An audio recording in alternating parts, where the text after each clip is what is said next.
7 o'clock. Then at 7 o'clock, we start the main card with MMA, boxing, and kickboxing.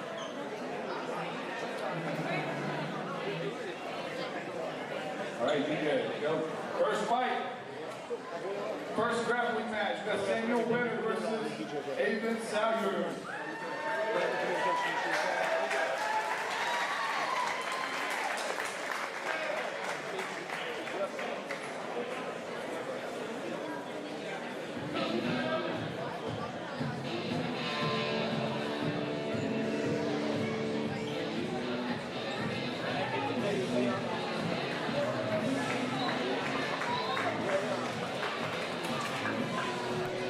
Ladies and gentlemen, welcome to New Line Cagefighting 22.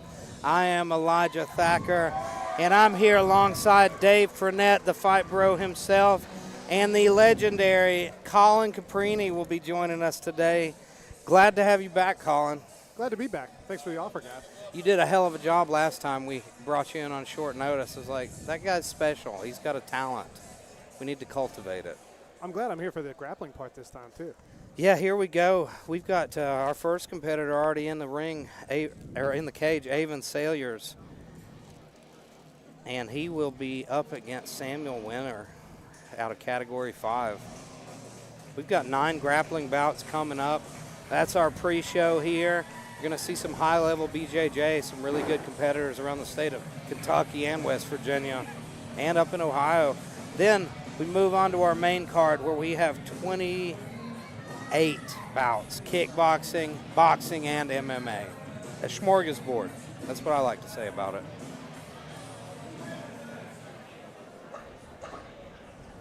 And we have Eric Swan as our referee tonight for the grappling.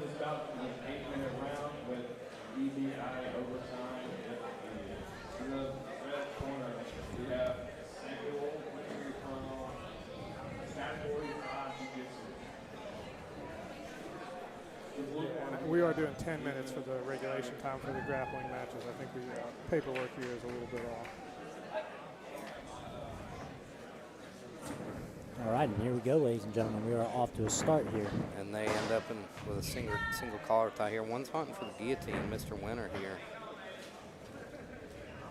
Even Sailor's looking for connecting the hands into that double leg. Drags him to the mat.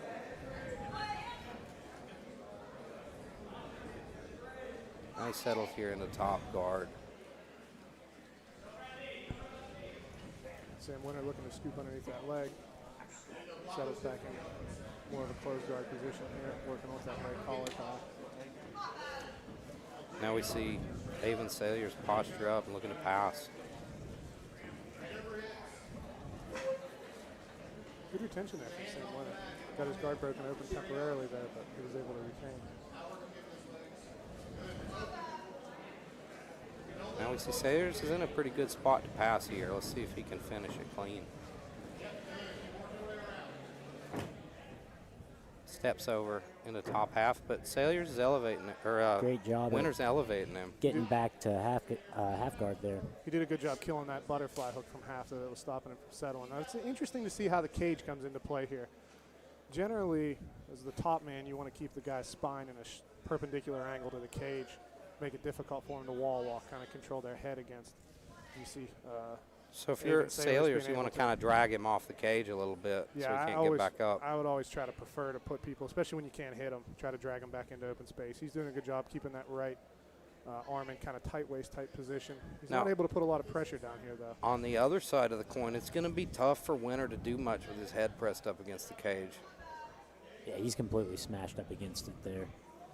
Be interesting to see if he starts to try to open his legs and press off of the cage. That's really where you can get the most leverage as the bottom guy if you're not trying to wall walk it. He doesn't appear to be hunting in that direction. Winner's leaving that foot hanging out of that knee shield a little too much. Yeah, I know a guy like you, it's dangerous to do that. Yeah, that's toe hold territory for sure, but Sailor seems to be content to kind of pressure, stay on top, looking for that head and arm control. Using good frame there. Looks like he might be able to get back to guard here. He's made some space. He did.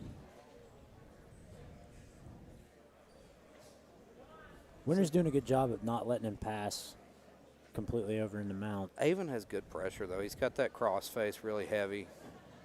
Very nice use of that knee shield to get back into closed guard, or full guard. But now we see Sailor starting to work his way around. I do believe our notes were incorrect. I think Sailor's is the Cat 5 guy. I see Wes in his corner. Oh, he's able to throw the legs. So reverse everything that we've said so far. Oh, but he's falling looking towards for the knee bar, but it's hard to see if the knee's in that lock. I believe he might have freed the knee line, but he just regained it. Now we're in kind of a backside type position. Seems content to come back up on top in 50-50. That was a good job by Sailors, or by Winter. We'll Get back to top position. He does a good job setting him back, though, to double-seated 50s. Now he goes to the outside, and he's starting to work a leg drag series from there. He's going to get his weight to collapse that hip in. So what are your options from here? So generally you'd be trying to settle down that weight and get his left foot, Sailor's left foot underneath of him to try to keep that hip pressure on that IT band. Start to work up into either, the 10th planet name would be top stoner control into that leg drag position, trying to slide up either into mount or. So now Sailors has ended up in a bad spot here. He's let Winter collapse on top of him. He's got dominant side control now. He passes through and he's going to mount. And he's not only going to mount, he's going to mount with an underhook and the elbow already above the shoulder line. But he lost that. He had to use his hands to base. That was good off balance by the bottom man there. But he's got wrist control, again, pinning that hand down towards the mat. He thought about an arm bar there, but did. he gave up a lot of space while he was thinking about it. And ended up having to lose the mount, ends up back in side control. Looking to slide that knee right back up in the mount, but good retention and recovery there. Oh, now he's able to use Nice trip. Yep. Winter, he's leaving a little too much space once he gets to a good position. It allows Sailors to get back to either the half guard or the guard. He's got very good guard retention. Now, if I were Sailor, there we go. He was able to free that foot from that grip. His knee was in a bit of a precarious position there, but now we see him settling back. Top half, he's working for. He's got double unders right now. Might be working towards a gift wrap type position. He's doing a good job keeping that chest pressure on the tricep. And it looks like it's wide open for him to knee slice through here if he wanted to. Yep, I think he's trying to settle and go straight to mount. He's trying to slide up into mount. He's doing a good job of controlling that underhook. He's using that shoulder to start to try to work it up again, try to get that arm up over his head. 5.5 minutes into this 10-minute match.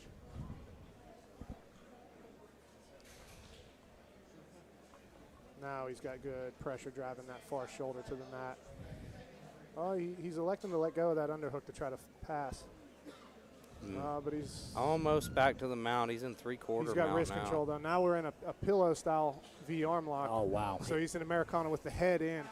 He can try. It's very difficult. It's a tough one to finish. It's a tough one to finish on somebody with good range of motion in their shoulders. But I'd like to see him try to transition into the regular Americana, get that elbow down to the hip, because he had a great control of that arm. He's lost it now.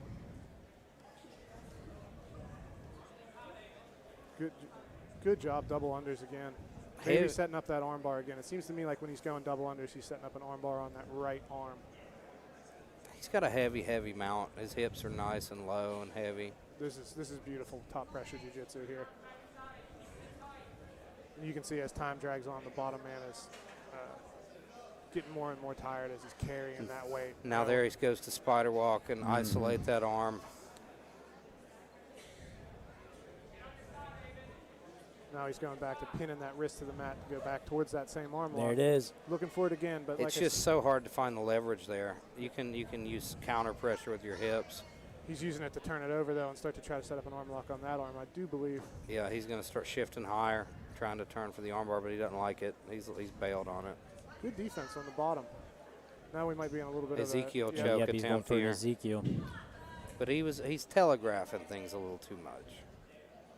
That's the difference between blue belt jiu-jitsu and purple and brown and black belt. There he falls to the arm lock on the other side. It's a good threat. But he loses the top position. Nice we'll see if he can get back up on top. Excellent job by Salyers getting his arm out of there. And Winters looks like he might be looking to transition to the legs. Now we're in a bit of a donkey guard, reverse guard scenario.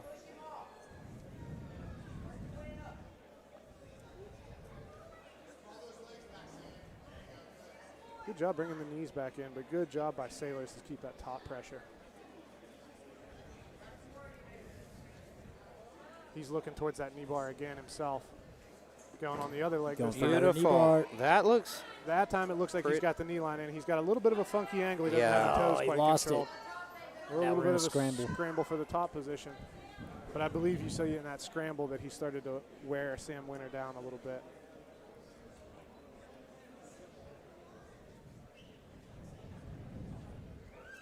We see heavy pressure from Sailors the entire match. You know, just, you know, if we were scoring points, I think he'd be way ahead. But we're looking fist in the neck there, pressure. He's not able to get a good blood choke there, but he is able to make him uncomfortable, make it harder for him to breathe. He's looking for the arm triangle now we're here. Almost in arm triangle territory. If he can get that forehead to the mat. Yeah, his coach just said get that head low. But he's out now. He's safe. About a minute and a half remaining here in regulation. You hear Wes calling for the smother. Whenever somebody's playing very defensive from that guard position, a lot of times the best thing you can do is go right to the smother, but now he goes back to the punch choke. He's got pretty good pressure there. And it now he's got his hands connected. He got a reaction out of him with that one. Yeah. Got his hands connected. He needs to keep a lot of chest pressure down on top of that fist, though. Looks like what he's doing. Yeah, now he's bringing his forehead in. Good coaching by Wes here. Good Lost escape. the grip, slipped. Good job keeping that. Very impressed by the defense here. And you can tell Winter didn't like that because he's fighting those arms now. He's wise to it. Trying to shove the arms up above his head. About 30 seconds remaining here in regulation.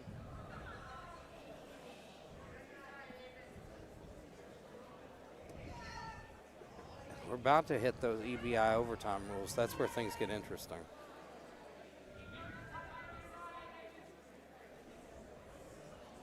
Still fighting for get those arms up above his head. I think with this short time period, 10 seconds left here, might have a hard time actually setting some up. It might be time to just kind of throw for that arm lower, which looks like what he's thinking about.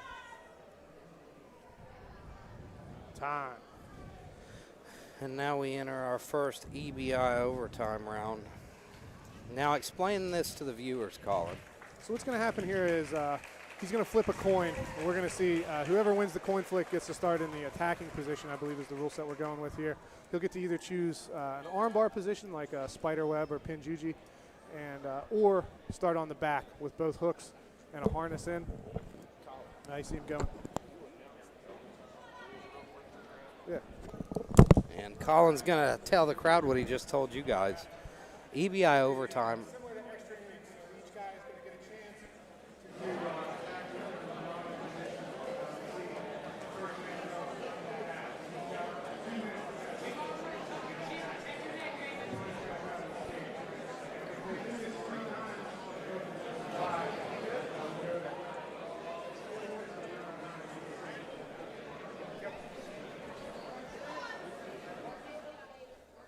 And we see here, Sailor starts out on the back. He's looking for that rear naked choke. Winter's looking to escape.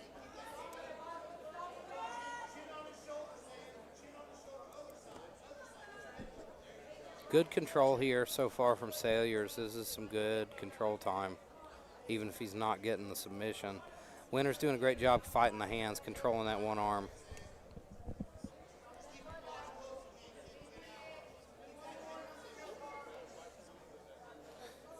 Rear naked choke defense 101. Let's hear it, Colin. fight the hands. Don't let that hand get underneath your neck. He's done a good job of getting him over to the what they call the safe haven side, right? So he's on the underhook side down, not the choking arm side down, which starts to mitigate the threat of the arm triangle if he is able to get his shoulders to the mat.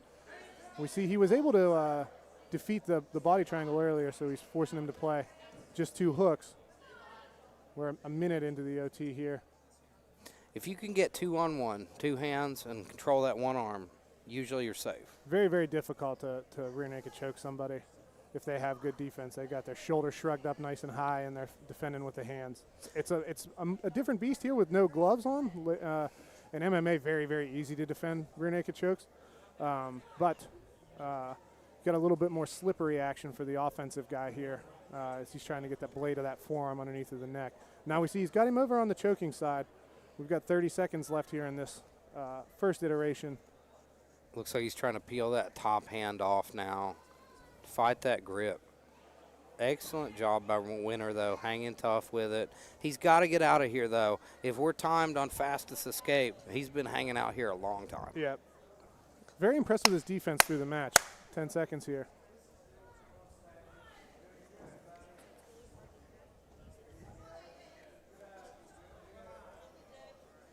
And he makes it the full 2 minutes. So now he's going to get a shot on the either the back of the armbar position, whatever position he chooses. Sam Winter, that is. And Sam Winter is looking tired here. That was a grueling opening This round. has been a long battle. And he's electing to start on the back as well.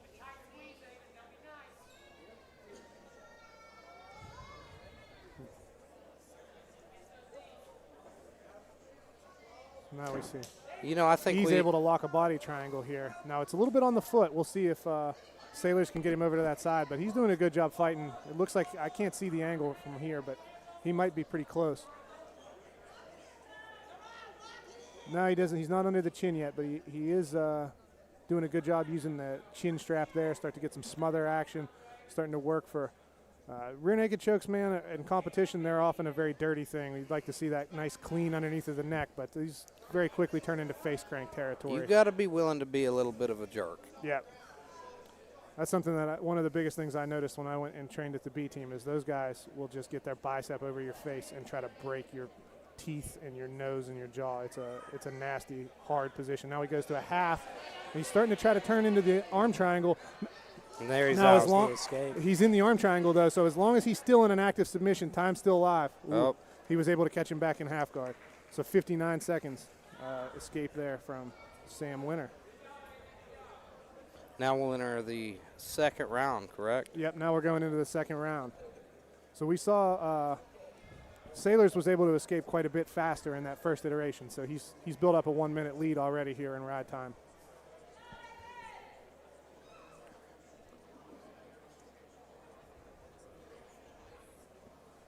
Very impressive jiu-jitsu, I would say, from these guys. Good matchup. Both guys very skilled, and you know that's why we've not seen a submission yet. They're just evenly matched guys.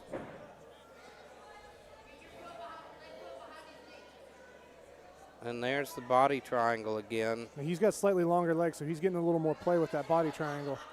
But he's a little more aggressive with opening up his over-under to start to hunt for subs, which is gotten him to some closer sub opportunities, but it's also gotten his opponent to escape.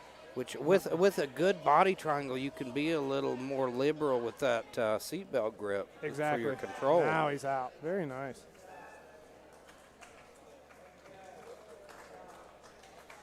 That's the big game changer, I think, when you understand the importance of back control and how big that seatbelt grip is.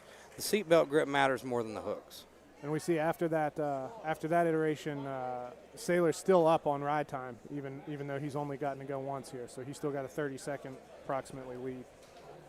We see here, Winter's got good back control, or Sailor's got good back control here. Yep.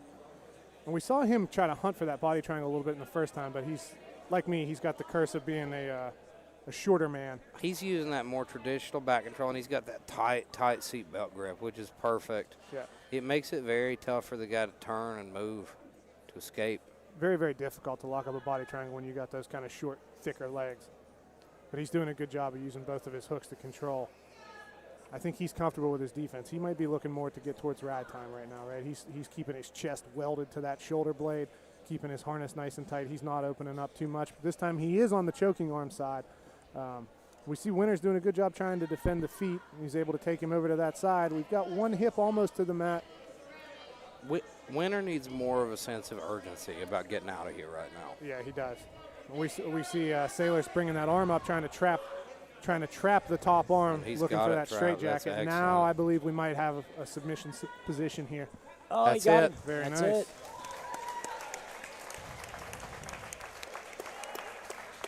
And we have a winner here, I believe.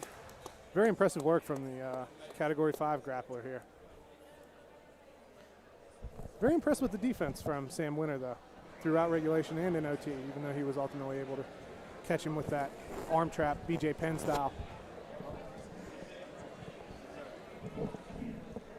Yeah, we've been calling him by the wrong name the whole time. That's Sam Winter. That's Sam Winter. Okay, that makes sense. I think The winner by rear naked choke in overtime, Samuel Winter. Excellent job by Samuel Winter out of Category 5. excellent job by Sam Winter. Yeah, I apologize for getting the names confused there at the beginning. Happens to the best of us. I've been doing this for a lot of cards, and I'm still as unprofessional as I've always been. Hey, at least I got the gym right. That's true. That's one good thing. We know who these guys might be.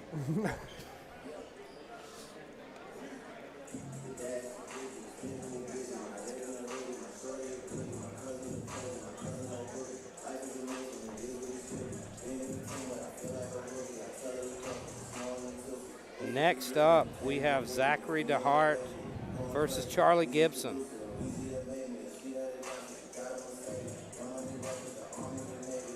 Zachary DeHart is from Logan, West Virginia. I know he's not got much jiu-jitsu experience, but he's got 9 years of wrestling under his belt.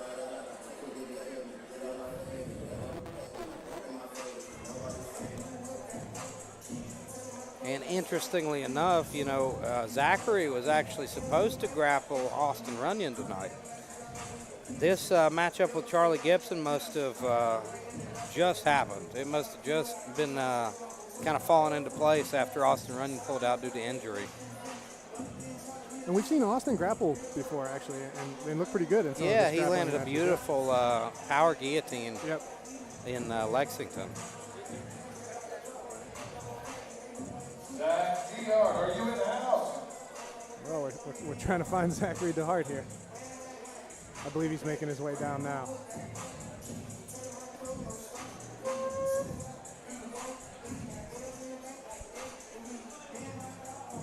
And here he is, Zachary DeHart.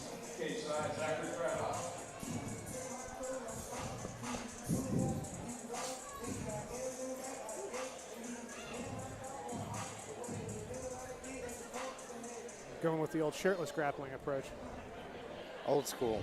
That's right. Very old We've school. got ADCC shirts vibes. versus skins in this one.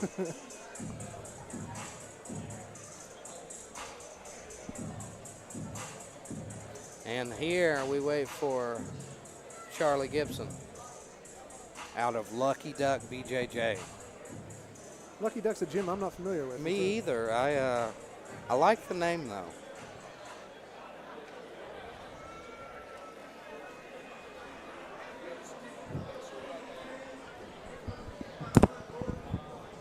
Eric Mon about to eat his feelings. Unfortunately, yeah, one of our fights of the night fell through. Eric Mon versus Tyrone Kenshin. Some unfortunate stuff happened before the fight, you know, with the commission, and fortunately we won't get to see those two. That was one of my picks for fight of the night, boys. I was very excited to watch that fight. I've gotten a chance to fight Eric, and I've gotten to see his opponent. Was supposed to be his opponent tonight as well. I was very excited for that fight, but unfortunately, it was not meant to be. We've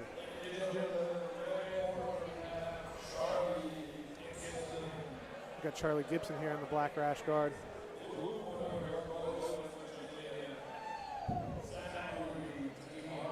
And you said Zachary DeHart's got an extensive wrestling background. It'd be interesting. 9 years of wrestling under his belt. Wrestled all through middle school and high school. I think it's been a while, but he was interested in seeing what he could do. I think he's got a couple MMA fights under his belt as well. His opponent's doing a good job here, pummeling for double underhooks there against the fence, looking for picks though. I'm guessing this fella has some wrestling experience as well. He's able to get double underhooks. He definitely is winning the underhook battles right now. Oh, But there's Zach wrapping the neck up. Finds himself caught in a guillotine. He's got a tight grip around the neck. He does. He's using the underhook on the far side. He might be looking to set up a cow catcher. But he does have pretty deep grip, so we'll see if looks like we might get a there it is. Beautiful job. He's got his hands together. He's just got to get the angle. That's beautiful guillotine. Very tight pressure there. Oh, there he gets his arm in. He's able to get his arm in, and he's doing a good job fighting the hands. We see good defensive prowess here from Charlie Gibson. Charlie Gibson does a great job getting that arm in, getting safe. Now he's in a lot better position here. Yeah, and he looks like he's just relaxing. He's got a lot of blood flow on that left carotid artery at this time. Reaching up to fight the hands now, peel that grip off. But he's taking his time, letting Zachary DeHart burn his arms out a little bit. You see him poking at the pocket there. Generally no pockets in grappling, but there, good job getting out of there, getting out of trouble. And good job by DeHart to not gas his arms out. That's a common beginner's trap there in that guillotine position. Squeezing on something you don't quite have. But we see Gibson again using that left underhook, using that chest pressure against the cage. Gibson's winning the head battle right now as well. Yeah. I'd like to see him get his head up under DeHart's neck. Fingers out of the cage, fingers out of the cage.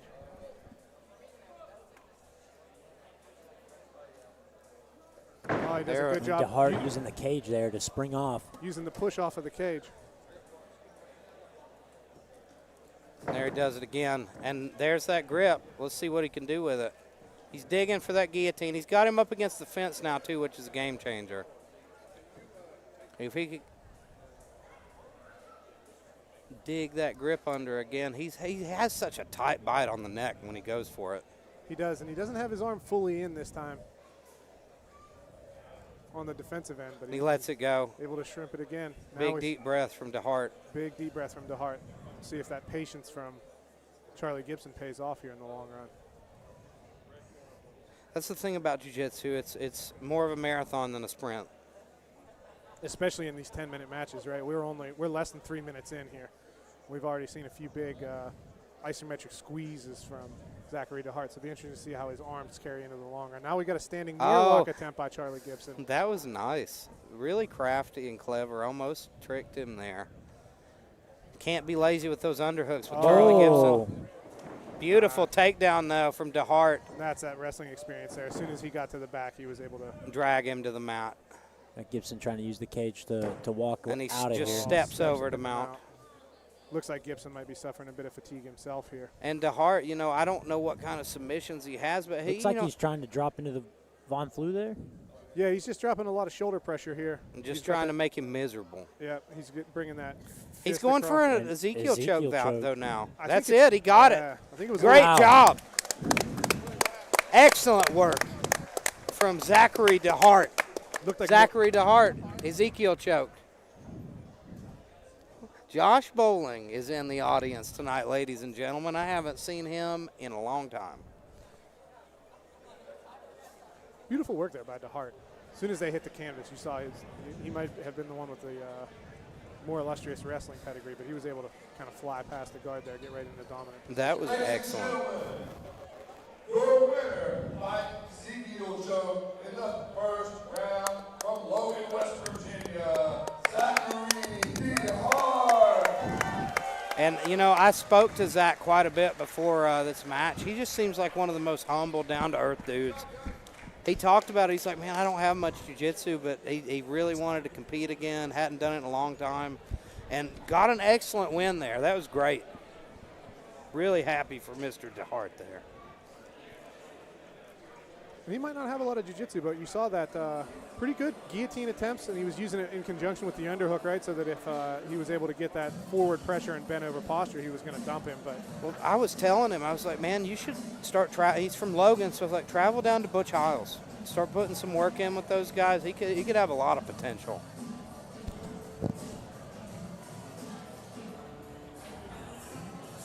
Next up, we've got Alex Manning versus Devin Bojas in a light heavyweight BJJ match. He's walking out to the old Beck Loser song. You can't go wrong with it. I don't think I ever got a chance to use that as a walkout song, but I definitely thought of it many times. That's one I've considered as well. He's got Zach Wilds in his corner. He's got a Tartarus rash guard on, I see. Tartarus MMA right here in Ashland, Kentucky. Couldn't find a nicer group of guys. Zach Wilds, Eric Swan, Mitch Vaughn.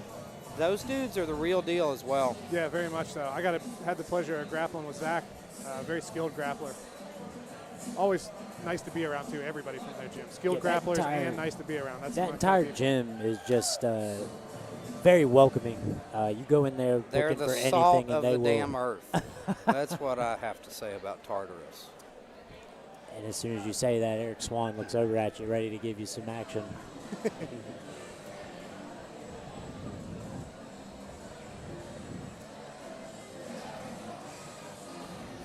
opponent coming in with an American flag kimono and a cowboy hat. His shirt says, well, we'll let you read it. I like this. I'm a fan. And his shirt, his shirt's pretty, it's rated R. Can't read that to you guys. Hopefully none of the children in the audience can see it. Oh, and he's got the scarecrow rash guard underneath. That was the Jacob Couch special. Yeah. Matt Harrison grappled me in one of those. He had the long sleeve variation, but I like that. This guy's definitely got the style points. Let's see what he can do, though. His coach certainly wins the prize for biggest traps in the ring.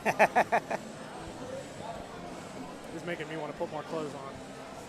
Feel self-conscious. I got to start working out. I'm a mess. We have Ohio. Red corner. We have Alex Manley from Atkins, Carner.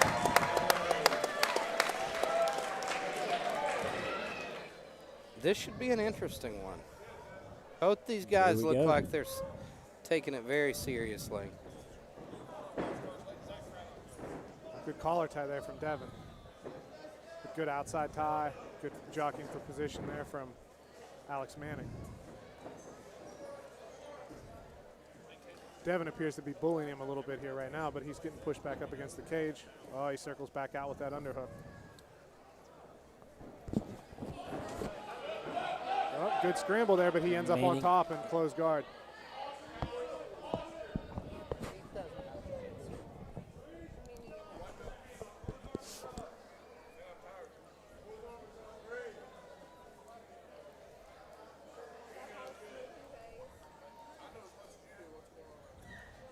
See Alex Manning settling into this top position. The legs are coming open, maybe shooting up for a triangle or an arm lock. He's doing a good job keeping his head over the head. It does look like he's going for the triangle. He's got a good position here for that arm bar. He cuts that angle. Nice. Nice. Able to free the elbow. Good defensive work on top by Alex.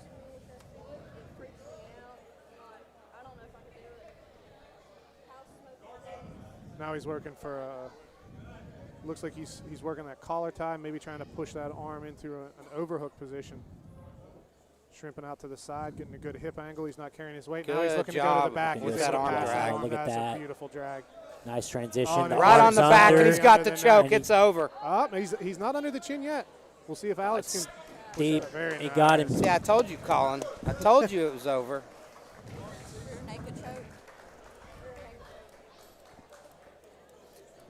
Just that angle, that was nasty. Yeah, and he was able to slip that through during that transition off the back take, right? He went to that claw grip as he was coming around to the back, past that elbow in with his chest. You know, that's Beautiful one of the work. best times to catch somebody in transition because their defenses aren't up yet. Yeah, very, very difficult from a static position, as we saw earlier, to rear naked choke. That arm drag is what got him there. Yeah. That was beautiful. Yeah, beautiful work with that collar tie.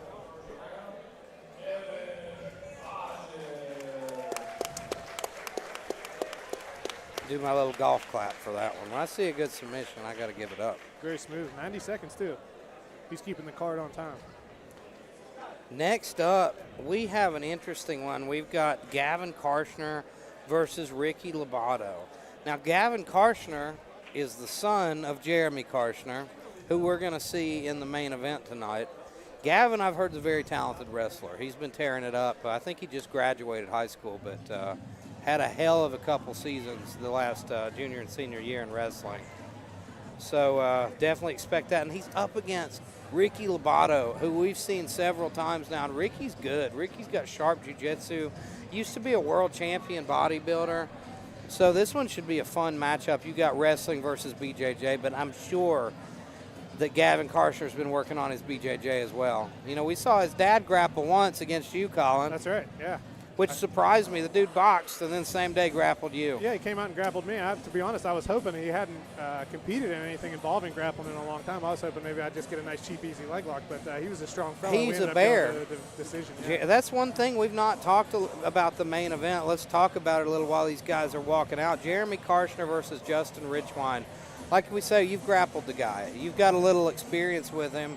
What's your impression on this fight? I tell you what, I'm very impressed with the with the power and patience both of Karshner, right? And you see that both in the when I grappled him, and that's how he's been boxing recently as well.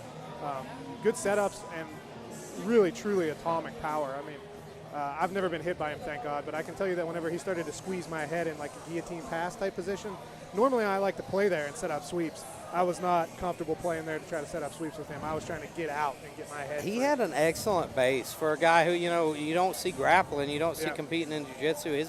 It made me feel like he had a wrestling background or something. He's had a bunch of MMA fights. It's been a number of years, but that's where he got his start, was in MMA. Most people don't realize that. And Karshner, in that grappling match and in his more recent boxing match, you see he's very solid defensively too. He's not doing dumb things that leave big openings for his opponent, which is a big deal in the heavyweight division. And on the other side of the coin, you have Richwine, who I think is the slickest guy he's ever faced. He's very technical. I think Karshner's got the power advantage, but I think Richwine might have the technical advantage. It'll be an interesting fight to watch, that's for sure. Ladies and gentlemen, this is NLC's first event of 2024. We're coming to you live from the Boyd County Convention Center here in Catlettsburg, Kentucky. It's our second time at this venue. Always glad that they'll have us a part of their festivities. It's a beautiful place. It's a perfect venue for this type of event. We actually have another event scheduled with them here in July, so be on the lookout for that. And we see Ricky Labado stepping into the cage. This guy has only been training for about a year, I believe, but he's gotten sharp really quick. Yeah, I see he's wearing a Butch House MMA rash guard. I've never gotten a chance to roll with Ricky, but that's a very seasoned gym. Butch is obviously one of the original black belts. Transition from bodybuilding. He was a world champion bodybuilder. And people might question how much that'll apply, but the mental discipline that it takes to be a high-level bodybuilder like that, if you can apply that same level of focus and drive into something like jiu-jitsu, obviously in addition to having tremendous static squeeze, like anybody who's a bodybuilder on that level, you don't want them grabbing your head. I think the thing is he's a competitor. Like he's used to competing at the highest level in any sport. That's going to give you some experience. And we see there Jeremy Karshner and Jessica Pritchard in the corner there of Gavin Karshner. Gavin does not look like a small person himself. He looks very fit and strong as well. Obviously got those good genetics from his father.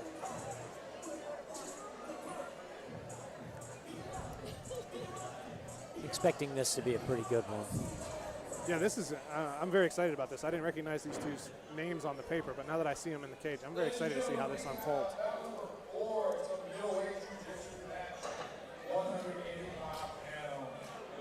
Out of the blue corner from Charleston, West Virginia, Ricky Labado. I like how on our bout sheet, This is the son of our heavyweight boxing champion from Commercial Point, Ohio, Gavin Karshner. on our bout sheet, it says Gavin Karshner, then underneath it says Jeremy's son. Yeah. Which that tells you a lot. We are underway. And right away into a collar tie, forehead to forehead. And now he goes for the wrist control. Oh, nice job. I feel like there's going to be some explosive transitions in this one, boys. I know. A little bit of a snap there. Fake shot. You can definitely see the wrestling background of Gavin. Just about to say that.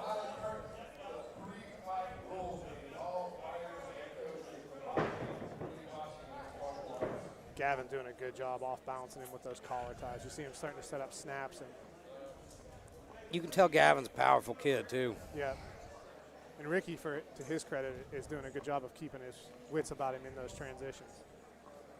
When you got somebody big and physical who's grabbing collar ties, looking to set up that ankle pick there, trying to take that head over top of the ankle and then pick it. What I'm most interested to see is when this fight actually hits the mat.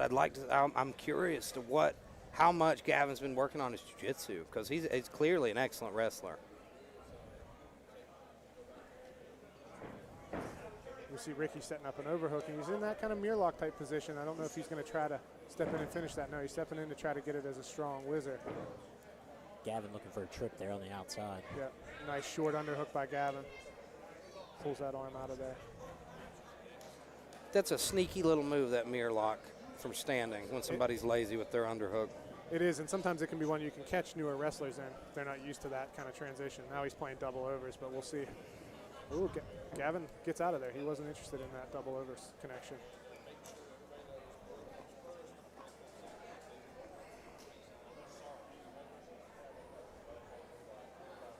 It'll be interesting to see how this pace continues over the course of a 10-minute regulation here.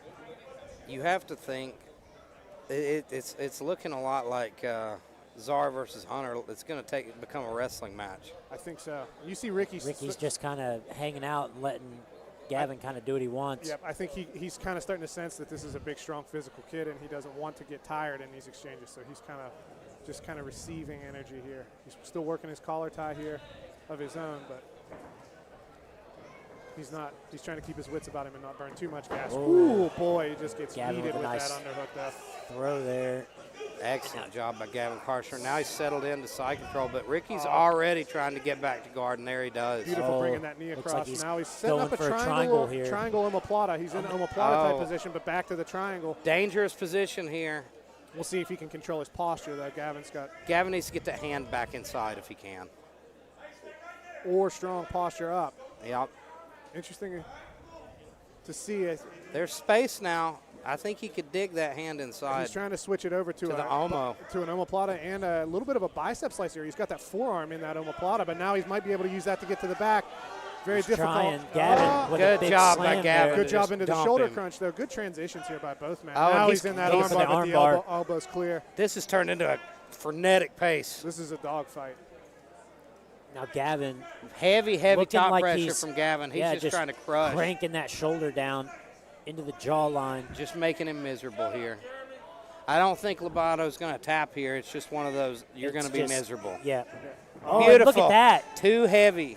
Lean forward a little too much, and Ricky does a great job posting on the hips, rolling him over. Well-timed bridge as well. You see Ricky smiling.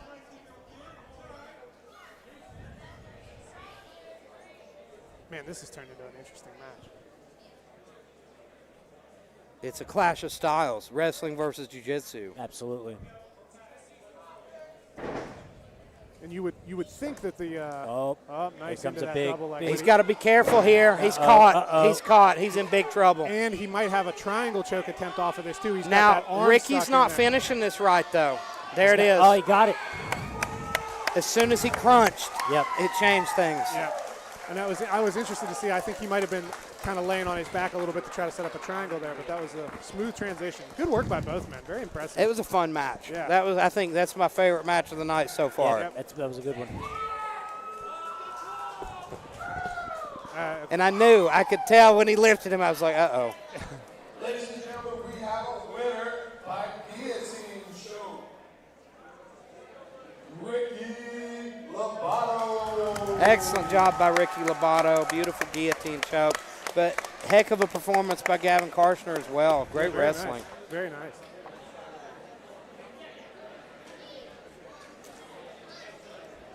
Great matchup there. That was fun. That got the blood pumping. Good of Ricky Labado to keep his wits about him when he gets picked up in the air and still keep trying to fight, because that's when he connected his hands. Yep.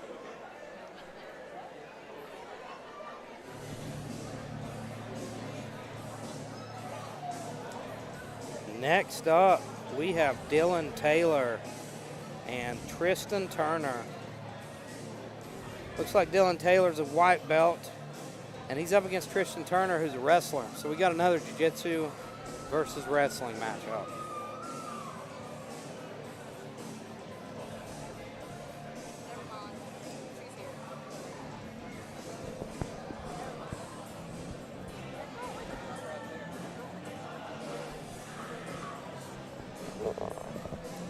Somebody's coming out to Dr. Feelgood.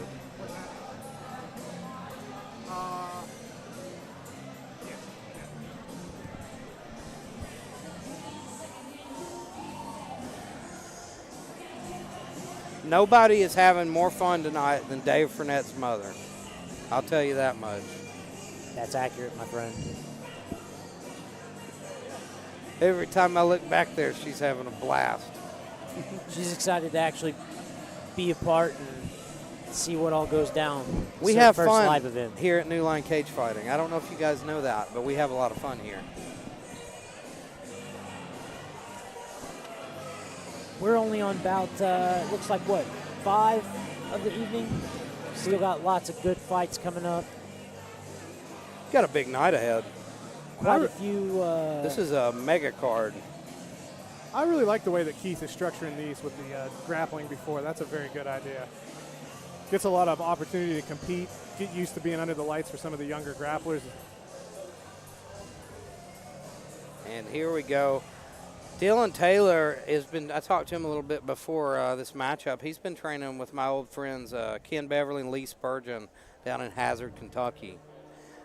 I think they took this actually on 1 day's notice. His teammate Dakota Begley's here fighting, so he decided to take his first grappling match.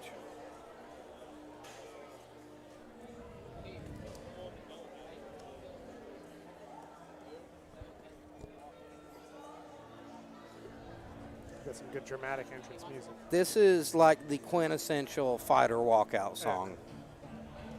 Like, I'm a big Eminem fan, but I've always been afraid to touch his songs as for a walkout because I've seen more often than not people lose walking out to Eminem. it's the than they win. Eminem curse. It is. You know, Either, first off, you don't walk out to Eminem, from my experiences, and you don't let Drake bet on you. there was a curse we talked about locally. Everybody I ever saw walk out to I'm shipping off to Boston by Dropkick Murphys lost. Every time. I do believe that turned around with Chase. Yep. Yeah. First guy I ever saw win to that song, he broke the curse. He looks Irish enough to be able to carry it. I Maybe think that's the he's problem. allowed. Yeah. That was the curse of the Irish.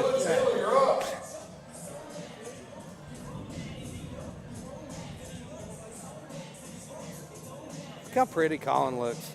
It's such a great shot. I got to make sure I sit further away from the camera next time.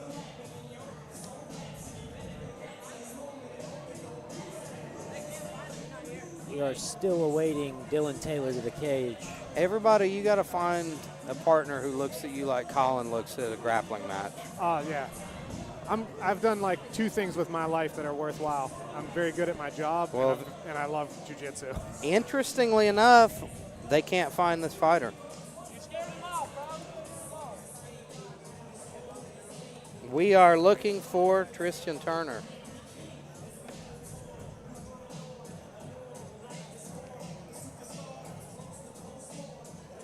Maybe he's still just waiting for a certain part of the song.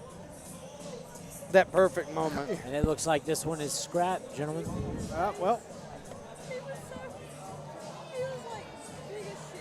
Dylan Taylor looked very excited, but. All right. It's one of those things that happens. Oh, that was Tristan Turner that stepped into the cage. So Dylan Taylor, MIA. Moving on. Dylan Taylor spared us from saying the wrong names again. You're right. It's a curse. Whoever walks out to Eminem, sometimes you don't even get to show up. he just sent his walkout song and left. Yeah, play that song, and then I won't be here. Joe Castanza is a guy who trains out of Charleston, West Virginia, Butch Hiles MMA. I saw him grappling a little bit before the event here. Guy's got some skills. Get another guy representing Butch Hiles here. And he always likes my Facebook posts, so I'm a fan of Joe Costanzo. This will be the first time I've seen him compete. That's a pretty easy bar, though. Your Facebook posts are generally pretty high quality. I appreciate It's that. usually I like work a good hard on them. Bukowski quote or something like that. It's either a stupid meme or a Bukowski quote. The highest forms of artistic expression. And now here we've got Donald Cooper training out of Bluefield BJJ coming to the ring. I always say the ring. I don't know what's wrong with me. I think I've called too much boxing. It's a cage, everybody. Yeah, it's just so you know. If you're listening on the radio, it's a cage.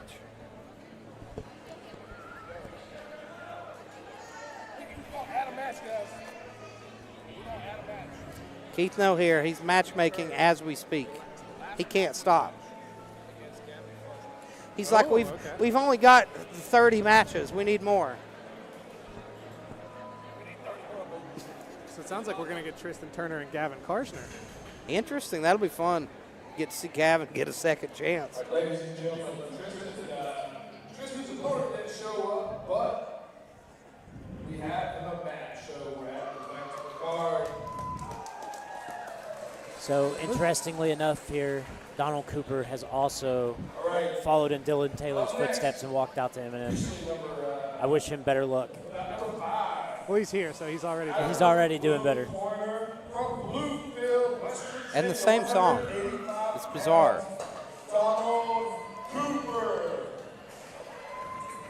I like that he was shadowboxing before his BJJ Max match. It really throws you off. You're like, is he going to hit me?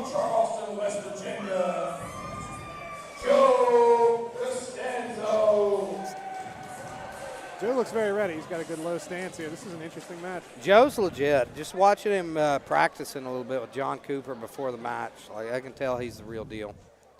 You see how calm he is there, just keeping his hands low, ready to shoot for that underhook. Bizarre, almost. I like it. I liked his style. He slides right into mount. Trying to get heavy pressure. Good frames, but he might be looking at giving up his back. Costanza, good top pressure here, settling him back down. He's not able to completely regard. He was able to decouple the hips there for a second, but Costanza doing a good job riding the off balance. Cooper's trying to do that knee and elbow escape, but he's not having much luck. Yeah, Costanza's doing a good job of riding his hips up high on it. Now we see him playing underneath of the head. Excellent work so far from Costanza.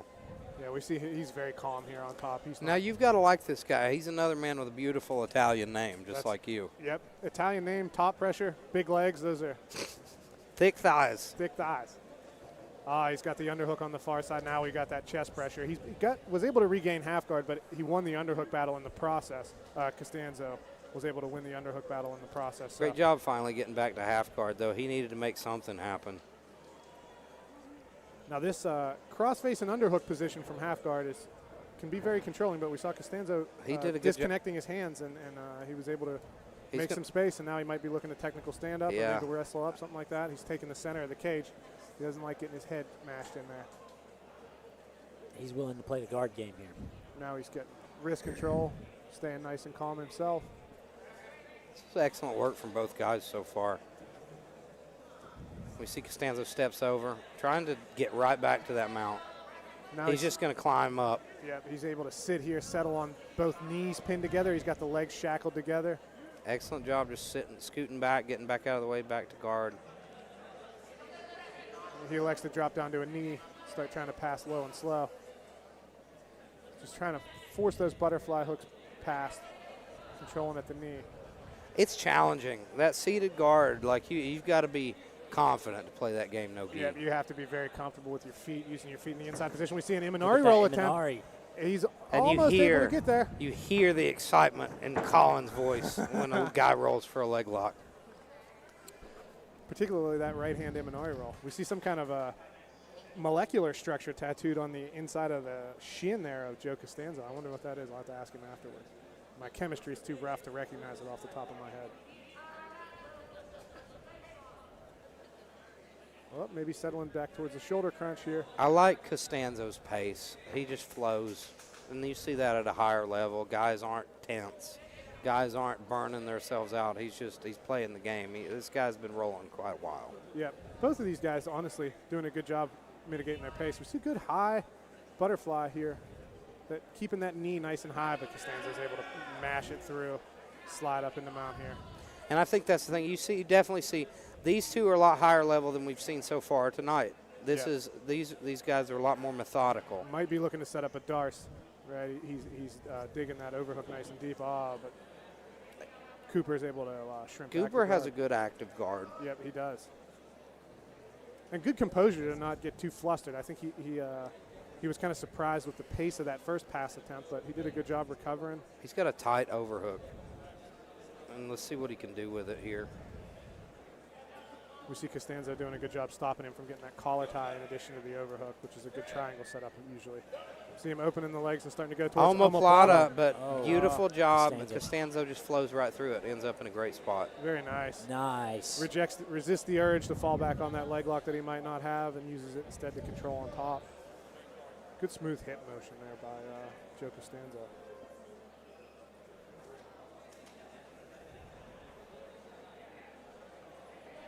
Good job keeping the elbows in tight by Donald Cooper on the bottom, though. So far, he's been able to stop him from getting a good underhook, which is really kind of the linchpin. Other than the Ezekiel, you really need an underhook from mount to make things happen.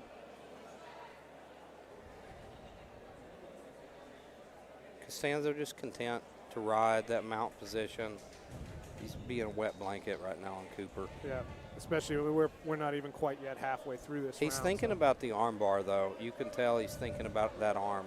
Yeah, He's going up to the S mount almost type position.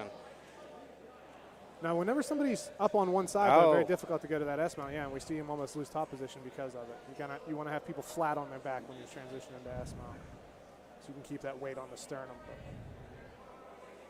he's doing a good job here, staying relaxed. Good defensive work on the bottom, though, working towards the knee elbow escape again.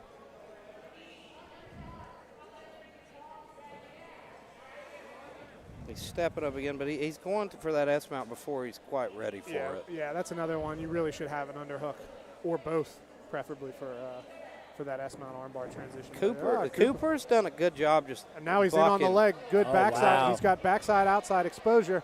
Now he's transitioning it off to the other side. The knee line is free, but will be interesting to see what happens in this scramble. Costanzo's knee's out of there, though. He's in good nice. shape now. He was able to backstep out of the whole mess after he cleared his knee. Good defensive transition from him. This is a good matchup. Both guys are fairly evenly matched. Costanzo's got good top pressure, but Cooper has an excellent guard, and he's tricky. And you can tell that Cooper's relatively comfy with his leg lock game there, right? He went right away to that reap earlier. We saw him make a pretty decent entry there on the Imanari. Difficult to even make the beginning steps of that Imanari roll happen if you don't know what you're doing.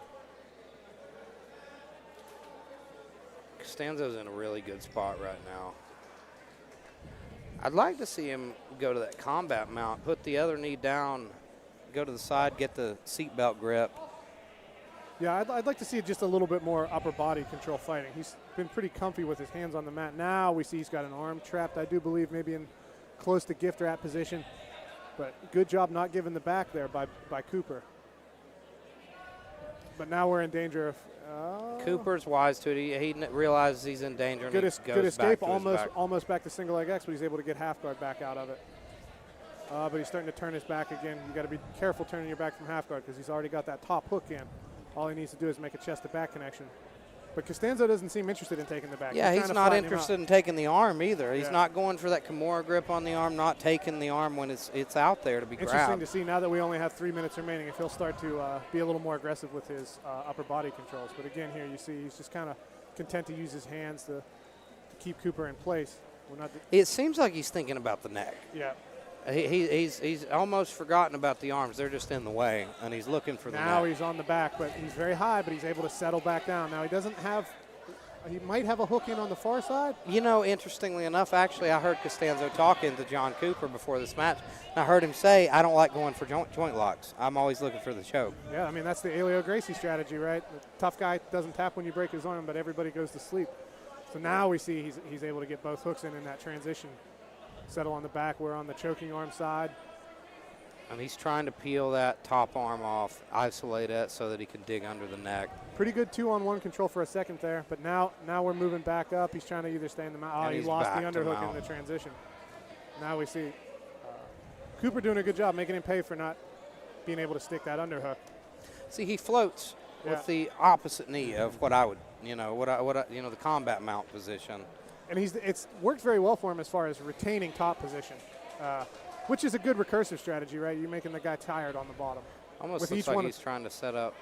I wonder if he's trying to set up a triangle, perhaps. Yeah. Maybe even maybe even Ushiro Senkaku if you can get it in the transition. But there we see a good transition again. Now he's back up. Every time he's on his feet, we see Cooper getting close to the legs. Now we're in on that again. He's digging. He's trying to go under for it.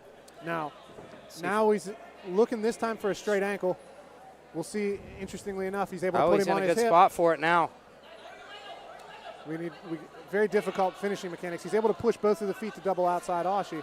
Seems pretty comfy here, though. Costanza doesn't look worried about it at the moment. Nope, and he's able to free his knee line, controlling the feet. Very difficult to finish from double outside Ashi. But he's trying to set up a knee bar. That was a good call from whoever in the crowd said that. He's got to control the toes, though. He's got to control the toes or start transitioning to cross Ashi. We're here in this outside Senkaku position as he starts to bring both of his feet to the inside. Cooper's doing a good job controlling that arm. Yep. You see, he's able to fish those feet in. Cooper should be trying to get those feet off. Yeah, there very he goes. Nice. Now he's kind of in a lateral knee bar type position, but very difficult to actually finish. He's not deep enough. Yeah. Good work by Cooper. Good work by both men there. This is a great matchup. High level. Absolutely. We've seen some upper body transitions, some lower body transitions. Very nice stuff from both of these guys. Now with 20 seconds remaining. It looks like he's going to pass again. Yeah. Right to mount. This one's going to be a really interesting overtime.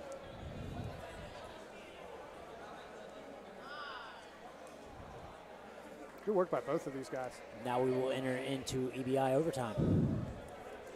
I really enjoyed those half butterfly transitions that Cooper was using. He's got the good beginnings of that stuff. He keeps polishing that for a few years. He's going to be a real leg lock menace. He was getting good elevation. Yep, he's able to get good elevation. A few times he just got his hips smashed together, and that's whenever Castanza was able to take over the top. Costanza's got really nice top pressure.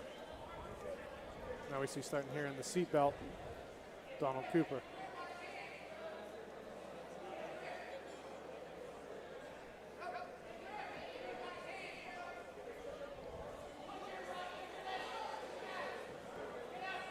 Good job, quick escape. Costanza escapes very quickly. 9 seconds by Castanza there.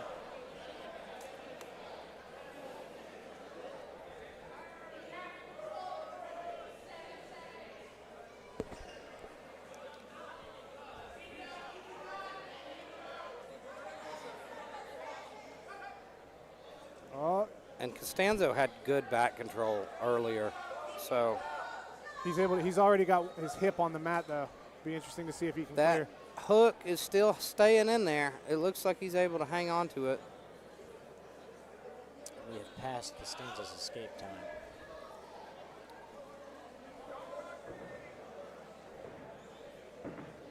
There he's starting to get that angle he needs. Yeah, he's going to get out at this point, I do believe. And he's on the gonna side where he's not cutting. going to get arm triangled. Costanza there doing a good job with that Alexio Lennox style body scissors and using that underhook on the far side. But I do believe we're pretty close to He's escape out. called. Yep, very nice. 40 seconds. Fast escape from Cooper as well, though. So we've got a 31-second advantage Yep. for Costanza at the moment.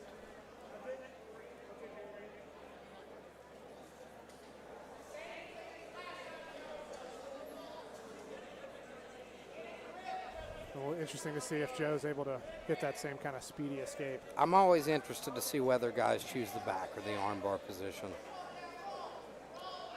Which do you prefer, Colin? 5 seconds out for Costanza. Personally, it's an interesting dilemma. It's generally much faster to escape the arm lock, but the odds of submission are much higher too. So it's a bit of a gamble.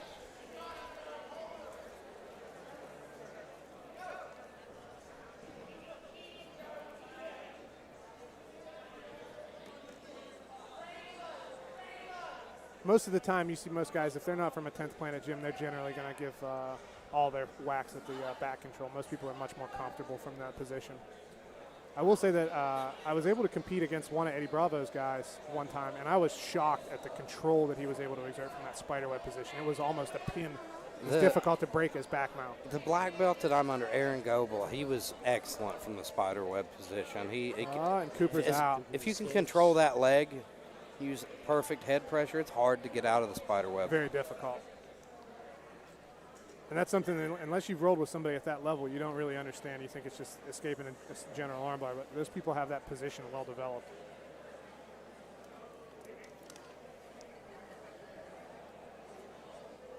Costanza with a pretty substantial lead here, but it's definitely not out of reach. Last OT round here.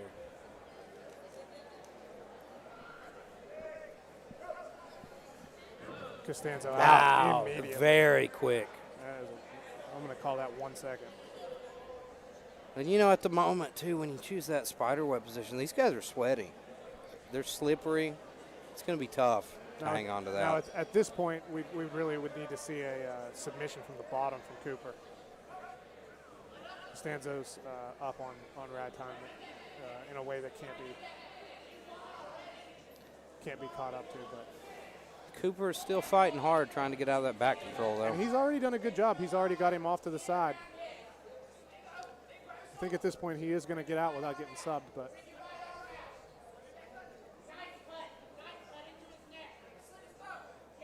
And his escape times have been very respectable himself, even though he's behind. There, yeah, again, out in under 30 seconds.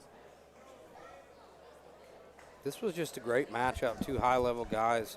Costanza just Costanza, is a better man today. Costanza.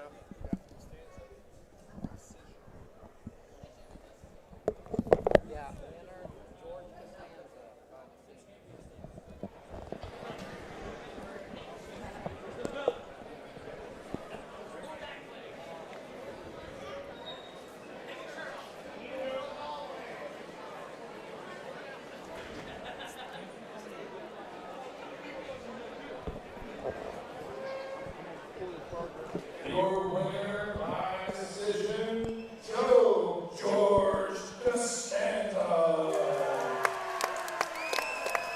He's got the nickname of George too. I think I have a new favorite. I think grappler. I just made that. Yeah. I'm pretty proud of myself. Yeah. George Costanza. He gives a good shout out to Butch House, black belt out of Charleston, West Virginia. One of the first handful of black belts in the state. Now, I loved his wrestling style, like that strange run he did at him.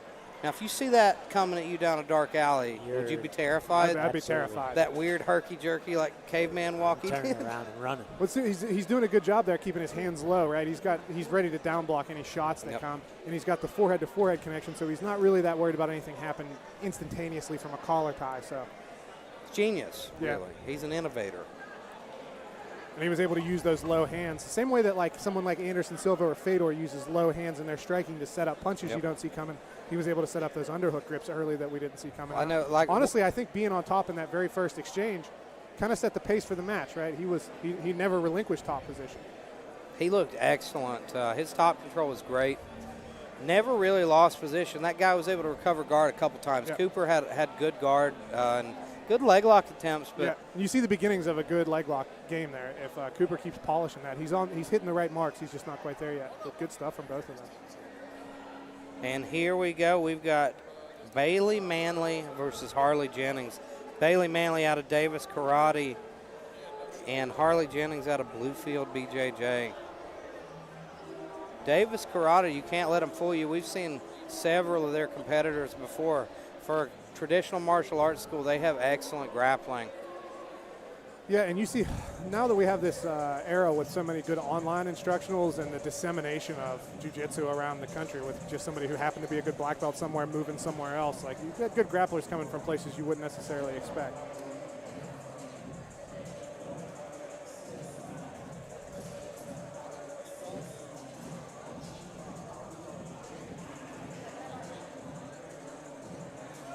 And I believe this is Bailey, and if I'm not mistaken, I think they said he was 17, but they were fine with leg locks being legal, so that was one of the, all subs are legal in all the other matches, but whenever we had a teenager, they left it up to the competitor and their coach to decide if they wanted to play with the legs, and he elected to allow it, so it says something about his confidence as well.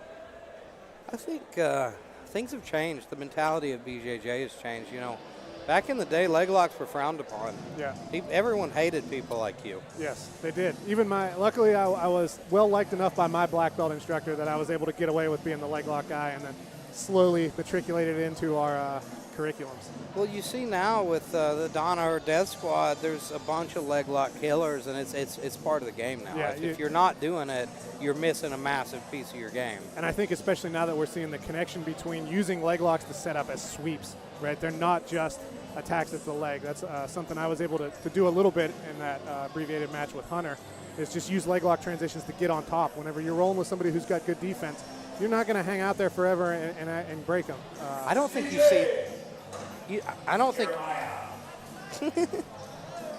I don't think you see enough of that in MMA, guys going for leg locks in order just to get on top. Exactly, yeah. I think that's Next battle up in the blue corner from Bluefield, West Virginia,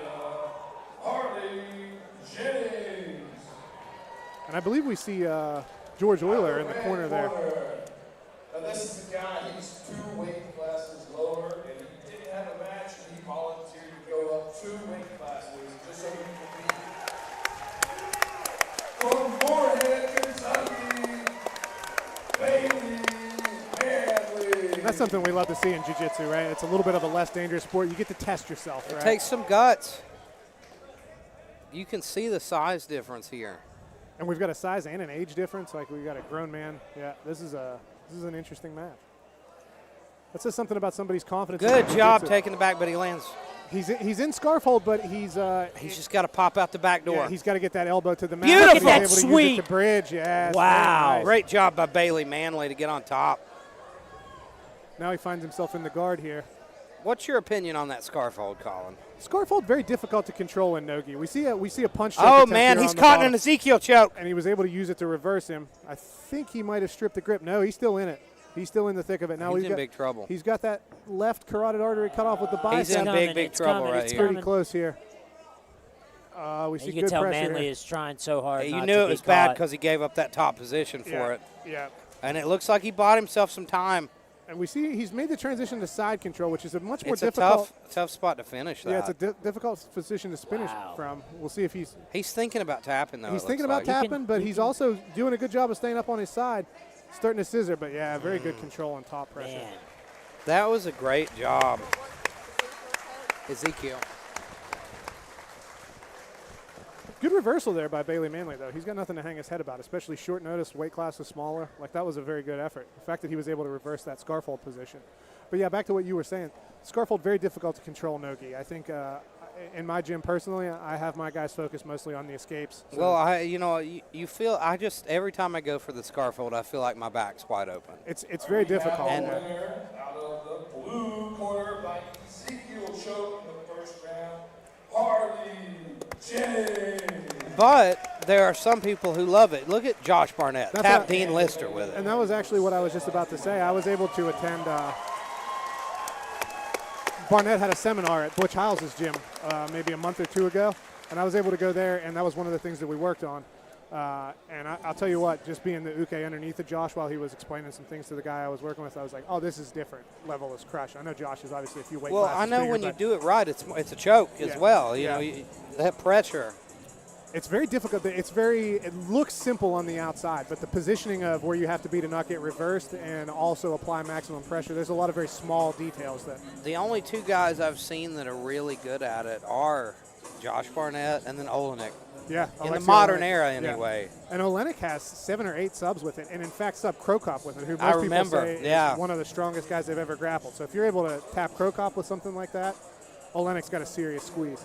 I remember Brendan Schaub talking about how strong Krokop was Yeah. when they fought. He said he felt like he's made out of metal. Yeah, that's what generally people who roll with Krokop say. He's one of the strongest people they've ever rolled with, which is interesting for somebody who's not from a grappling background historically. I mean, he's obviously been grappling for 20 years now, but Krokop was interesting. His jiu-jitsu was interesting just because he had such good defensive jiu-jitsu Yes. for a striker. Yeah. It's honestly the blueprint of what you need to do if you're a kickboxer to survive against a jiu-jitsu guy. and you saw him advance it throughout his career from the time when he got subbed by Nogueira to eventually he was on top mounting and controlling Josh Barnett, who's one of the best grapplers in the history of the sport. He brought in Verdun, and Yeah. I think that changed the game for him. Yeah, and he just brought in Verdum and paid for him to live in Croatia with him for a number of years, which ended up benefiting both of them in the long Yeah, term. look at Verdun striking Yeah. now. Verdun became an excellent kickboxer in his own right. Remember when he knocked out Mark Hunt? Yeah. That was fantastic. Yeah. And he was able to really put some damage on Cain Velasquez on the feet, too, Absolutely. which was kind of how he set up that guillotine that he finished Cain with. We have got Jessica Pritchard coming up next. We've had Jeremy Karshner's whole crew. We've had his son. Now we're going to see his old lady. And I've gotten to see Pritchard grapple before. She grappled one of our girls at one of the New Line events. A very good match. I think ended up going to a draw because there was no overtime. But Jessica is one of the most dangerous female fighters in the tri-state area. Her, I don't know if you've seen her knockout win. I have. It's brutal. Devastating. Yeah, it's one of the like flat line. You don't see that often in women's MMA. Yeah. You don't see that kind of power. Yep.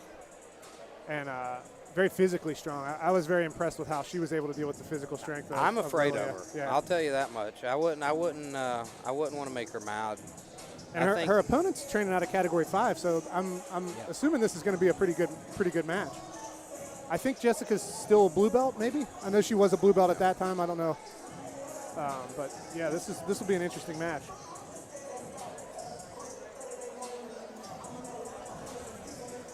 And it looks like we've just got 2 grappling matches left till the main event, or main card. And we see Chloe Atkins walking out in that same cheetah print that the other Category 5 grappler had earlier. And it looks like Chloe Atkins has stepped into the cage. She's got the leopard print rash guard going on. Category 5, a very high-level jiu-jitsu gym in the area. They're in Hurricane, West Virginia. Unfortunately, I don't know his last name, but Wes, the black belt, and one of the head coaches there. I've gotten to train with a lot of his students. And Wes speak Hamilton, very, I believe. Yeah, everybody speaks very, very highly of him. I've seen him compete at Butch's tournaments. Very skilled grappler, so anybody that comes out of that gym has a good base.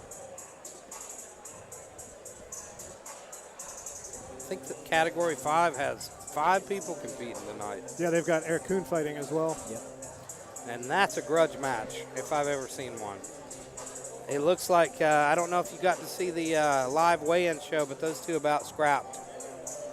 Eric seems like he was a pretty respectful guy the bit I've met with him, but he's got a couple grudge matches already. I think he's on his second fight and his second grudge match. Eric's a really nice guy when you're not fighting him, but when you're fighting him, he has a tendency to get under people's skin in a way that you don't see often.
Jessica, the girlfriend Pritchard.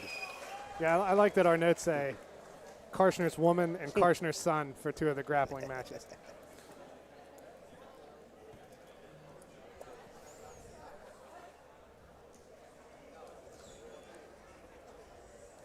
Yeah.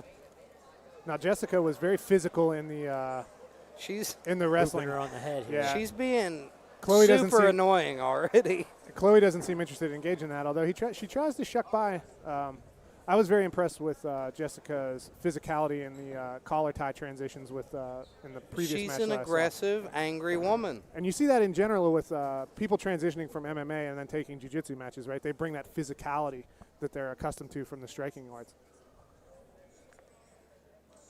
And oftentimes you can see jiu-jitsu people sometimes get flustered by it, but Chloe doesn't seem flustered by it. She seems just kind of like, okay, push me around.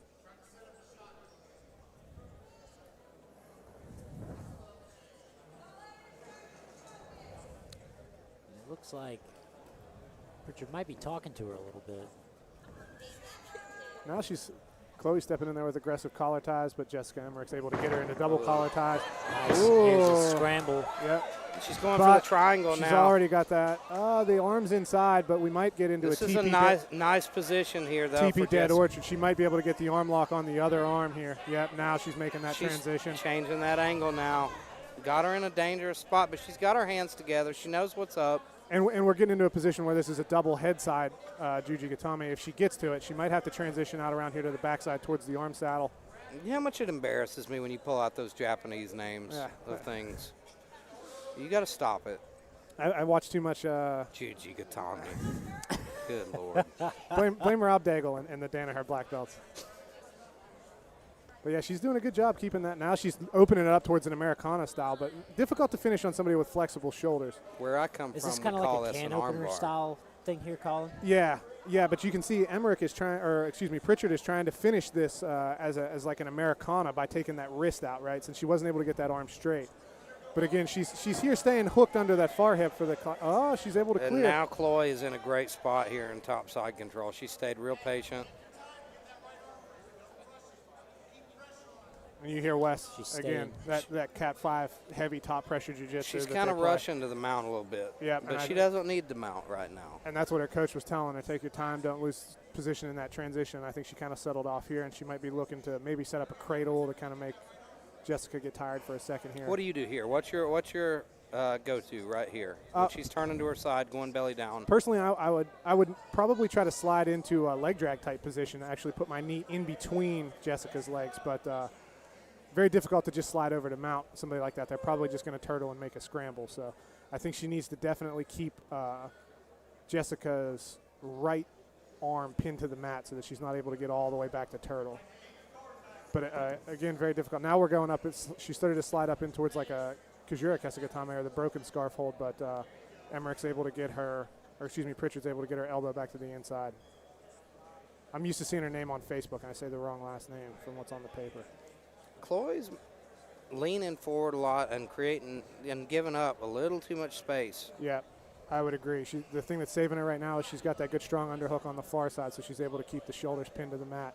Now she swung that hand to the inside. I'm interested to see what she's going to try to do here. I think if Jessica could just dig that overhook and time that roll when she leans like that. Yeah. But right now she's in a better spot. She's sinking down.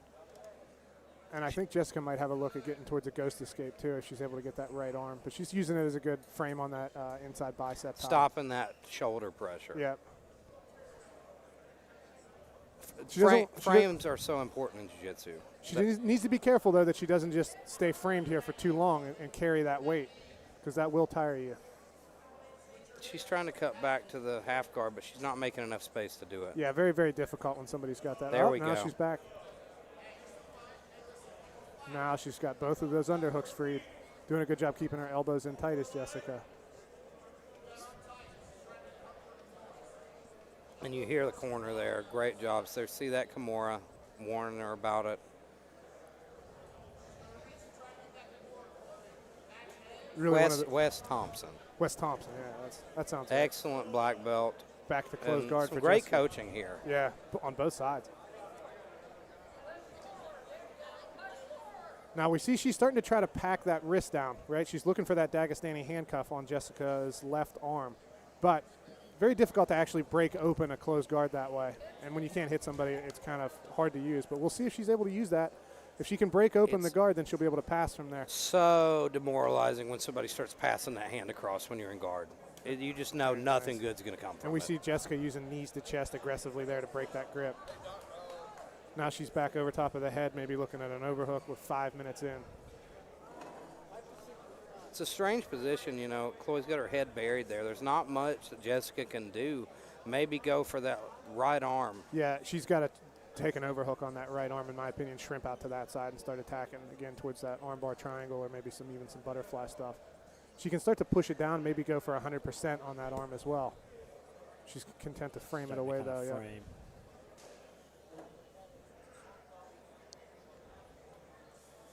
Good knees to chest, right? That's the thing that you see a lot. Those elbows are flared way out, though. Now she's getting her a little bit of TP action just there with the strong Oh, leg yeah. compression. Thinking about that TP choke, which is a tough one to pull off. Yeah, and I've seen people who have the squeeze there and can actually pop ribs. Very difficult to finish in comp, but yeah, we see her falling back.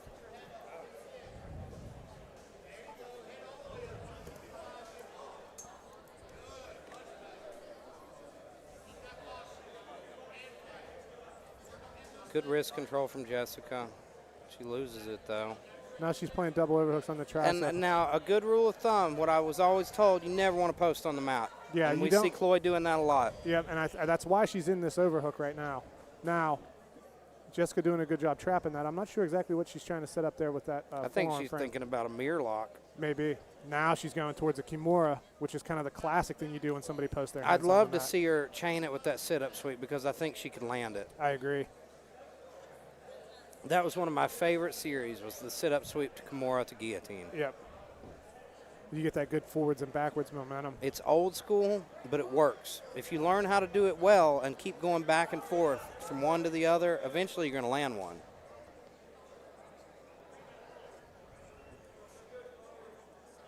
Got a little wrist fighting going on here. Yep, good battle for hand control. We got 2.5 minutes, well, almost 3 minutes remaining. Now it looks like Chloe might be starting to try to set up a body lock, but you can't body lock somebody in closed guard, right? You got to get the butterflies, you got to get the guard open before you get those hands low and start to try to connect. Very occasionally, you see somebody smash pass, but you got to have like the seatbelt grip. You got to have that jaw pressure. Yeah, and generally you're not going to see it when two people are equally sized either. That's something you'll see doesn't translate well in the same. Yeah. I don't know, Colin. I used to love that pass. But I was a big guy and then got skinnier and kept doing it. So I don't know. I wanted so bad to get as good at it as my coach, who was quite a bit bigger than me, and I failed miserably in my attempts. So maybe I'm just jaded. Your legs are too short. That's what it is. My legs are too short. You're not built for it. I'm a troll. You're an outside dog. It's a corgi in this instance. Jessica doing a good job If making you're her own. going to be an outside dog, you want to be like one of the Queen's corgis. That's right. What do you think happened to the Queen's corgis after she died? I really wonder about that all the time. Is that what keeps you up at night? It does.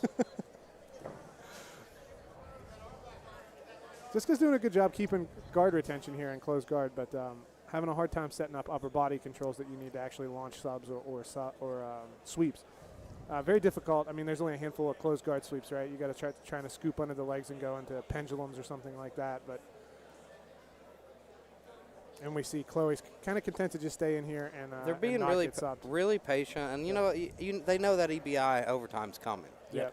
If you see a stalemate, you don't want to burn all your energy out before that time comes. Jessica doing a good job with wrist control now. Maybe looking to throw up a triangle. Generally, wrist control from closed guard means a triangle's coming. Now she went to scoop under that leg when she stood, but good defensive reaction immediately sensing it from Chloe. She's doing a good job keep trying to fight that inside bicep tie. Chloe is there. You see that battle happening at the right arm of Chloe.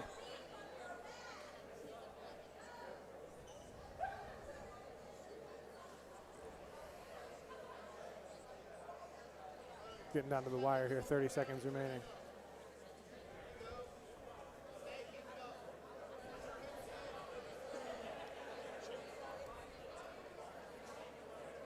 Jessica's got a tight closed guard. It's hard. It's making it tough for Chloe to do anything.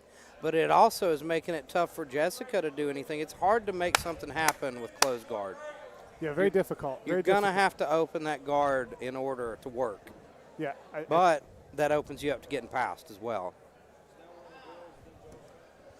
And I think that's why in recent years we've seen a transition away from the closed guard in MMA as we've gotten to the shorter time limits, right? Hoist Gracie's got an hour to work with Dan Seven or whatever, then closed guard becomes a much more viable long-term position. Here's my question. When's the last time you saw a high-level MMA fight end in the closed guard?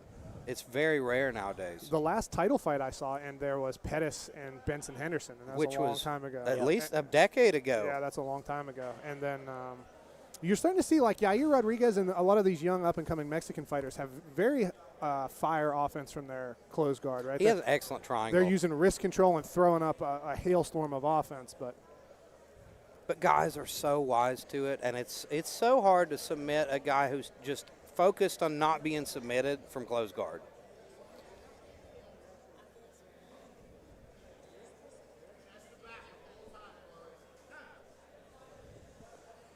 So we see Jessica here trying to escape the back. Chloe drags her over to the underhook side of the harness. And this is when that time gets important. Yep. We'll see how long it takes Jessica to get out of here if she can do it. And Jessica seems to be going with the approach of trying to bridge backwards and set her on her shoulders to get off of the side. I don't see that she's got wrist control either yet. She's looking for it. There it is. Now she's got that good 2-on-1. She's got the hands separated, but now we're in double underhooks, which is actually a more difficult position to escape, very difficult to attack from, but now she's going back to the neck. She's over the neck. She But can get a nice jaw crank. But she doesn't have a good chest-to-back connection anymore. She needs to try to turn her to the other side. Yep, she's in Drag her. She's in danger of Jessica getting that hip to the mat. It's a battle right now of if she can win that battle for that bottom hook. She needs to use that outside hook to lift that leg and try to roll her to the other side. Yep. Nice job recovering there. She was able to regain the bottom hook, but in the process, Jessica was able to clear the choke attempt. But we're here now a minute in. It's so difficult to keep control of the back while trying to get the submission. And we see Jessica's trying to work that 2-on-1 grip where she passes the arm over to the other side of her head. Now she's got that full bridge. She's got her head digging into her chin, and she's giving bridges backwards, putting a lot of pressure here. She's going to try to turn. Yeah, you see her moving her head back and around, yeah. I'll tell you this, Jessica Pritchard is a mean grappler. Yeah. And I like it. I'm a fan of it. That's another thing you see with just people who have that MMA training background, right? They lose that fear of upsetting their training partners. Chloe had her feet crossed at a really dangerous spot at one point. Yeah, and Jessica was crossing her legs over top of them, so she knows what's up there. She's trying to do it right now. Crank that ankle. 10 seconds. Yep, there it is. Oh. I don't think she's got them crossed high enough where she's safe now, I believe. Time. So Jessica, look at that crazy smile that Jessica Pritchard had on her face. She enjoys the violence. She enjoys just pushing people in the face and then rubbing her head on people. She's mean. She's a mean woman. So she's able to survive, but it does take her the full 2 minutes.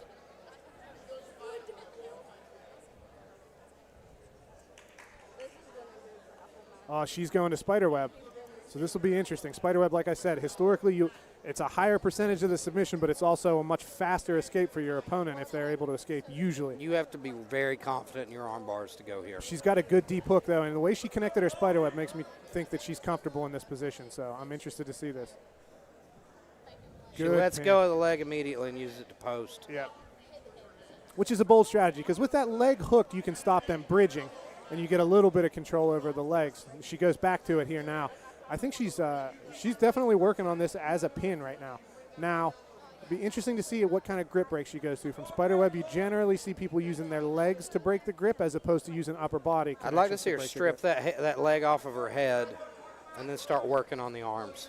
As long as she's got a good elbow deep hook, though, and she's still got her fingers kind of on top of her quad there, she's got a pretty good grip. There we go. Now she needs to lean up, start working on the arm. Now she's got her hands connected, but she doesn't have control of the lower body anymore. She's just using strength right now, though. She's not working on any. There, beautiful. But that was beautiful. And she gets the sub. Nice.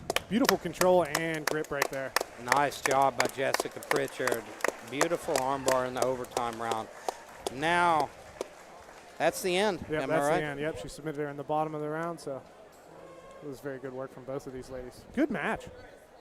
And Chloe, when she came out, she was very, I don't want to say passive, but she didn't look super physical in those clinch exchanges, but she was able to hang when Jessica was trying to bully her around. It was a good match.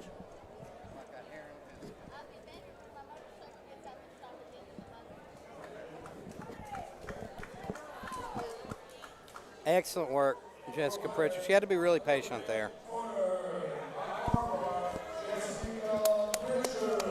Couldn't look happier. And you can tell that she's comfortable with her arm bars, right? Because she was very close to that arm bar finish in regulation as well from the Well, from you the see bottom. how many people choose the back control. You knew when she picked that, she likes the arm bar. Yeah, and when she went for a good, proper deep hook with that top arm, I knew that was a position she was comfortable with.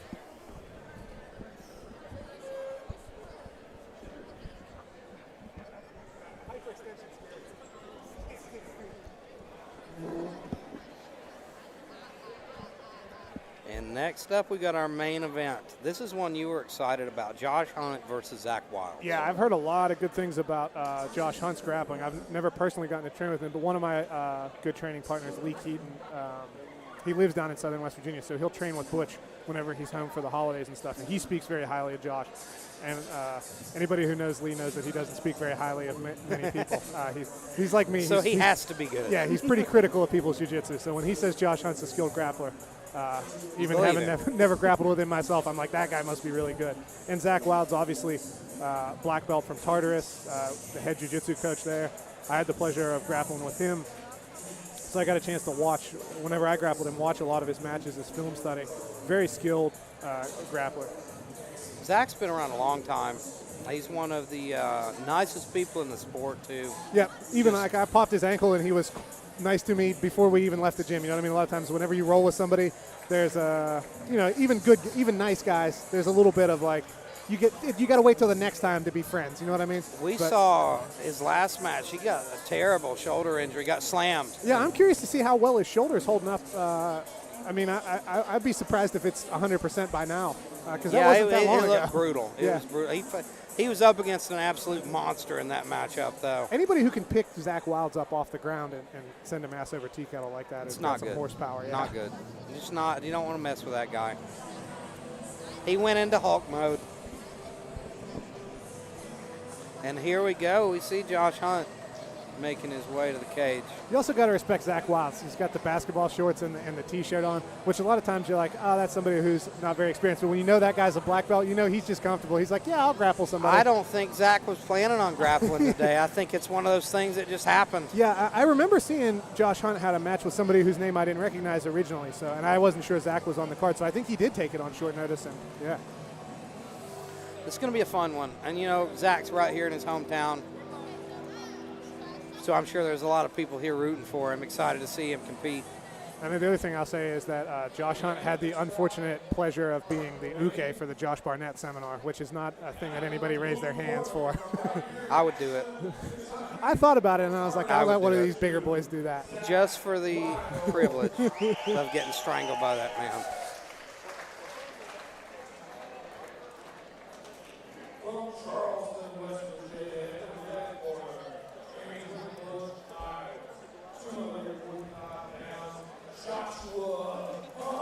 There's some big boys grappling. This is probably 500 pounds a man we've got in there.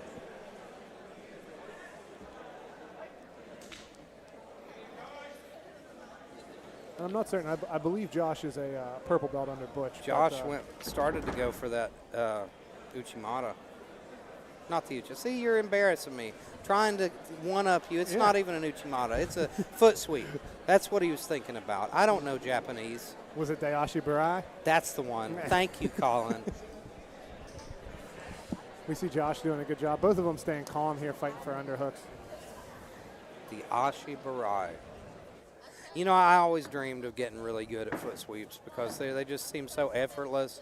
And when you land them, it's so sick. Yeah, I'm a big fan of those. I really got deep into them after watching a lot of Overeem's fights, right? Because Overeem was really good at just dumping people the instant he got into the clinch. Well, that's how he beat Pavlovich. Yeah. You see Pavlovich is a murderer now. Yeah, and Overeem was able to just foot sweep and put him on his butt and then never let him get back up, climb up on top. And that was, Eco-Reem late in his career. I think Overeem had some of the most underrated ground and pound of any fighter in heavyweight history. Yeah. And just Overeem is one of those guys, like, I saw a statistic once. He was the only person that had fought professionally, one of the only people who had fought professionally in the 90s, the 2000s, the 2010s, and the 2020s. That's bananas. Because he made his debut in 99. Like, that's a... And we see Josh Hunt presses Zach Wilds up against the cage right in front of us. He's looking for that inside leg trip there with the Uchigari, and now he's using it, that cage position. Now to he's start digging to make down for into the a single leg. Zach's got a hold of the neck. He's trying to finish it as a knee tap, but not. And he loses it. Lost it.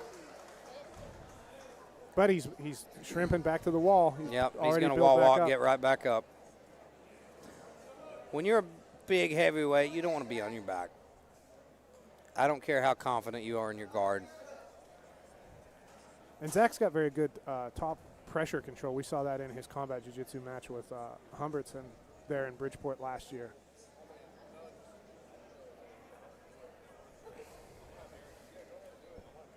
Good use of the collar tie here to keep some of that weight off of his chest, right? He's got that forearm and the collarbone there, so he's not carrying all of Hunt's weight into his chest. It's turned into an interesting wrestling match so far. Neither guy wanting to give any ground.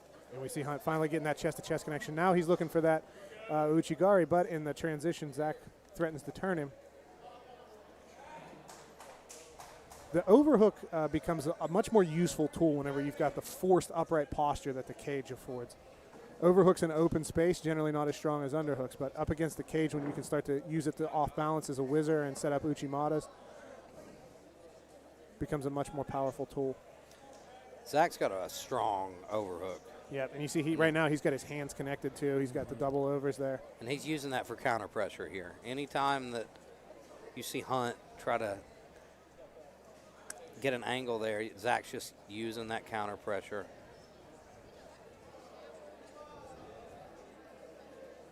It seems like Zach's trying to use the cage to kind of break that grip, too. You see him kind of swaying back and forth there.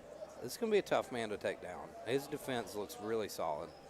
I'm impressed at how well his shoulders are holding up in this double overhooks position. A man who just had his shoulder dislocated at one of the last, maybe the last New Line event.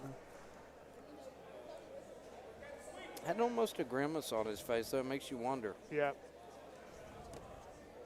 And this is an exhausting position. Now we see Hunt starting to look for the transition between Kosoto and Ouchi, the outside hook and the inside hook. I'll learn you some Japanese by the time the day's over. I'll try. When I first started, I was like, I'm going to learn the name of all these throws. And I gave up on that really quickly.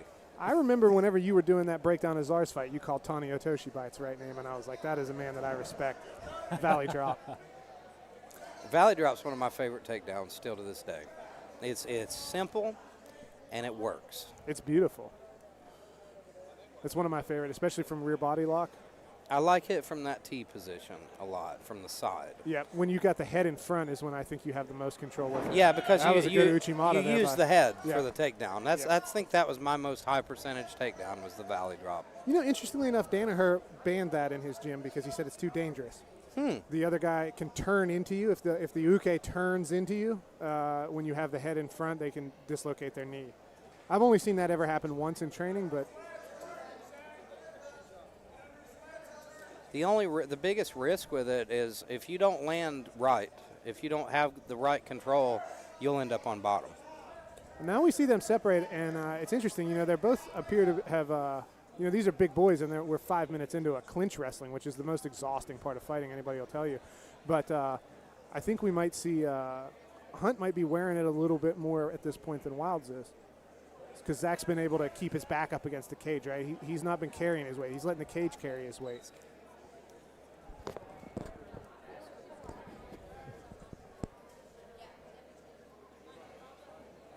Zach settles back down into this double overhooks. Not a lot you can do with the double overhooks on the cage except for turn off and hit Uchimata. But you see Hunt went for Uchimata, but very difficult from that underhook position. Oh, and Zach was able to break the double unders whenever they got out into open space. Beautiful transitions. A lot of subtle, good upper body Greco and Judo going on here.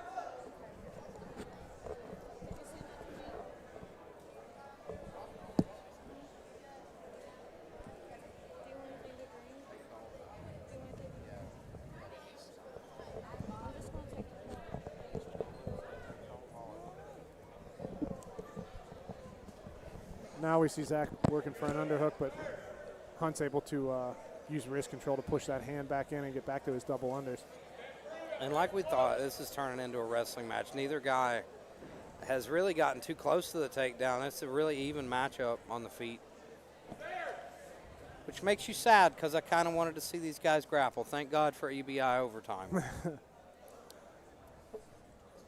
As somebody, I got a bunch of people with MMA fights coming up, so I've been doing a lot of wall wrestling and stuff, so this is actually pretty entertaining to me, but I might be the only person. You know, for people transitioning from wrestling to MMA, how much of a game changer is that wall? It's huge. It's not even like jiu-jitsu. It's not like wrestling. It's its own martial art.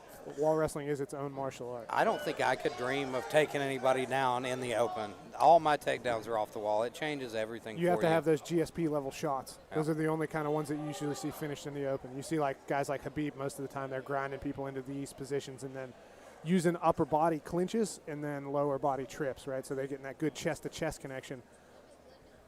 So some of the judo techniques that you don't see very often in wrestling, where there's so much space and there's no walls and the posture is generally much lower, right?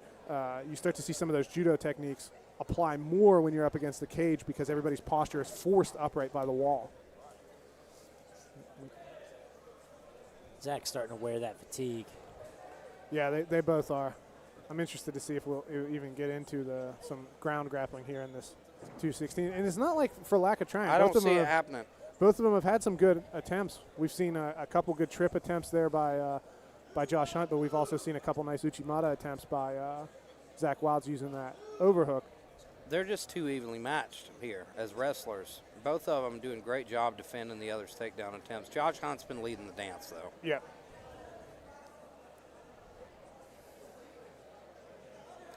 But if we're scoring this match so far, no points. So it's interesting.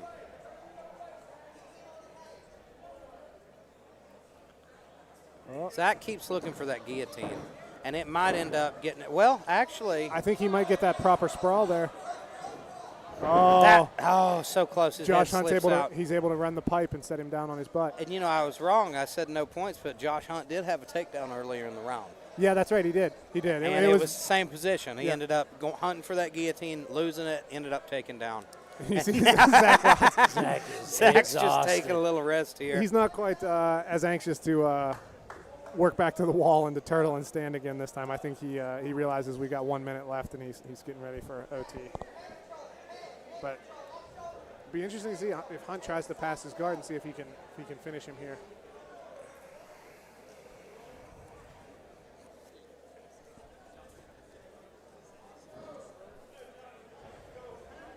Oh, but we get a look at Labado that. position. Now we're into a funk roll type transition. And now he's going to take the back. Hunt's Man, he's on the neck. We got 38 seconds. Neck crank here. Tap. Oh, wow. With 30 seconds left, Josh Hunt gets the finish.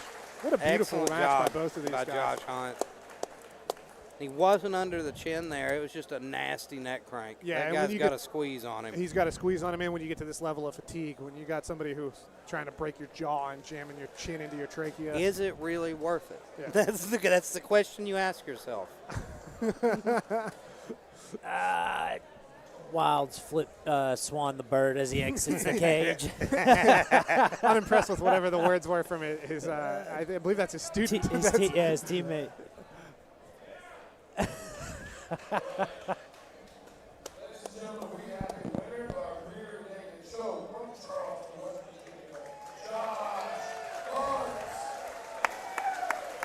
Excellent work by Josh Hunt. He was patient, finally found that top position and got the finish.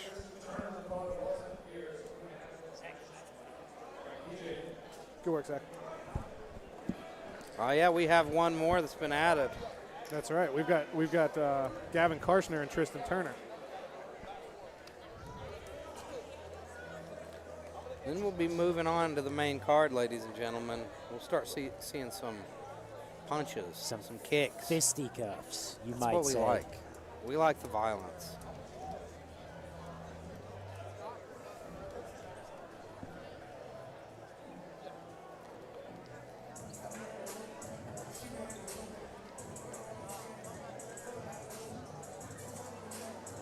This is Gavin Karshner making his way to the cage for the second time. Now, if I'm not mistaken, the fellow that he's grappling was a wrestling experienced guy as well, right? So we've got a little bit more of a, I don't want to say evenly matched. The other match was also evenly matched, but we've got two good wrestlers going with each other now. So we're probably going to see a slightly different dynamic.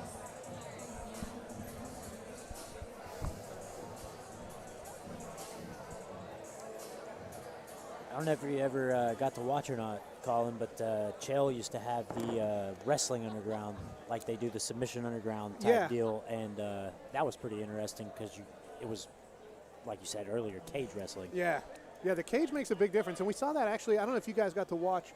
They did some jiu-jitsu matches at the last Karate Combat. Craig, really? Yeah, Craig Jones hit a flying triangle off the cage on a former training partner of mine, Phil Rowe, who's a very high-level black belt that's now a UFC fighter. But he went down to Mexico City for the Karate Combat, and it has that like pitched wall. Yeah, the slant pit. So it adds an even extra level because it's kind of waist high. Yeah, I bet that was strange grappling in that. Yeah, it was really interesting. I'm going to have to look at how he set up that triangle. Yeah. Craig Jones is always so interesting to watch. He's a wizard. He's a very high-level guy. I still think about his match with Gordon. I think that he's come closest to actually being able to compete with Gordon Ryan. Yeah, since Gordon's got his black belt, I don't think anybody's really given him the kind of looks that Craig did. And if you see the training footage from right before the DDS guys split up, Craig has given Gordon the business in rolling. Not giving him the business, he's not, but he's there with him in a way that Gordon's current training partners aren't. So, and shout out to Philly Fresh for going down to grapple Craig Jones on short notice in Mexico City. It's like Jacob Couch. He did the same thing with Gordon. Yeah, yeah. And it's strange. It's so strange seeing a guy that you know and have trained with competing at that level. It was bizarre seeing Jacob Couch rolling with Gordon Ryan. Yeah. Because, like, I know that kid.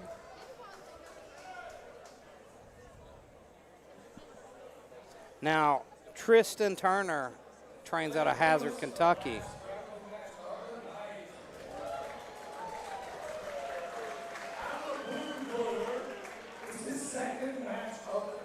This Karshner's, man, they're just, you can't stop them from competing multiple times a night. They love it. They can't get enough.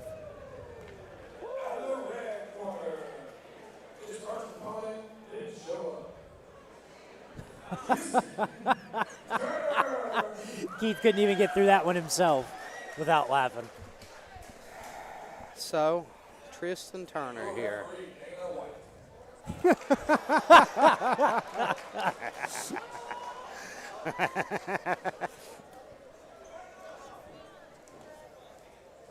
Well, we're going to see some violence in the collar tie from these boys, I do believe. Yeah, look at the wrestling already. I think this one's one where we're going to see that kind of Hunter and Czar I think pace. Karshner's going to have the wrestling advantage. From what I've heard from Tristan, he's pretty new to the sport. He's only been training for about a month, but he wanted to compete, see what he could do here. And I'm glad he got a chance to. You know, it's hard to come all this way and have your opponent pull out. It looks like he might be a bit heavier here, so we might see that maybe equalize a little bit some of the skill differential if there is such a thing. But he's doing a good job fighting for those inside positions and collar ties too. Well, and he's kind of taken a little bit of a page out of Karshner's book there from the last bout that he was in, where he's the one now feinting for the shot. Yeah, good arm drag into that single leg, head outside. And he does a good job defending so far. Oh, the defense! That was nice by Karshner. Wow, look at that takedown Beautiful there. transition. Karshner. And right here into a cradle. Karshner did a beautiful job of changing the angle on that single. Now he needs to fight for an underhook on that far side. Now Beautiful headlock from Karshner, real tight, and he's looking for the guillotine. Maybe 10-finger style if he gets that belly over top of his head. Such a sneaky choke, the 10-finger guillotine, and not seen often enough. Nice switch to the back there from Karshner. As a go behind. Tristan's smart to try to cut to his back, get back to guard. But Karshner's doing a great job controlling that leg, stopping him from getting all the way through to guard. And he's reaching over for the head too. Looks like he might be thinking about falling back on a leg lock. He is, but he's not got an angle on it. No, and he's on the inside. But he's going for it. You got to give him credit. Yeah, he's looking at it like, I'm not quite sure what to do with this foot, but I want to do something to break it. Well, I had an old coach, and he said, you know, jiu-jitsu's simple. You just take something and turn it the way it's not supposed to go. Yeah. Tristan Turner now looking for a triangle of his own. We see Gavin posturing out of it, controlling the legs and running right back around.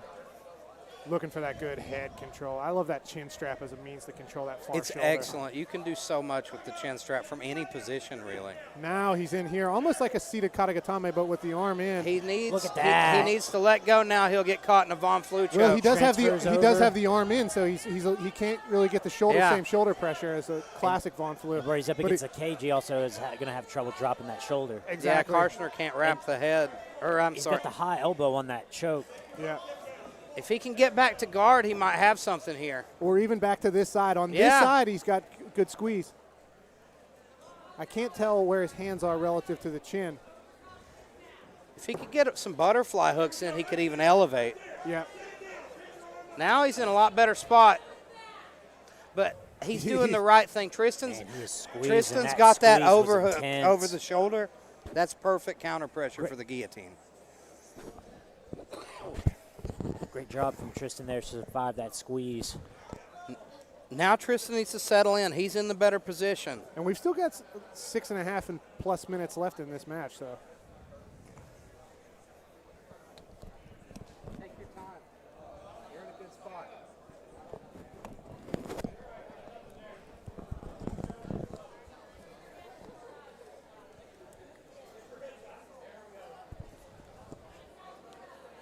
Now Carson trying to frame a bit.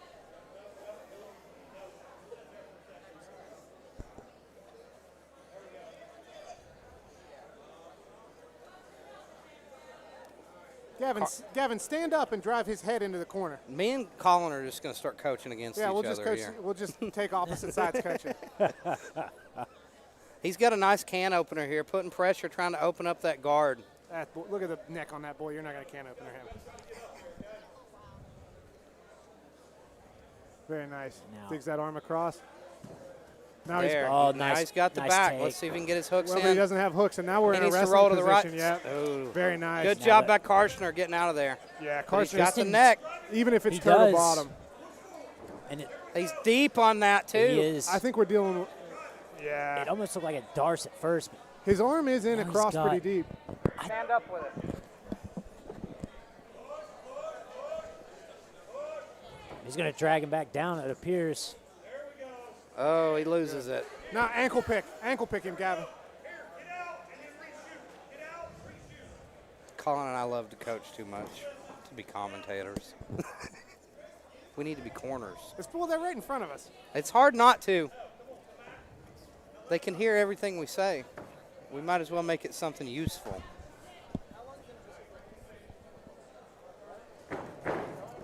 Good sprawl by Gavin. Nice man. job, Back to Gavin. that This has front. been a back and forth match. Excellent job by both guys. Gavin's got the back, and Tristan does a smart job cutting back to guard. I gotta go pee. If this match ends, will you announce the winner?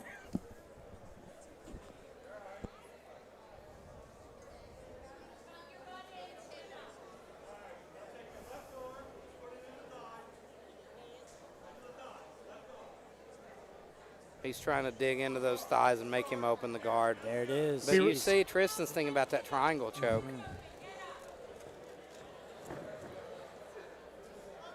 Doing a good job getting to that chin strap. Now he's got a hold of the leg. Good job by Tristan. Let's see what he can do with it. Excellent job by Karshner. You can hear his dad over there. No, no, no. Gavin taking the back now. Good go behind. Now he's got the armbar and that go behind. Wrist right on the far side. Excuse me, wrist right on the This near has side. been one of the more fun matchups of the night. I'm glad it got added. Yeah, same. I figured it might be because we got two good wrestlers. You get those nice scrambles going. Yeah. It's $19. Nice control there with the chin strap. The beauty of that chin strap is you can keep that far shoulder from coming up with your chest. I think a lot of jiu-jitsu people undersell that position because they think it's just about guillotining. That used to be Look one at of my Tristan favorite reversing spots. position You there. can sweep with the. Oh, Oh, that's he's got it. nasty. And look at him escape it. He keeps going for that beautiful guillotine, but not Oh, wrapping man. them up Yeah, with the he legs. just If he doesn't know had that, he would land He it. just doesn't know the leg positioning yet. You teach that boy a seated bad there's- katagatame and we got real problems. No Stop strikes it. allowed You got to here. stop this shit. Seated katagatame is different than a guillotine, man. It's fundamentally different. Oh, my God.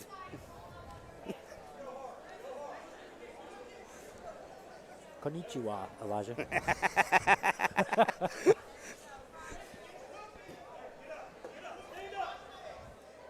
This is America. Tristan looking for We that. speak English. Looking for the other hook there. Now Tristan's starting to hunt for an RNC.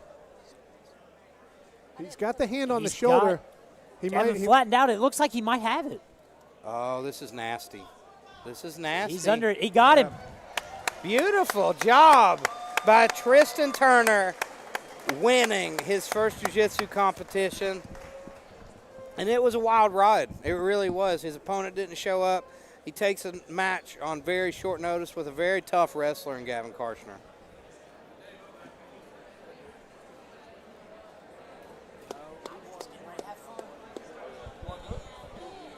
RNC 734. You got to scream, Dave. Dave is making his debut as a ring announcer right now, ladies and gentlemen.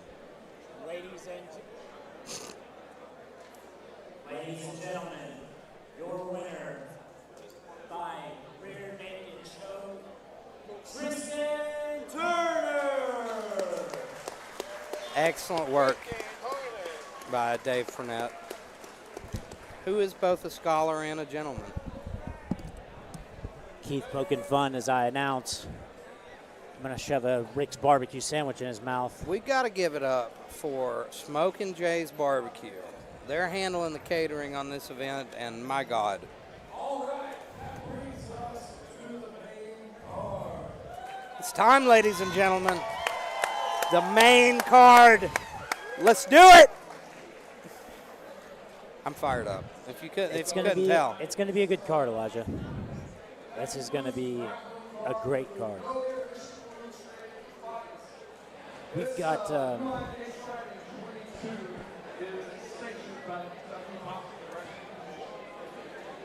Louder. No, you're just not talking loud. Yell.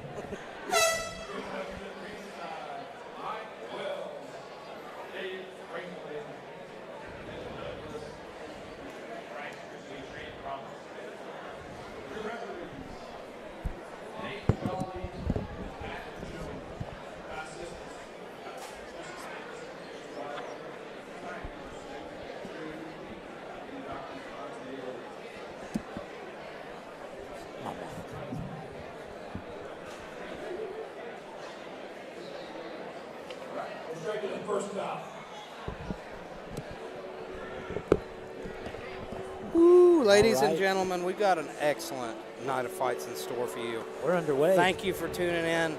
I am Elijah Thacker. I'm alongside Dave Fournette, and we will be joined very shortly by our man, Colin Caprini, the brown belt, Ground Zero. He's an excellent commentator as well. I'm glad that he's joined us this time.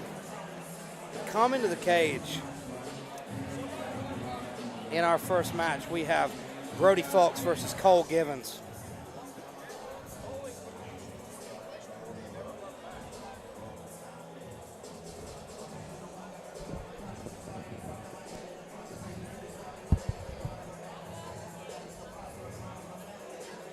Now, we see Cole Givens making his walk to the cage here.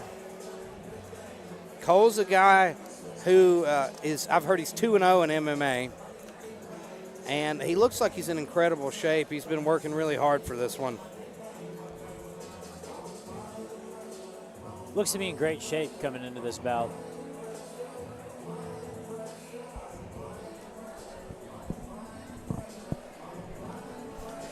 Cole Givens fighting out of Jeffersonville, Kentucky.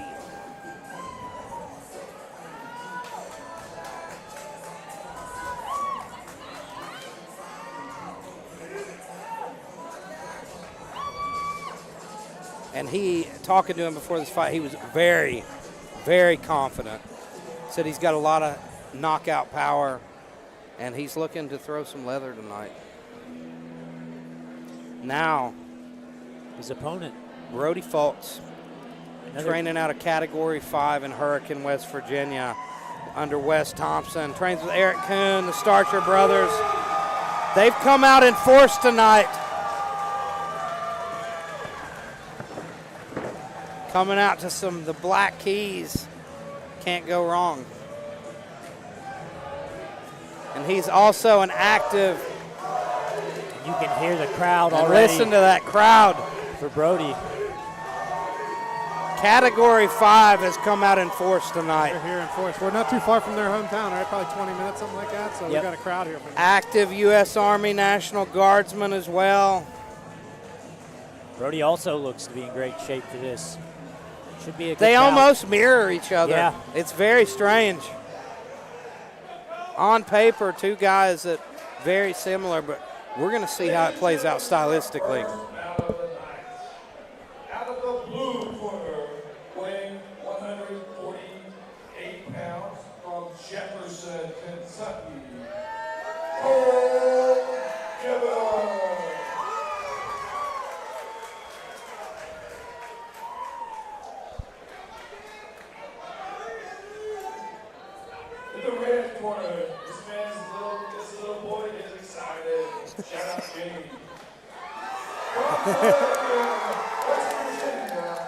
150 pounds, category high jiu-jitsu.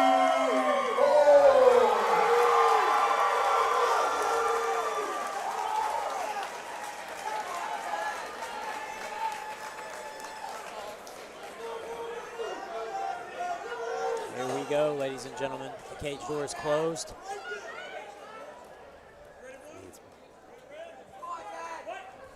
Here we go.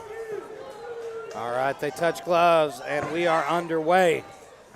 Body kick starts the show. Cole Givens. Then he gets dumped. Oh, referee Matt Jones calling that a knockdown because of the straight right hand. I think he wasn't hurt as much as off balance. Yep. I mean, these Big Kentucky right hand rules, from you do get Givens. punches off of the caught kicks. You just can't hold it for a long period of time. Nice crisp jabs here. Givens has his hands super low. Good one, Nice too. right hand from Givens. Folks with the inside leg kick. These boys are setting a high pace. Yeah, right out the gate. Givens reaching a little bit with that one, too. Oh! And that is it! He is out cold! Oh my God! Beautiful right hand! Sniped him! Now, if Cole Givens is smart, he'd stay in one place. If you stumble, they're going to stop the fight, but I'm surprised he got up. That was a Amazing good that he shot got right up in. because he looked like he was done. He's called the fight. Yeah, the doctor's coming in. He was done. Right. Good call by Matt Jones. Let's Here get it the is. replay here. It's a beautiful straight Beautiful right right Massive. hand right down the middle. Well timed. And he walked right into it. This crowd is on their feet. Look at these people. And you hear him chant, Brody, definite knockout of the night contender. And there's this little boy in the cage with him. Boy. What a knockout to start the show. We saw Givens get just a little bit overextended, reaching out with that right hand, and that's what he paid for. Well, he was being a little Beautiful lazy. work. He was throwing hard shots, but he had no defense. And you see Brody just sat back and waited for that beautiful crisp right and absolutely lights out And that same for it was- Cole Givens. And that's that same nice straight right hand up the pipe that he hit him with earlier. Matt Jones really one of the best referees I've ever gotten to be around. He Knows does what an he's doing, excellent job, and he takes it so seriously. He does. He's going to referee camps to improve all the time. Yep. Like, the guy cares about his job. He does an excellent job. Yeah, and you see a lot of these, sometimes the local athletic commission guys, they're here for, because they told they had to be.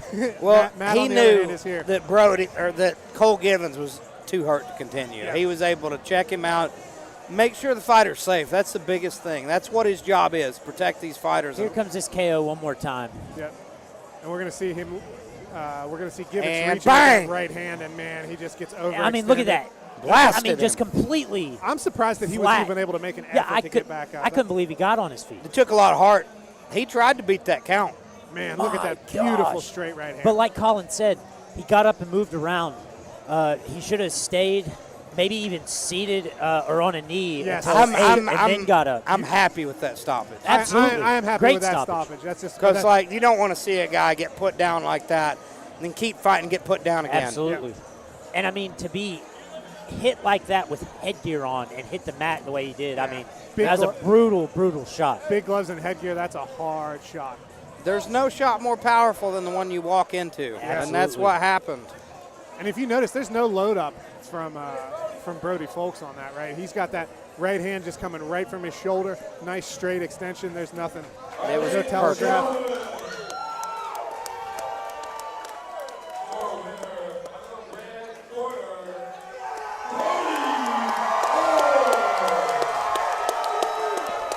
Crowd is happy with that start to the card, baby. Excellent work by Brody Folks. For his debut, you can't ask for a more clean and beautiful knockout.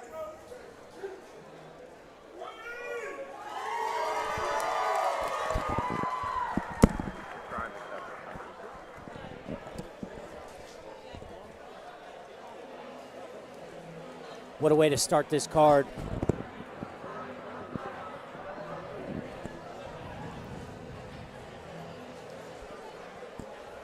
Moving right along, next up we're going to go to 185-pound MMA bout. And it's a sad moment there, you know. I just heard Tyrone Kenshin's walkout song start to play. That originally it was supposed to be Eric Mon and Tyrone Kenshin next. Unfortunately, that bout fell through. We don't get to see that one. That was potential fight of the night candidate there. Big bummer. Eric Mon did everything. He put in the work. You know, it didn't work out. And it's one of the saddest parts of the game, especially in this amateur level, to prepare for an opponent and then not get to actually make that walk. Yeah, that's one of the hardest things whenever I'm getting guys ready for fights, amateur guys. Like, you have to, even when you have uncertainty about if a fight's going to happen, you have to train like it's going to happen, and you're going to have these heartbreak moments. And this is the worst kind, right? You made weight. You're here on the night. You sacrifice time away from your friends and your loved ones and other things that you wanted to do to be there for. And it's almost worse than a loss. It's mentally and emotionally exhausting. It's a horrible feeling. I don't know how many times you got to go through that, but it's a terrible feeling. Coming to the cage now, we see Will Armstead. Will is a veteran fighter. He's 0-3, but he's had a lot of really dangerous opponents. His last fight was a KO loss to Devin Williams in NLC 20 in Bridgeport. He trains at Integrated Defense Systems under Eugene Blankenship. There in Begley, West Virginia. 25 years old, 185 pounds. You know, starting your career off at 0-3, that tells me one thing about you. You're not going to give up. No. You're not a quitter. This is not an easy sport, especially I've seen many people take a loss out of the gate, and that's it for them. You never see them again. This guy keeps coming back, keeps trying to get that first win, and we might see it tonight. And he will be up against Travis Abner. Out of a very tough gym, he trains with Brandon Conley. Brandon Conley is a guy that we saw at the last NLC card against Billy Poe. And one of the best fights of the night. And not long after that, some more people might have noticed it because he just got signed with Bare Knuckle FC. I saw that. I'm interested to watch that, especially with that slick cross-guard style that he was playing. Like, that transitions very well to a no-glove scenario. I'm very excited to watch Brandon fight there. And he's got quite a few of his guys on this card that he's been coaching, and Travis Abner here is one of them.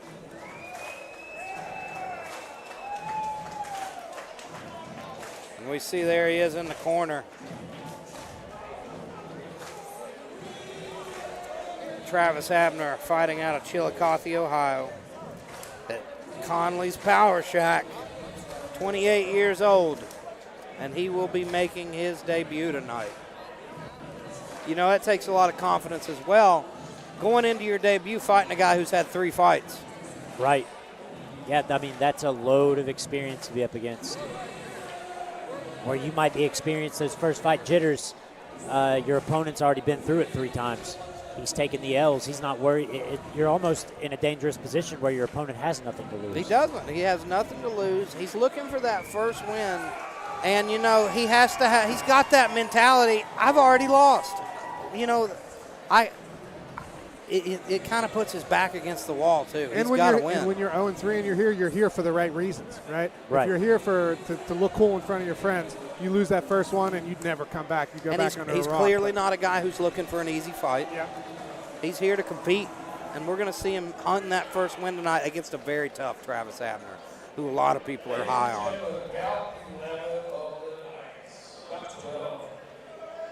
We have a 180-pound MMA catchweight bout. Fighting out of the blue corner, all the way from Pennsylvania, 172 pounds, William Armstead.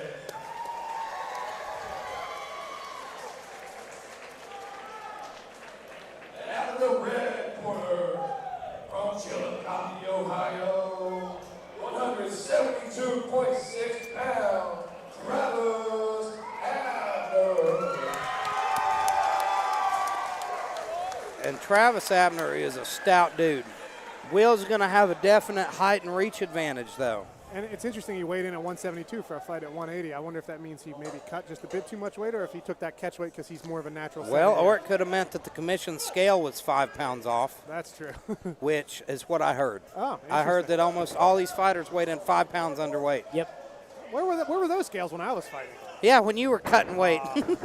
Nice straight right. Oh! Excellent lateral. Beautiful. Look at from these Will knees Armstead. for both guys. But Abner's right back up, and he got caught with a knee coming up. Those are some beautiful transitions there. He hit that This is- lateral off of a good double leg entry from Abner. And under you a straight see right hand. the experience right I now was gonna of say, Armstead. I'm liking. He's not looking like an 0-3 guy. No, definitely not. Whoa! Beautiful power double. You see Abner just getting into that body lock and hitting that. And another suplex! Oh my Suplex God! there. What a suplex. That is a boy with some power. Absolutely. 2 suplexes and a big lateral drop. This is a fun fight.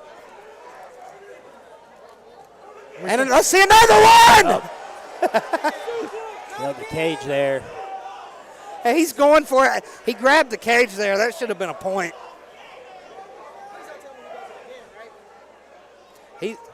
Good knees to the hamstring here. If he can get those hips up and under him, he's going for another ride. Now, one thing I will say, though, that's a lot of calories to burn. Oh, yeah, that's exhausting. Armstead's Suplexes. looking at the ref, wanting him to separate it, but I mean, Yeah, But Abner's- that last one, he landed right on his head. yeah. You wonder if he can survive another. Bang! another That one suplex. wasn't as clean, though.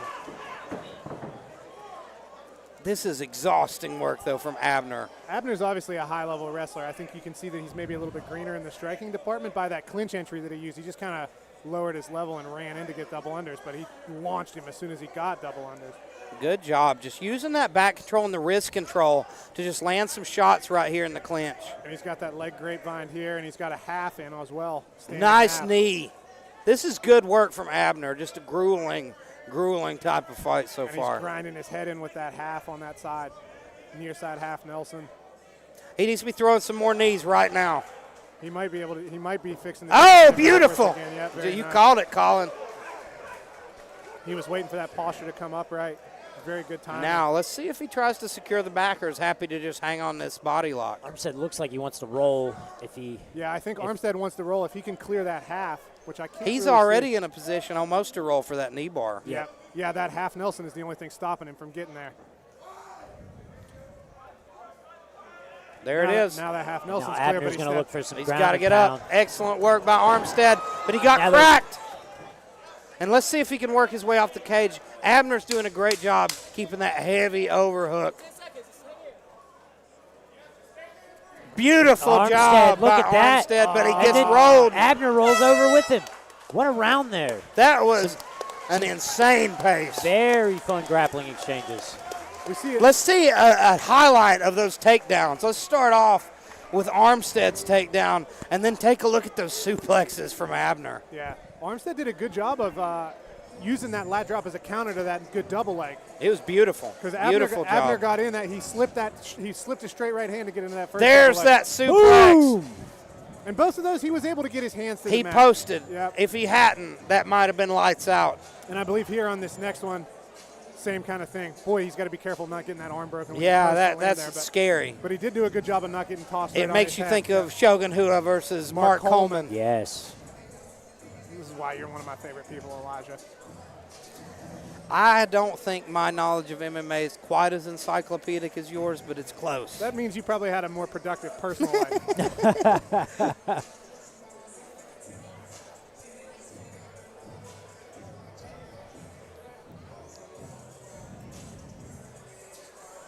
It'd be interesting to see how the fatigue sets in for these two guys. That was exhausting. I'm tired watching that first round.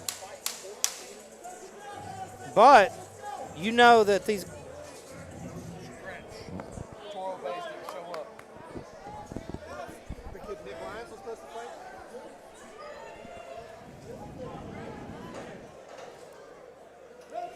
So here we go, round two, and this fight has already been a barn burner. And they're jawing a little bit. Beautiful! Wheel kick grazes him. Interesting strategy coming out with so many kicks against somebody who wants to get in on your legs. But you see both those takedowns, they didn't come from a shot, they came from the clinch. Yep, that's true.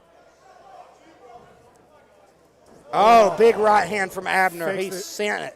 Fakes Oh! Oh, but he eats a hard As- knee on that one. Just like you said, though, he gives him the leg, and Abner takes that takedown. even though he ate the knee to do it. Now Armstead might be able to get up here. He's in a decent position to wall walk. Be interesting to see how Abner addresses It's it. just a will. He's got to have the will to get back up right now. He's bleeding all over him. I'm interested to see if that's coming from the nose or from a cut. Whatever that is, it's a result of that knee. Yep. Armstead is ending up in a bad spot here, though. He's letting him drag him down. He needs to dig for an underhook, try to stand up. Yep, he needs to try to get his back flat against the cage again and try to stay off of that hip. He needs to get flat on both cheeks so he can start that wall walking motion.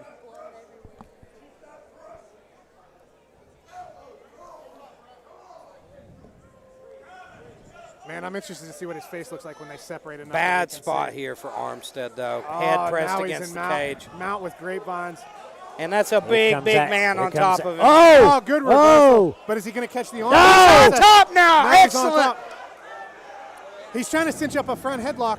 He's going for that guillotine, and now just looking to land big shots. It looked like he was starting to look at an anaconda, but he did a good job. Hopefully he can just keep this top position. And look at him. He's going to sit him up against the cage here. He's got it. Looking for this the guillotine. Is nasty. It's nasty. It's He's got wicked he pressure. He's not able to connect his hand. Oh, man, that was dangerous for a moment, though. John Jones style. He needs to get back up on top, though. He needs to shrimp. He needs to escape and start to try to take the back. He's in that drag. He's got to dig that leg out of there. Yep. He's got to keep up. He was able to swim back an underhook in. Very nice work by Abner there to stay on top. Beautiful scrambles by these two. This is an excellent fight. Absolutely. Back and forth the whole way along. And I believe it is the nose of Abner that's bleeding. And you see that sense of urgency as he sees his blood pouring all over, right? He's trying to get the finish now. And he's talking to Keith. Armstead's talking to Keith in the middle of the fight. Very impressed with the composure and pressure under fire here. You can see that experience. Yeah, Even though he's lost those fights, like this guy is tough. He's the real deal. And he's technical. Yep. This is a guy with a serious future in this sport, both these men.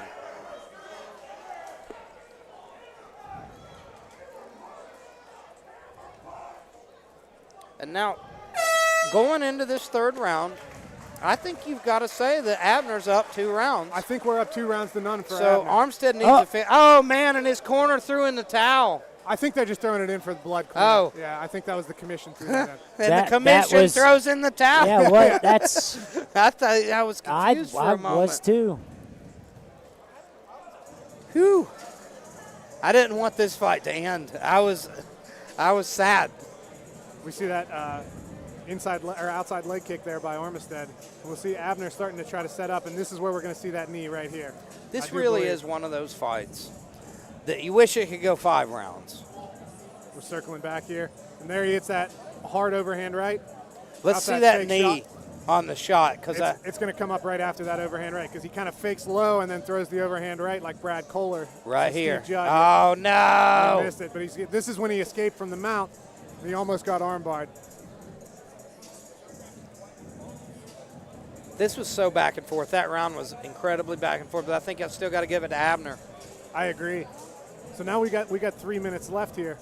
So Abner, ostensibly may have been the more tired going into that round, and now he's got a smashed nose, it does appear. You know, it reminds me of that Carlson Gracie quote. You know, Will Armstead's losing this fight, but he said, if you can't win, make your opponent pay a steep price for victory, and he's doing that. Referee calls time to get a little more of that blood up off the mats here. And that's Nate Jolly right there, that referee, excellent fighter. Excellent Kentucky fighters here working for the commission. Love to see just some good straight punches here. Nice. He has a really nice front kick. That front kick up the middle. I'd like to see him throw some low kicks. Stop going high so much. Nice right hand, and he just eats it. If you're in Armstead's corner, what are you telling him to do this round? Straight punches and stay on your bicycle. We see Abner's coming in and he's faking that shot and throwing the overhand, or he's shooting. Like he's kind of a static, plodding forward target. I'd like to see a lot of jabs and be ready to down block and sprawl right off of it. And you know, I don't think we saw Armstead throw a single punch that round. And there he was able to just use that double setup and get on top here.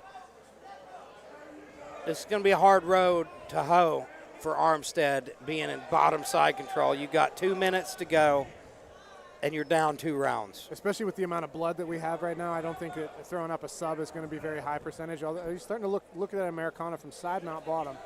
But he's able to recapture half guard here. He's doing a good job controlling the posture and not eating too much damage, but he's only got 2 minutes to work here.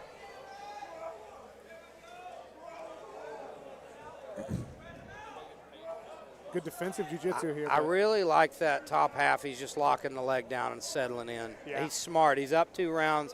He knows that. And so he's just got to do some work, stay busy, and win this round. There he is. He's just doing work. He's losing that underhook, and I hate that. I hate it so much. Yeah. But Armstead's not taking advantage of it either. And that one of the things is you can lose that underhook in half guard, and it's not quite as critical as if you lose that underhook in mount. You're not immediately in jeopardy of being bridged over. Although he's able to hit a nice bridge, but you see that half guard is what actually stopped him from being able to bridge all the way out. Armstead's breaking a little bit. His will's breaking. He's getting tired. And I can't tell if his nose is open now or if that's blood from... I believe it's his nose. I think so. Oh, I thought he might be able to get back up to his feet for one more salvo here, but 1 minute left. It's going to take a miracle for Will Armstead to win this fight. beautiful top control here by Abner, though. Abner's a powerhouse. And that half guard control is what was able to keep him in that top position when Armstead went to hit the bridge and roll. And I could be wrong, but I'm pretty sure that's the first real suplex I've seen in New Line Cagefighting history. It was a pretty legit Probably, suplex. yeah. Closest thing we saw was Zach Wilde's, but other than that. And that was more of just a big man return. And that one just made me sad because Zach Wilde's got hurt. 10 seconds left in this fight. Beautiful work from Abner, stealing the last round, really sealing the deal in the hands of the judges. I can't see it going any other way now. No. I think I'd say that's 3-0 safely. I agree. And he had to dig deep. He ate a big knee in the second. He ate a big knee in the early in the first round as well. Yeah. Like, he's a tough cat.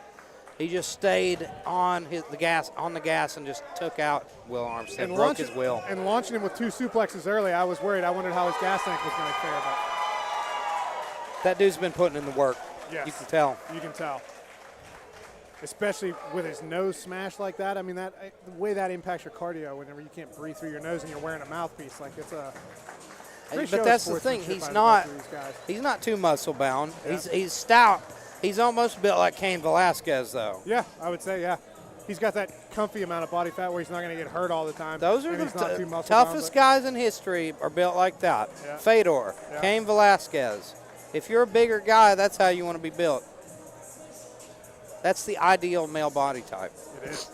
That's what I tell myself when I look in the mirror. Me too. And I never believe it. Excellent couple of fights so far, gentlemen. Off to a great start, man. Next up, we've got some new blood, young blood, Travis, or just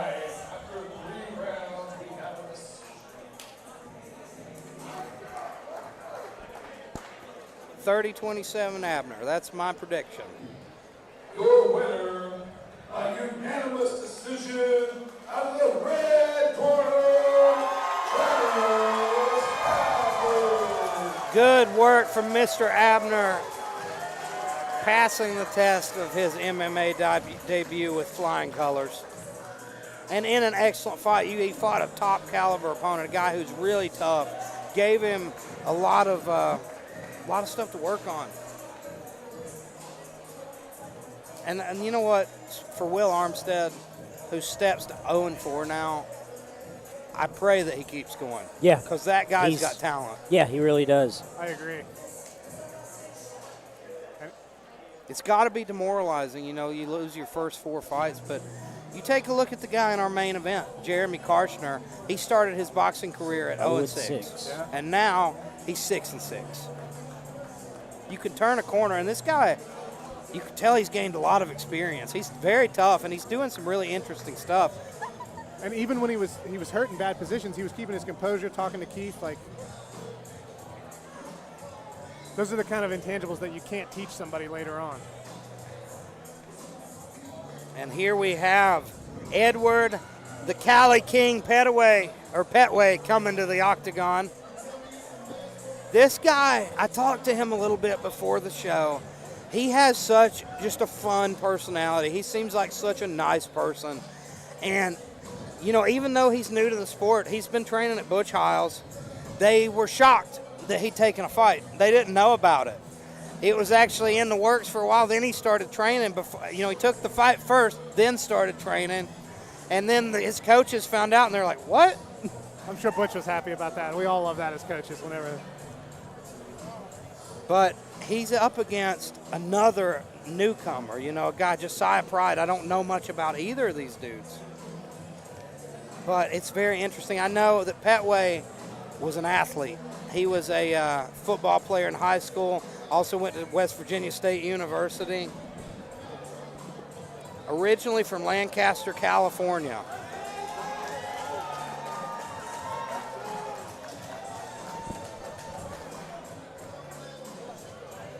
Petway seems to have quite the following here with him.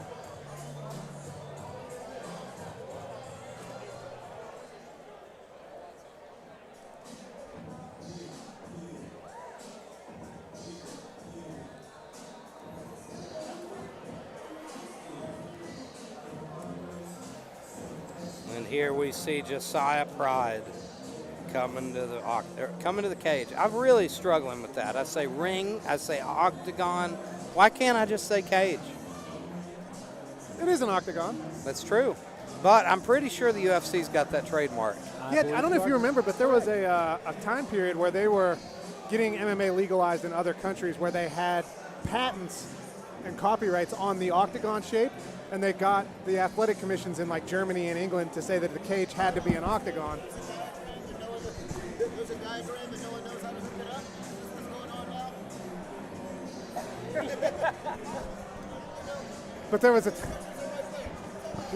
But there was a time period whenever they were getting MMA legalized in these other countries, and they were saying it has to be done in an octagon, and the UFC owned a copyright on it, so all the promotions were having to pay them a cut of it. But Genius. luckily we're past that time. Dana White's a genius.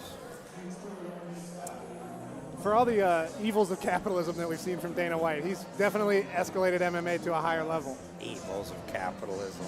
You're talking to a libertarian, man. I'm with you on that. I was celebrating as much as Dana yesterday when Francis got slapped. I was a little sad, too. There was something about that made me a little sad, too, just seeing Ngannou get knocked out that badly. I think it's just because Francis Ngannou seems like such a likable guy. Yeah, he does seem like such a likable guy. So here we've got Josiah Pride. He's fighting out of Winchester, Kentucky. Two guys that are brand new. We don't know much about them. They're unknown quantities, and I've talked about this so much. Those are the most fun ones to me because you never know if you're going to see the next superstar. Yeah. And Butch's gym has produced some good MMA fighters, even though I think he's more primarily a jiu-jitsu focused gym. But I mean, pro MMA fighter Mike Dyer came out of there a long time ago. He was kind of in that same time period I was fighting. He was a very, very skilled lightweight. We see Griffin Key and Devin Stanley and a lot of those guys. So. And you know, one thing I like about just watching both these guys, they're calm. Yep. Neither one seems like they've got too many jitters. And that's a difficult thing in their first fight. To just go in there calm is very tough. Gentlemen, we are now at bout number 13. Fighting out of the blue corner, weighing 177.4 pounds. This is his MMA debut from Charleston, West Virginia. Edward Cali Petway.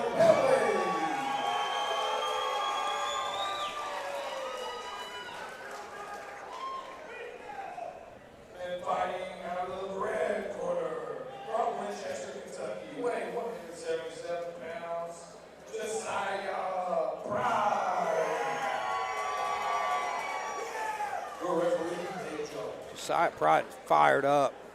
I saw him over there in the corner just a minute ago hitting himself like BJ Penn used to.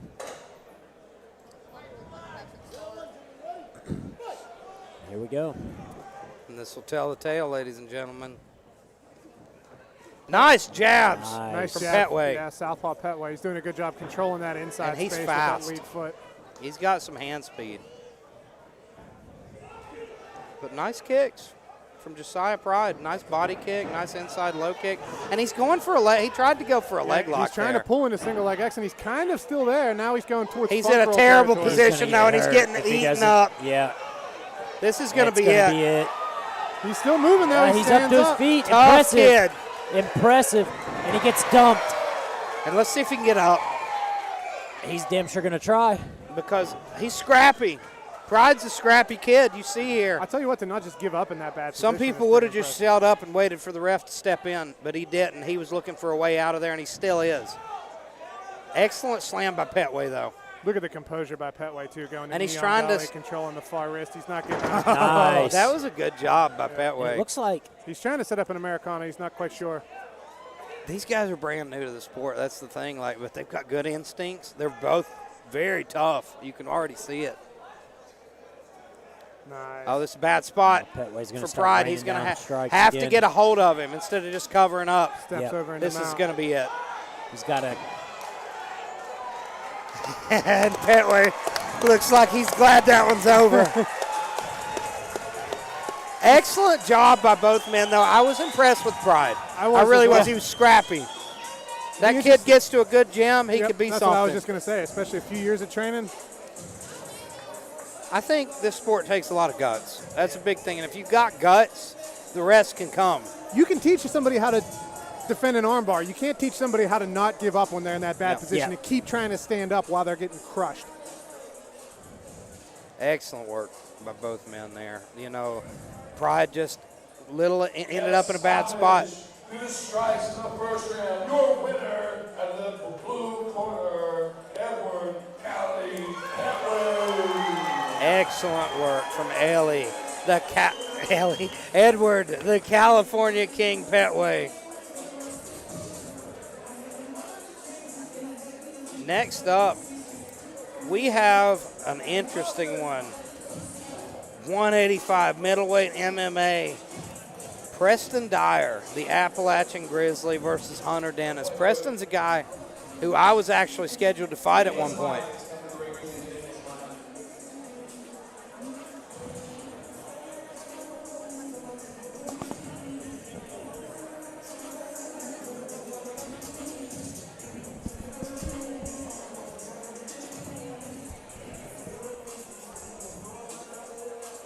And you know, Preston Dyer is a guy, he's been around a long time. He's been behind the scenes cornering guys.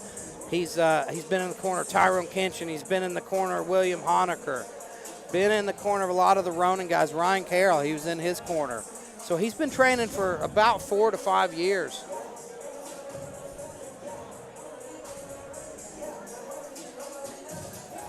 And anyway, Dave Fournette just threw me off so much. You're ruining everything, Dave. I'm sorry. Happens sometimes. Oh, we're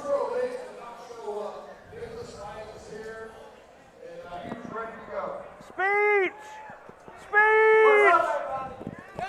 As everybody knows about what we're going to talk tonight, understanding a lot of the reason, all respect to the whole training train. But while I'm here, I kind of want to say the first person I was really supposed to fight tonight, trailer park. Wanted to run it down all over Facebook, Oh boy. and then make it MMA and not want to go through. So,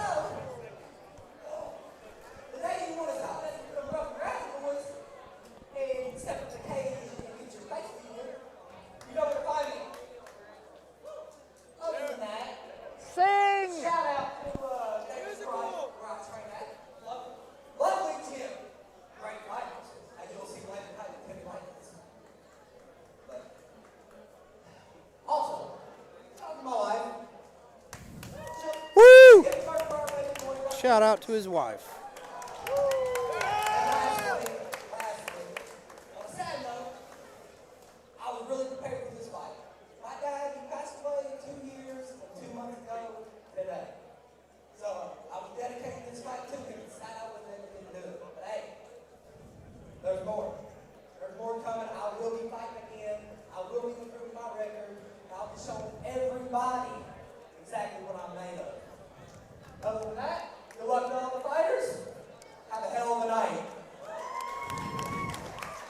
You know, we talked about it before. It's so frustrating to, put in all the work and then your opponent doesn't show. And Nicholas Lyons has made some tremendous improvements since he started his career. So he actually won a fight outside of New Line. His last fight, he's now up to 1-3.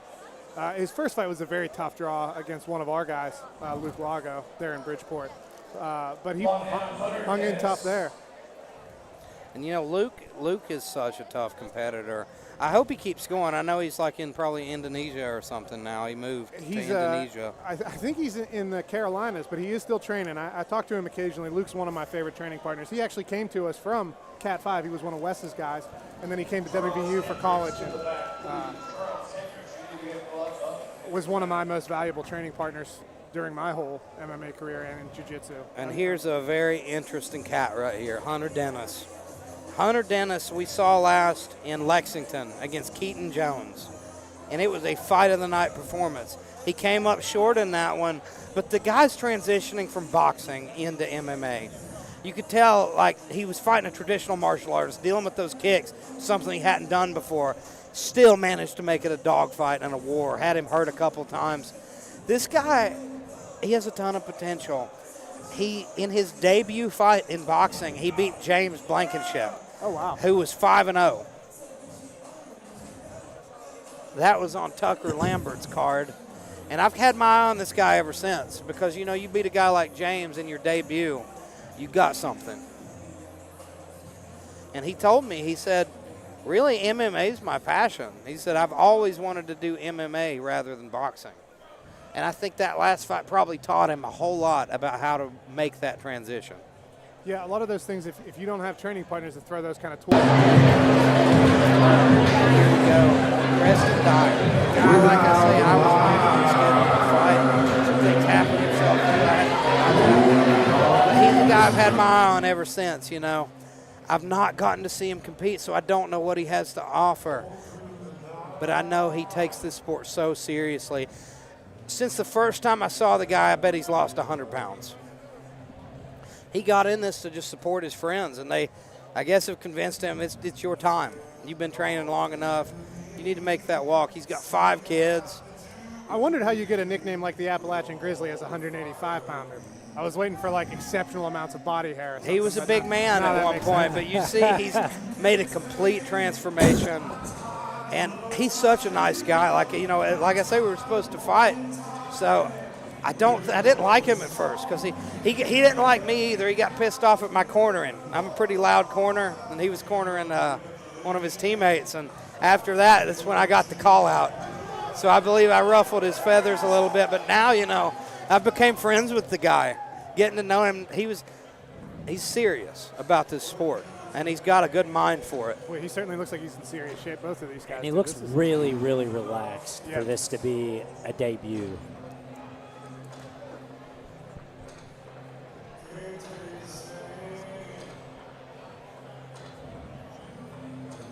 He's got those nice high slit trunks, too. I like that.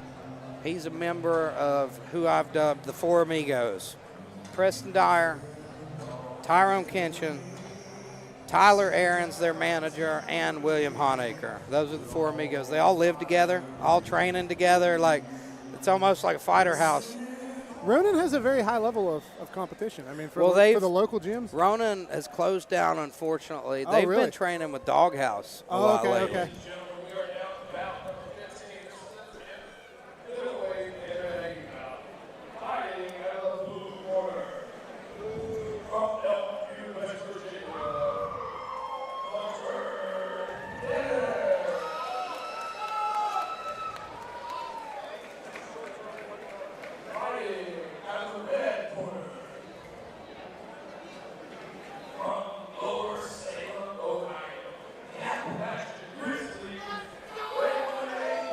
This stare down.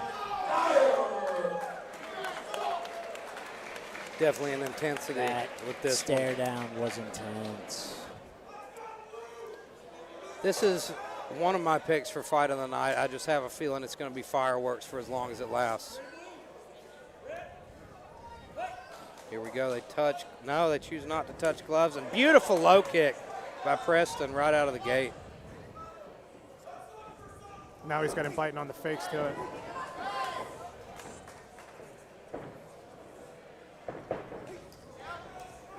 And you see he's already approaching with that kick-heavy game, which is something that Very Hunter nice had a push tough kick. time dealing with. And there he hit him against. with that reverse question mark kick where he faked the low kick, and then whenever he got the check, Oh. as a front Those kick. knees. Oh, and he's kicking that leg too. The heels to the back of the calf. And you look at that left leg is already starting to get red. Uh-huh. Those are heavy shots.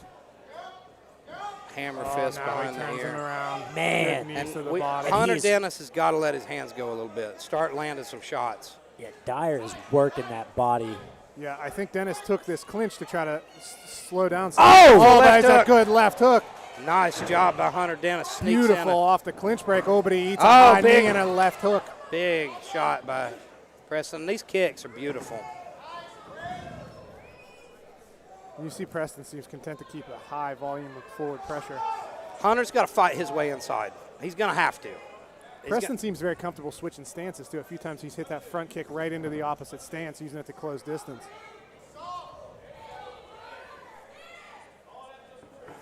Oh, nice left hand. Oh, big uppercut By from Preston. Dyer there. Oh, man, they exchange. Oh! Nasty knee to the head.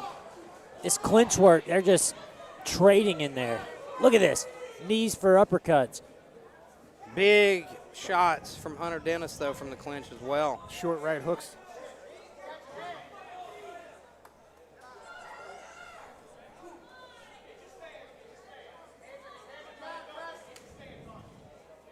Both guys looking to work the body in this clinch.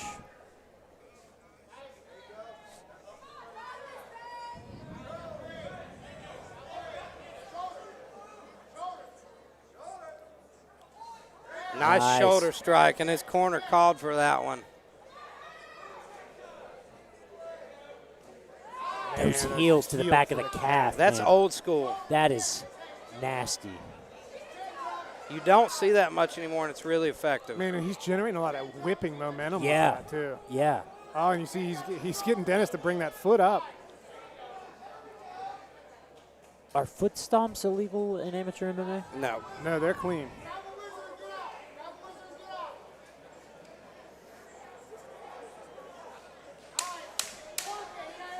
10 seconds remaining in the round, and Dyer looking to open up here. Big shots by Man. Hunter Dennis, though. Dennis in that exchanges when they break off of the clinches when he's doing his best work. Dennis, yeah. He's in the range he needs to be. I think he's having a hard time in that getting into that middle boxing distance, right? I think He's going to have to be willing to get hit to do it. He's going to Exactly. have to make it ugly to get inside and start landing some shots of his own. Preston's got beautiful kicks keeping him on the outside. and that knee whenever he comes up in the inside too. Yeah, But- anytime Hunter gets close enough, he gets that plum clinch and just starts throwing knees to the head. It's beautiful. Hunter Dennis maintained good, calm composure in all those bad spots, though, even whenever he was getting hit with some good stuff. I knew Preston was going to be the real deal. I knew he was going to be good. It's finally good to see him in here. But Hunter Dennis has heavy hands, and we saw a few moments there where he was able to let them fly. Both guys look very skilled beyond their records.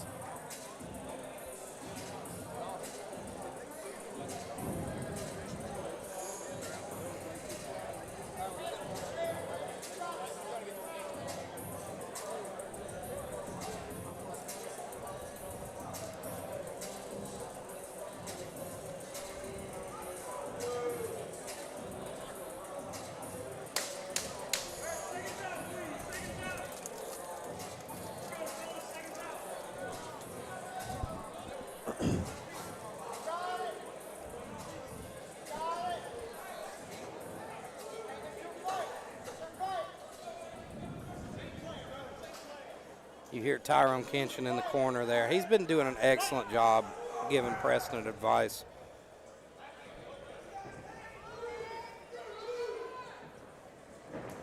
Nice low kick there. And Hunter's doing nothing to check any of those.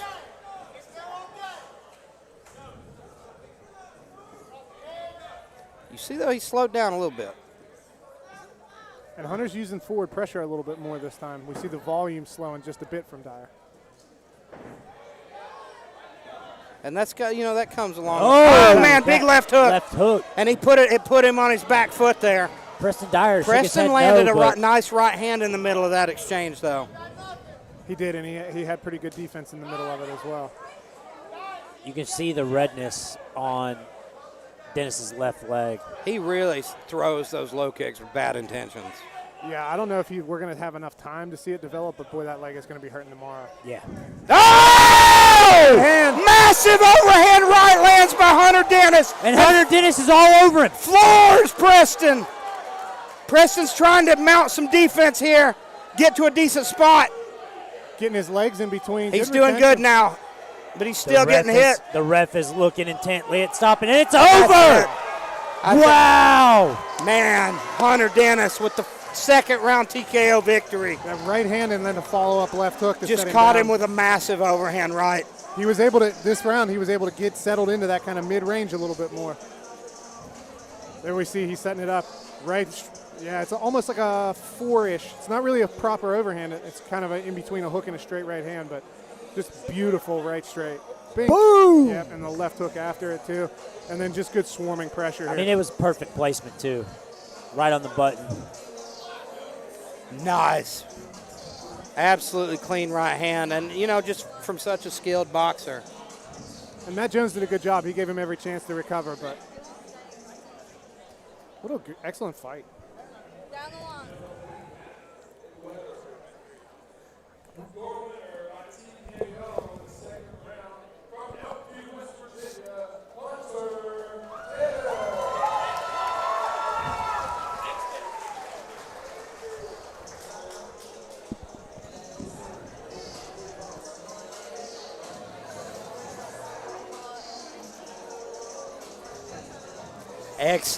Excellent work by Hunter Dennis. His coach, proud man right now.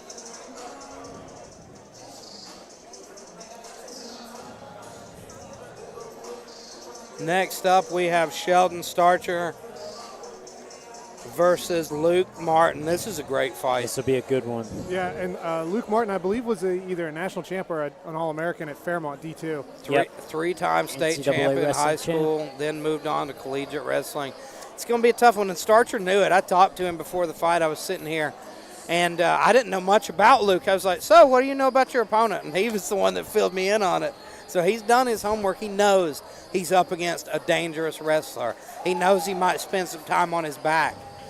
He's looking to stay on his bike, try to keep away from him. He's got a really sneaky high kick. Yeah, this is be an interesting fight to see. Luke's relatively green. I got to train with him maybe a year or so ago. He dropped in whenever he was at WVU.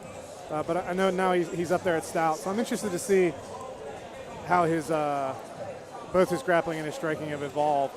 To have such a high-level wrestling background gives you so much power in MMA, especially when you're first starting out.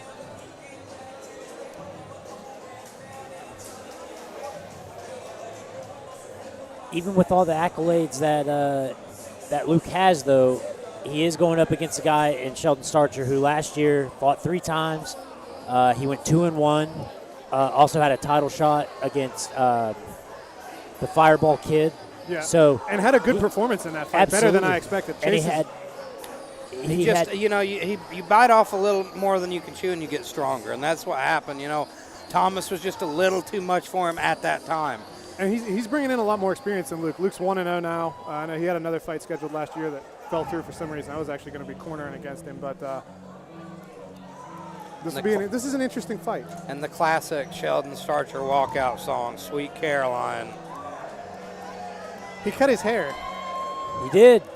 Yeah, it's sad. It's sad because the Starcher nickname, brothers were known for that iconic blonde hair. Especially, he had the Heath Ledger 10 Things I Hate About You look going on last time. I think Colin had a crush. Can you blame me? Look at him. He looks serious now, though. There's something about that buzz cut that's intimidating. It's the Rose Namajunas effect, bro. Yep. Oh, my God. He's taking after his hero, Rose Namajunas. He actually sold his hair to charity.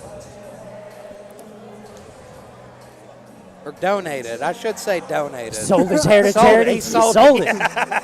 Well, some charity he gave that to, huh? Sheesh. He did it like the EpiPen He's people. like, my hair's so good, you need to buy it.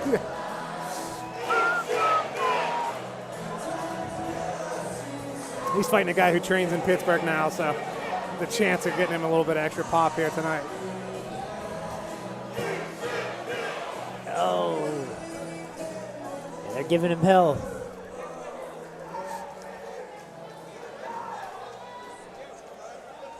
I'm excited for this one, boys. Ladies and gentlemen, we are at bout number 16 of the night. In the blue corner, we have a former. Oh, he's shooting him the bird.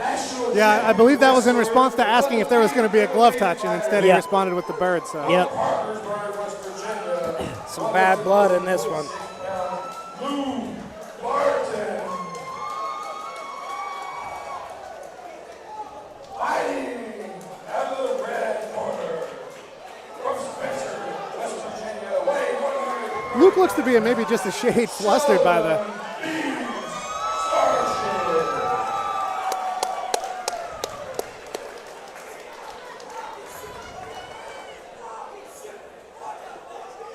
Sheldon needs to calm down in the corner. Preston needs to calm down in the corner. He's fighting later. He needs to not get too wound up. You can tell he's trying to get in Luke's head. Hey, I think he thought about that flying knee. I think he did out. too. He was trying to pull a Jorge Masvidal, but Luke didn't take the bait. Ooh, Nice nice inside leg low kick. kick from Starcher. Starcher gets better every time we see him. It's very comfortable switching stances too. There's that high kick. We see Luke has that classic, wrestler preferring to be Luke southpaw. looking for that originally. overhand right straight Sheldon to the takedown. tells him no. Sheldon did a great job seeing what was coming, backing out of the way. If he can fight like this, then this is going to be a tough fight for Luke. I have a sneaking suspicion that he's throwing those low kicks to set up a high kick later. Oh, yeah. He has a very sneaky high kick. We've already seen him finish someone with that. And it was such a beautiful setup. Guy didn't see it coming. Got to be careful, though, that Luke doesn't start to time it like that and catch it and dump him on his back. But you see there, he just kind of leaned over to catch it. He overextended there. Oh! The beautiful wrestling on display of Luke Martin. And now Luke's Now let's exactly see. where he wants to be. He's got 1:48 to work. Looks like he might be trying to set up an arm triangle on the far side, but Starcher trying to make space, get back to guard, and he does. gets his elbows back in nice and tight. And he's going for a Kimura now from half. But he's got to be real careful. He's going to get himself in trouble. Yeah, he needs to get that left arm back across in front. There we go. There's back to full guard now. He's in a good spot here. Got the posture broken. Be interesting to see if Starcher can get back up to his feet, because he was getting the better on the feet, but he's definitely losing the round now. I worry that Starcher's going to be too content here to play guard. I agree. I think that in jiu-jitsu with 3-minute rounds, I would never lock a body triangle from the bottom of closed guard. It's just kind of It's just holding you there. It's a stalling position. But he's not taking any damage, and maybe he's just content to try to Trying make to it hold another out to the round. next round. Every round does start standing, so there's some logic to that. He keeps thinking about sitting up for that Kimura, but Luke's too wise to it.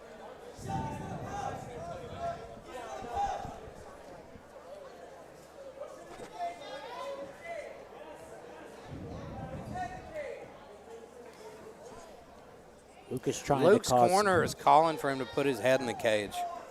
But I don't know if I like that advice, because it gives him the chance to wall walk. I personally like to walk the head into the cage and then stand hips over hips. Yep.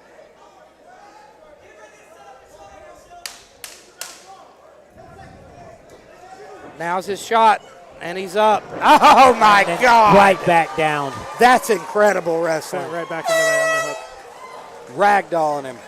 Anytime they get in the clinch, he ragdolls him. Which Sheldon expected it. Sheldon knew what high level of a wrestler he was up against. He's just got to be crafty enough on the feet here to stop it from happening again. And he did a good job where he got complacent in the clinch for a second, and that's when he got taken down. He didn't get taken down. It began with him overthrowing as well. Yeah. Everything was tight and perfect. As soon as he overthrew, it gave Luke the chance to get in close. This is a fight where Sheldon Starcher is definitely going to have to mind his P's and Q's if he doesn't want to end up on his back. And excellent first round from Luke Martin. You know he took that round. Two beautiful takedowns, top position for the majority of the round. But Sheldon had his moments in the opening going.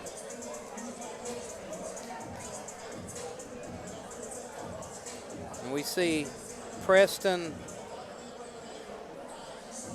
or we see Chance, good Lord. We see Preston Starcher in the corner of Sheldon there.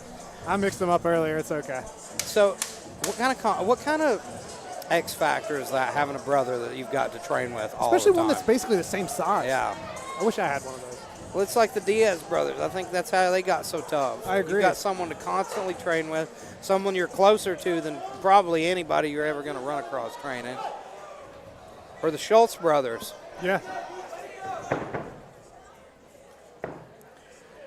Preston needs to keep the center of this cage and really try to maintain that distance. But Luke really does not look very comfortable on his feet yet. No, I would agree with that.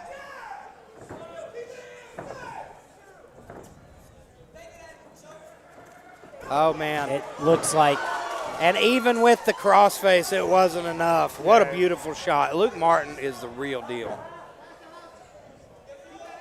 Now, it'll be interesting to see if he's able to keep tight over. He's using the butterfly hook well, but he's using the butterfly hook to go back towards close guard, and that's just going to keep him here for a longer period of time. He's too content to hang out here in full guard because, like we talked about before, how often are you seeing guys getting submitted from full guard? This guy, Luke, he's wise to all these submission attempts. It's time to get up. It's time to get where you're comfortable and where you're actually winning the rounds. Pretty dangerous to go for that scoop grip from half guard.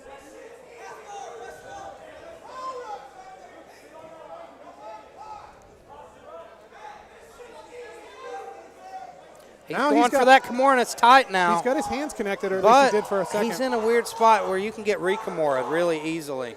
If he can put in a butterfly hook, though, he can use it to sweep. If he can put in a right butterfly hook, you can counter the re-Kimura with a sweep. There, he's back to it. He's keeping that wrist control, though. Now he's got it out, almost out away from the body. If he can use his hips, it's all about the hips, digging that arm out of there. And he's using it, his outside foot, he's kind of giving up on it. He should go back to it. I think that's the closest he's come. There you go. To getting him in danger. He's back up, but let's he's see get how dunked. long he can stay up. Not for long. Beautiful wrestling from Luke Martin.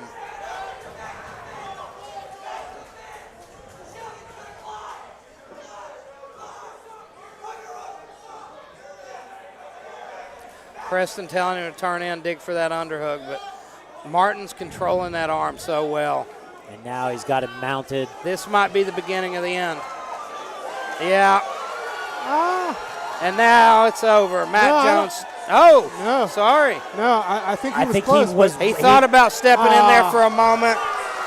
And now Nate Jolly steps in, calls a stop to the contest. TKO victory in the second round for Luke Martin. That boy has some potential. I think that may be one of the highest level wrestlers we've seen here at Absolutely. NLC.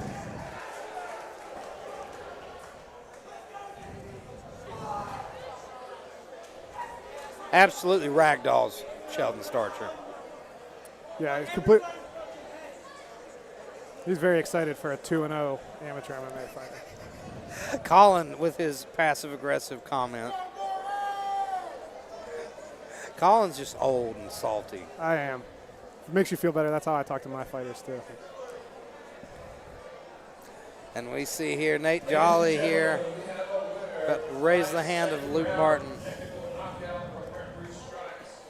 Moving to 2-0 is Luke Martin. Great work from Luke Martin. Dealt with a crafty striker in Sheldon Starcher. Yeah, it'll be interesting to see once he gets some polish to his stand-up and his jiu-jitsu and things later on. He's definitely has a lot of potential. We see there, sign of respect there from Luke Martin. There was a little bit of bad blood for a moment after the fight, but I think that they're talking it out now. Yeah, I think most of the bad blood we see is generally just for the cameras. That's why I do it.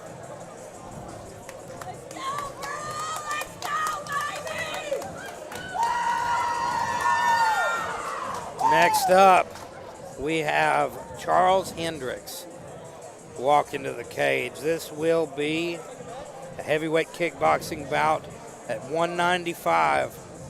So heavy. Wait, that didn't make any sense, what I just said. It's all right, Elijah. we all have our off evenings. It was almost English. You know what I'm saying. We've got a heavyweight kickboxing bout, ladies and gentlemen. We got Charles Hendricks up against Romain. Both of these guys making their kickboxing debuts. And this is one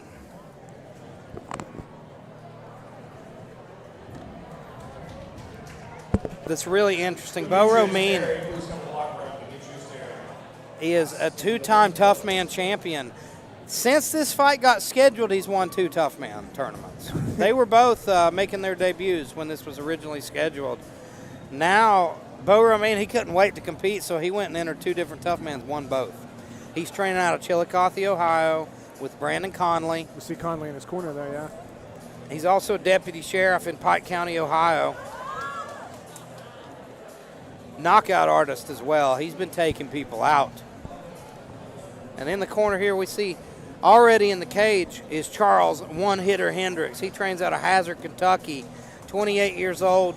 He trains with Lee Spurgeon, Dakota Begley, those guys down in Viper, Kentucky. And this is his amateur debut. They said that they've seen the footage of Romain. They're not worried about it.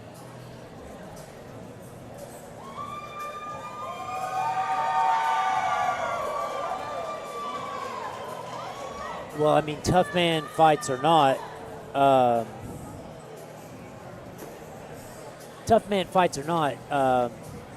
there's no kicking involved in tough man. So.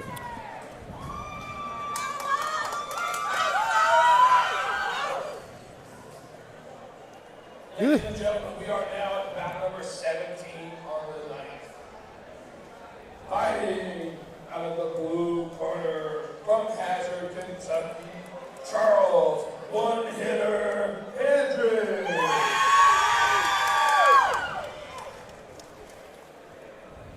Fighting out of the red corner, he's a 2-time Tough Man champion from Piketon, Ohio, Coon Shogun Romain. The other thing that those tough man fights might not get you perfect experience in kickboxing or MMA, but you do get at least a chance to be out underneath the lights. You get to make the walk. It's a little bit of a different environment. They're playing music while you're fighting and that kind of stuff, but it's not for nothing. Oh! See him. First punch of the fight puts him on his ass. Huge shot from Romain.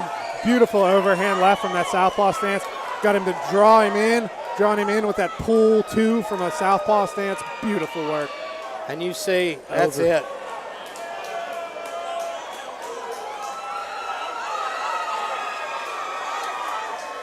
He's done. Matt Jones has seen enough.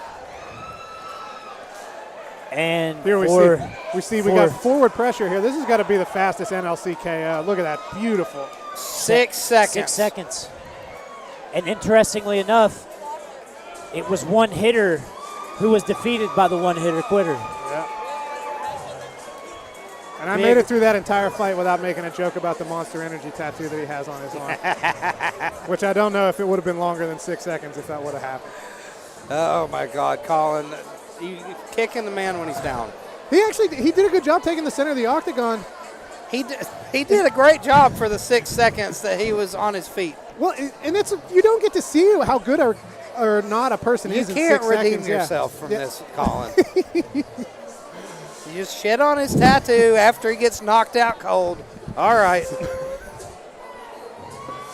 I see how it is.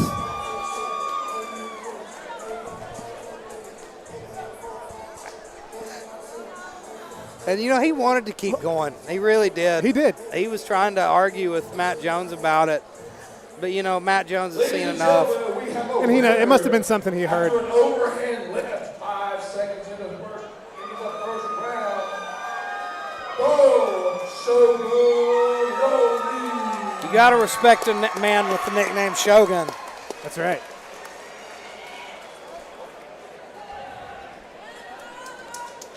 And I hope we get a chance to see Hendricks again, because in a fight that short, you don't really get to see a person's level of skill, and there's nothing more frustrating than losing that quickly. And you get caught cold, you know, sometimes. You don't get to show what you've got. You're not ready. Like that, I've always found the first shot of the fight's the one you feel. Yes, yep. And it kind of, a lot of times it wakes you up, and you're like, oh, you got to get your hands up. But and that start time moving it around. didn't. Yeah, that was a hammer from a big man. Yeah, from a big man who clearly knows how to punch. And when you got Brandon Connolly in your whole corner, you know he's got good power mechanics. Next up, we have Timmy Lykans up against Joe Egleston. This is a featherweight MMA bout.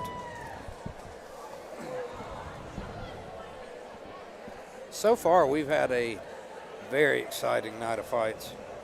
There's not been a single one that wasn't a barn burner. No, and not one single, like, exciting for the wrong reasons, kind of tough man style fights, right? Like, we've seen a high level of skill, even from debut fighters. What's your pick for fight of the night so far?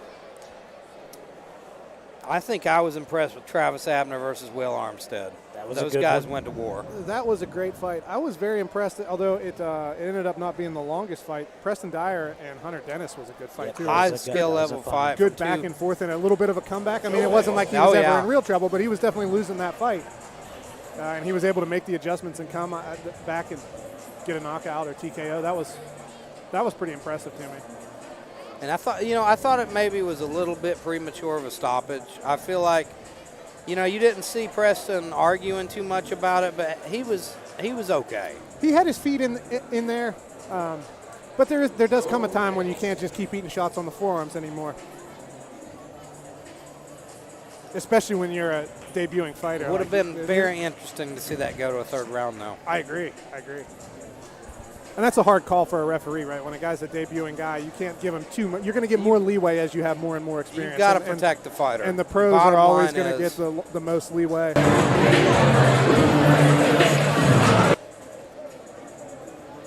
Sometimes you got to let the ref know in the middle of it, I'm working, I'm okay. Yeah. Which, it's hard to, but they might give you a little more time.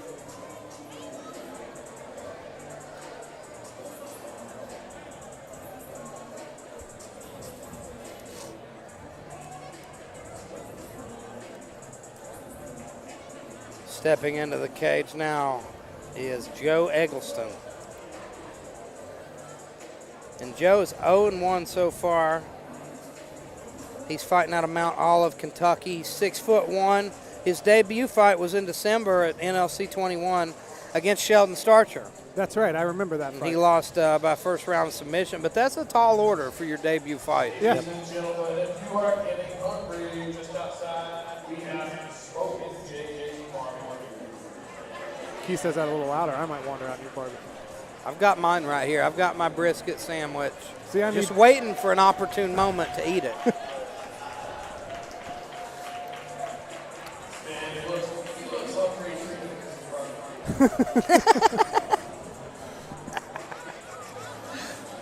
You can't beat Keith No on the mic tonight as the announcer. Spectacular. He's already said some absolute bonkers stuff. I'll tell you what, man, my favorite ring announcer moment ever was when Skylar Muller was fighting Denzel. This was like new NLC 5 or 6 or something, a long time ago. And as Skylar is making the walk to the cage, he says, coming to us from Ohio and driving in the left lane all the way here. And the entire crowd we didn't even hear his name. It just erupted into laughter. That was at the Fieldhouse in Williamson.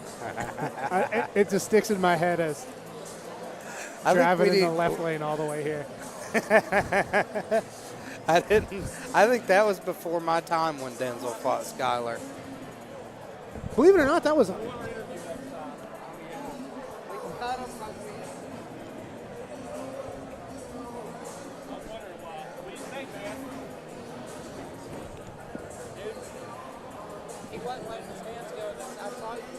Quite the trunks here on Timmy Lykans. I like that, the old 70s Batman. The Batman slap on Robin. He's got a nice beard going, too. I like that. I wish I could grow a beard. I can grow one, but when it gets out there, mine gets too I curly. put my headphones back on. I stepped away for a moment, and I put my headphones back on to Dave saying, I wish I could grow a beard. I mean, look, man, Look at the gentleman that we're talking about. 33 years old. That's all I got right here. This is He it. looks like he's from Dagestan. Yeah. He reminds me of the pirate Dagestani guy. Yeah, we've got Timmy Lykans straight from Dagestan, Russia, coming out.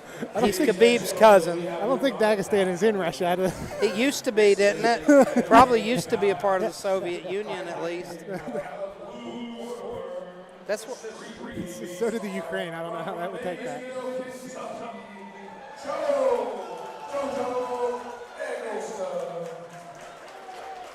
Street beefs. You know, you see quite a few guys.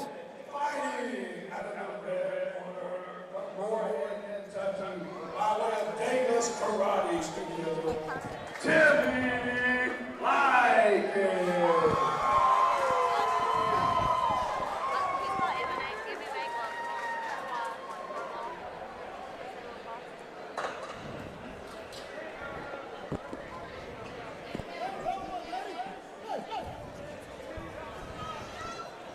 Here we And go. they touch gloves, and we are underway.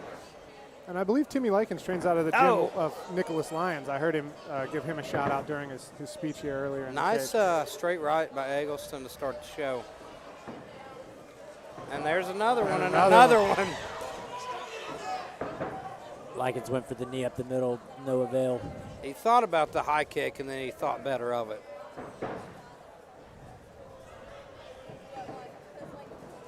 Nice low kick there from Lykans.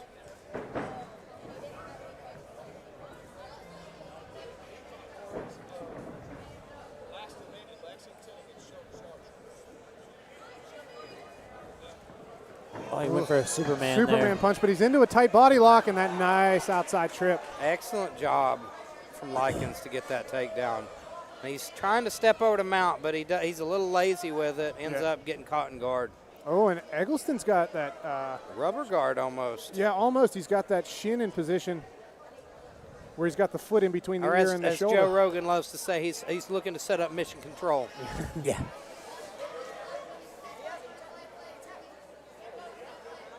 Oh, but he passed over it.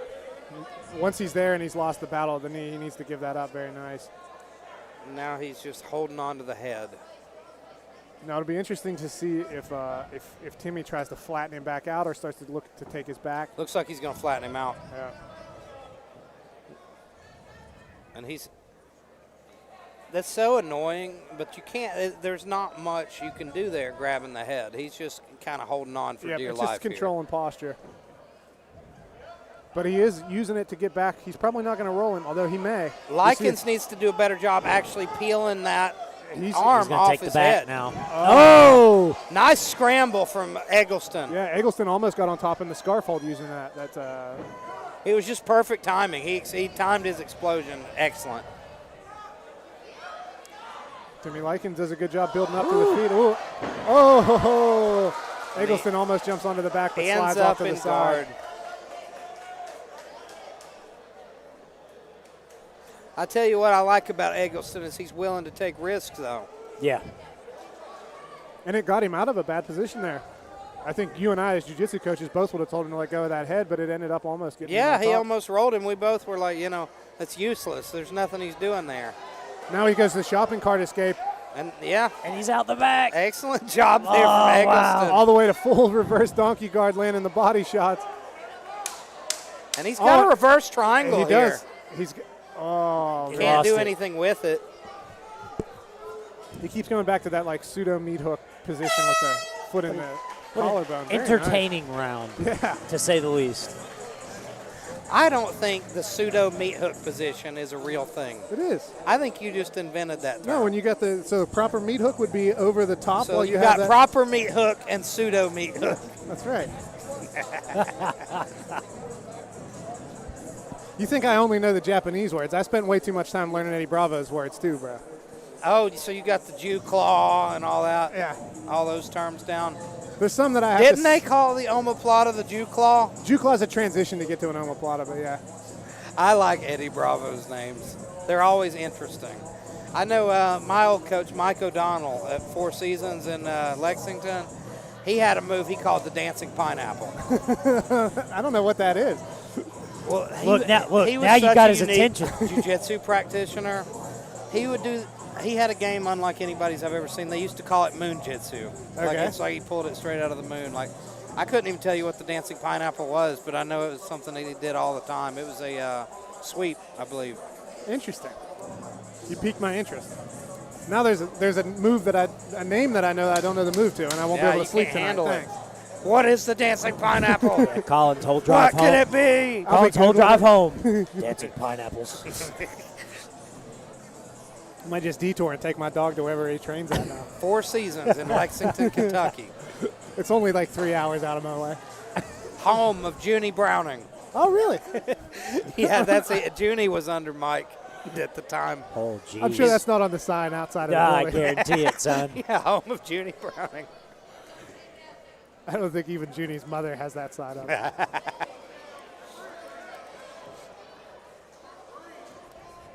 And we see we're into round 2 now. How do you score that first round? That's my question for you, Colin. I don't know. It was chaos. I think that the 2 straight right hands were still the most meaningful offense from Egleston at the beginning, honestly. Ooh, boy, these boys are throwing heat at each other. And I think Lykans has landed the cleaner shots here in the I beginning agree. of this round. He looks a little bit more polished. I think he's just not quite sure how to deal with the aggression of Eggleston. And the wild style of Egleston, too. Egleston kind of reminds me of Keith Jardine. His yeah. stuff is I could awkward, see it. herky-jerky, kind of comes He from looks weird like angles. Keith Jardine if he got terminally ill. You can't say Eggleston- anything about me making fun of tattoos now. Oh, nice short right hook. that was a in the nice clinch. right hook from Egleston. But yeah, no, he even has the similar posture to Keith Jardine, right, where his head's kind of slightly leaning forward. Keith Jardine always had the strangest style, but it worked. Look at Eggleston's talking to him. Giving him a little bit of the Diaz treatment. Nice push kick.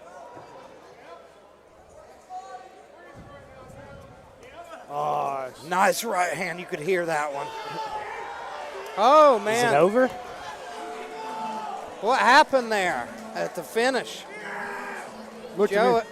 it looks like Timmy Lykans. Timmy says he's about to throw up. Cardio. Get the man a bucket. There we go. At least he was a gentleman and just didn't do Look, it in a Eggleston cage. left the cage. He was like, all right, I don't need my hand raised. Yeah, I'm done. And his nose is pouring blood. Yeah, it there. really wasn't. He got hit with another right hook, and that was it.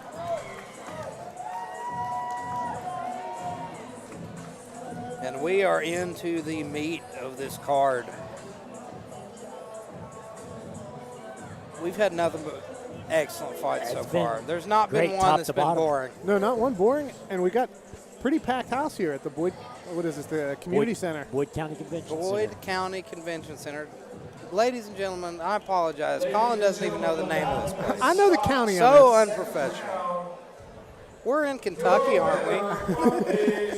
I think I crossed the border. this. No, but I was actually going to say, this is one of the nicer venues that I got a chance to fight in. I actually really like this setup. It's classy. Yeah. This is a classy place full of classy people. Joe Egleston picks up his first victory. Now he's 1-1. And, you know, coming off his debut against Sheldon Starcher, I'm sure he's a happy man picking up that first win. Absolutely. And he showed some polish tonight. Those straight right hands were very good. And he moving well into He's scrambles. Tough as nails, Yeah. too. He seems like one of those dudes, he's got that dog in him. Yep. He's a fighter mentality. Next up, we got Ben Ukers up against Demetrius Terry. Light heavyweight matchup, 205. These are going to be some guys with heavy hands.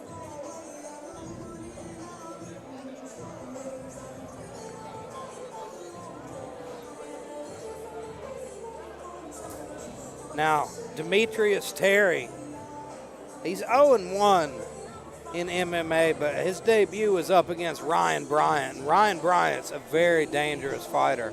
He's fighting out of Lexington. He's been either knocking everybody out or submitting them. He got his first submission against Mr. Terry here. Just got caught early in the first round. And now he's looking to get that first MMA victory, just like we saw with Joe Egleston in the last matchup. He's got that experience now. 25 years old, very young, training out of Columbus, Ohio. He's a number 21 ranked light heavyweight in Kentucky. Going up against the number 14 ranked light heavyweight in Ben Ukers, who's fighting out of Point Pleasant, West Virginia. He trains with the Mothman and also Heathen Clan Combat.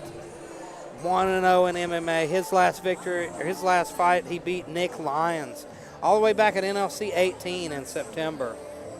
And that was a tough fight. Nick Lyons had made some improvements and was hanging in there tough, but he was able to overwhelm him with technique and prowess. Now, if I'm not mistaken, Nick had him in some trouble in the first round. He did. He was able to overcome some adversity, which is quite frankly one of the most difficult things to do mentally as a fighter. Got caught in an arm triangle there in the beginning of the first round and hung tough, ended up getting the TKO win. And Nick Lyons must have a pretty good squeeze, because I don't know if you saw that jiu-jitsu match that he had at the last. Beautiful guillotine, arm in guillotine. That he snatched up as he was getting slammed. So, I mean, that to me shows an understanding of finishing mechanics of chokes and level of squeeze, and to survive that while you're hurt in an MMA fight. Interesting fact, I heard Cameron that he defeated by guillotine there. With that slam, he almost knocked himself out. Oh, really? Yeah, that wouldn't surprise me. I mean, it was pretty high amplitude, because I was thinking there's no way Nick's going to be able to keep his hands connected here. And he fell into it. He held on to it, and it made it perfect. Yeah. That arm in guillotine's a little tricky to finish, and Very he did a difficult. great job. To be honest, I don't use it very much. The finishing mechanics are very, very difficult. That's one that I never spent enough time down that rabbit hole. We'll need to at some point. It's one of my favorite moves. I like to, I change my grip. I go, instead of the traditional guillotine grip, I switch to a reverse gable. Like a pretzel grip. It makes it so much tighter. With an arm in, too. That's interesting. I'll have to play with that, because I've used that for the high elbow. Try it. It'll change your life. Ooh. I've never used it for the high elbow, which I love. I love that high elbow guillotine. But for the arm in, it helps you get that thumb in that far carotid artery, because that's the hard thing to do with an arm in guillotine.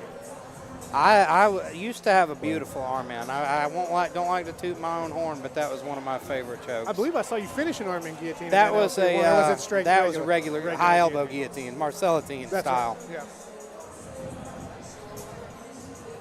But enough about me. Let's talk about Ben Ukers. Ben Ukers, we've not seen in a while. Like he had a fairly long layoff leading up to this one.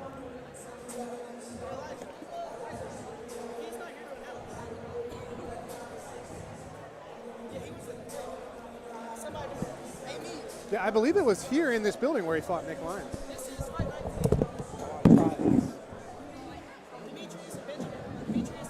I got it.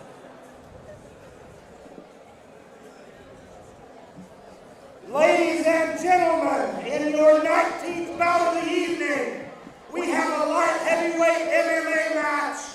In the blue corner is Demetrius Terry. Fighting out of Columbus, Ohio. He has a record of 0-1. Fighting out of the red corner.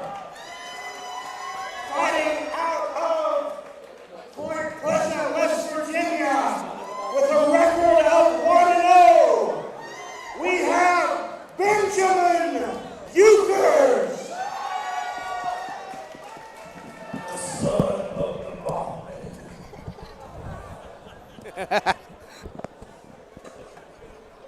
He was not going to go without letting that one in there.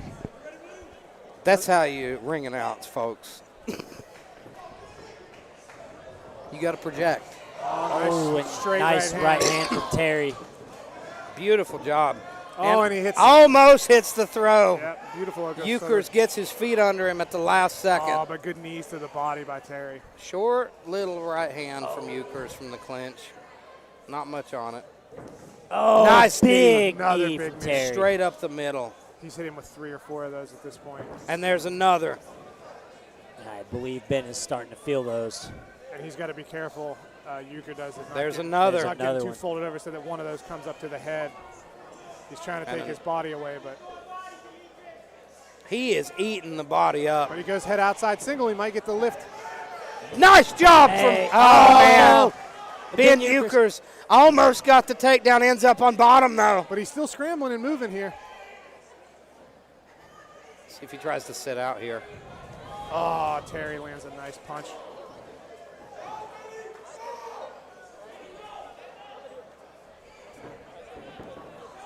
Ben is trying to scramble. He's got a hold of that single leg. Let's see if he can do anything with it. He was able to hit an elevation and a trip with it earlier. Just lost the position in the scramble at the end. Hips are very low here, though. Oh, man. That was a big. hard right hand coming up. And But then Ukers hit him Ukers with a hits right one hand on the cage. backs Terry up. Oh, that front kick clipped his chin. Ukers has a beard on him now. Yeah, Indeed. takes a hell of a he shot. can take a shot. My gosh. Jab again, man. Oh, Big gotta- overhand right from Terry. Ben's got to get that And head Ben moving. just keeps coming forward, but how many of these can you take? He's got to get that head off the center line. Ben's looking, he's staying tight in there. those jabs are eating him up. Oh, and that straight right hand was strong. You got to get your hips in. That's how you stop those Yeah. knees to the body. Training at Heathen Clan Combat, though, you can tell Ben's Big put in. uppercut. Oh, right huge, hand straight. huge straight right. This might be the end for Ben Ukers. Oh, man, that's it. That's He's it. out cold. He's out cold, folks. Beautiful. You can KO by only Demetrius. rely on your toughness for so long. Good composure and patience to not get too overexcited, too, by Demetrius Terry with beautiful stoppage, beautiful work. Let me see, we're going to get Ben Here's Ukers a on the replay stool here. here.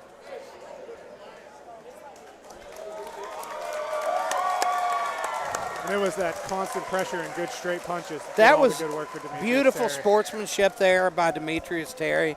You know, we saw Ben Ukers was hurt pretty bad. They brought a stool out and tried to get him up on the stool, and Terry led a round of applause once Yeah. they got him up on the stool. That's sportsmanship. Tremendous show of heart by Ukers, though. He's got it.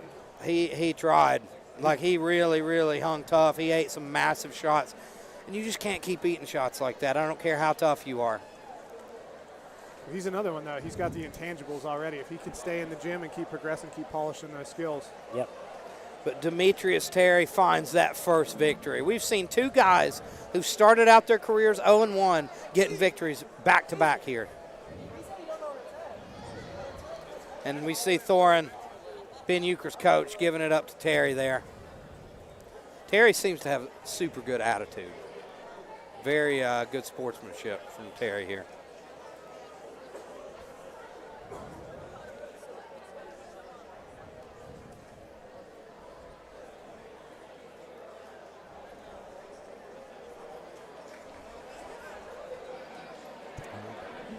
And ladies and gentlemen, here's the official decision.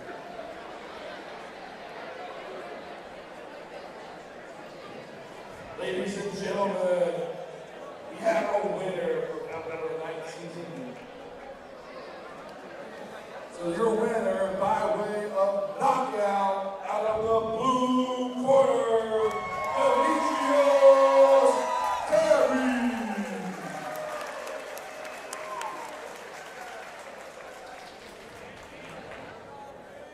Excellent work by Demetrius Terry, earning the first victory of his MMA career. I think that young man could be a very promising fighter.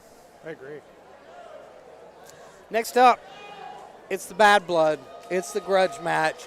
It's the two young guys who we had to pull apart yesterday at the weigh-ins. They couldn't wait to punch each other in the mouth. Eric Coon versus Michael McLendon. Both of these guys are highly touted karate prospects. And I'm- Eric Coon has fought for Karate Combat twice. He fought Mitchell Vaughn in his last MMA effort.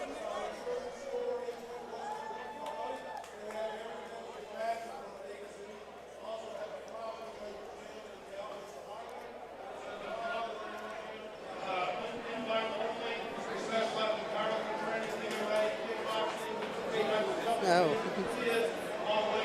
I thought that was the guy from the barbecue place. It's not. Nah, they're giving away supplements. Don't you see how big that guy is? He didn't get that big. He didn't get that big by eating barbecue, bro. That guy's just handing out creatine. He's got it like in a T-shirt can. He's shooting HDH into the crowd. That fight with Eric Coon and Mitchell Vaughn was a spectacular fight to watch. I really enjoyed it at Yeah, the last show. it was a really good one. I think a handful of really strategic adjustments from Eric Coon, and I think he could have won That that was fight. our sponsor from Power Systems Gym. Go back there and see them. They are giving out a free TV tonight. Free TV? I want a free TV. Billy Green. Dave, we could probably steal that TV.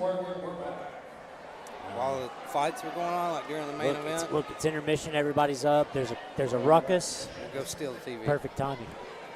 It's perfect crime. Between you and I, Elijah, we're probably like two of the highest ranked grapplers in here anyway. Who's going to stop us?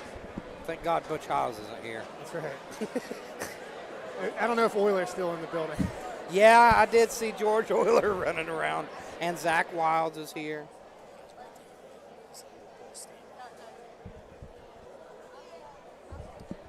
We will be right back after a brief intermission.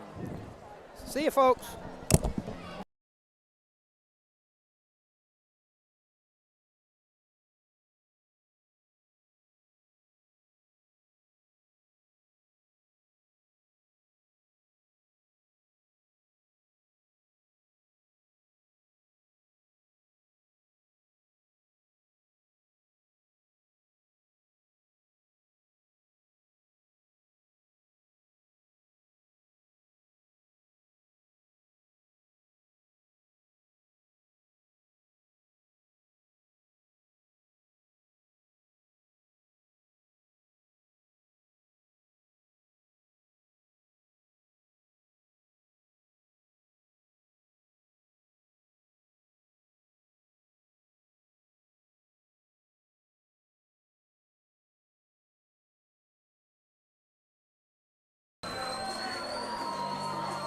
And we are back after our 1 minute intermission. And ladies and gentlemen, we're getting ready for an absolute barn burner. Well, I think this is bad blood. If you hear this crowd, it's going to be split in here. I am so fired up for this one. I gonna be a love good a one. fight where the two guys genuinely hate each other. And that's this one.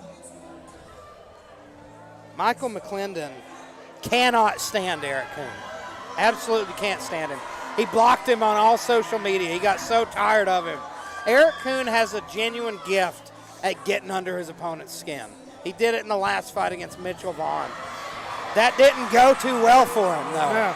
Mitch Vaughn was hungry in that fight. Mitch Vaughn put his head in his chest, and I think he got a little bit extra pop on his slams because of that. Yeah, I think I see that same hunger in Michael McLendon. He is so fired up to fight Eric Coon. He says my stand-up's better. My karate's better. It'll be interesting to see because what we got to see of Eric Coon's stand-up was very sharp last time. So I'm interested to see that battle here. Well, we spoke earlier about both of them being karate experts. Interestingly enough, Mr. McLendon here trains under the Karate Combat champion, Ross Levine. So both of these guys coming from highly touted karate backgrounds, karate gyms. Now here is the X factor. When you got two guys that are high-level strikers, you got to take a look at the grappling. This is an MMA match. I don't know if Michael McLendon trains in jiu-jitsu, but I know that Eric Coon trains at Category 5. And he had some very good submission attempts off of his back in that last fight with Mitchell Vaughn. To me, that's the X factor. I don't know enough about Michael McLendon's ground game. And if it hits the mat, I think Eric Coon might have the advantage. And we see Sheldon Starcher being a good teammate even after a loss. He's back there in the corner for his teammate. I love that the Starcher brothers have joined Category 5. It's very good for them. I think it's a great move. And Coon is such a great training partner for them.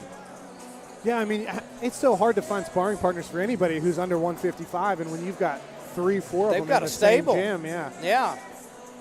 And some excellent talent. I feel like these are guys like Eric Coon, Sheldon, and Preston Starcher. These are guys who in about 3 years are going to be really dangerous fighters.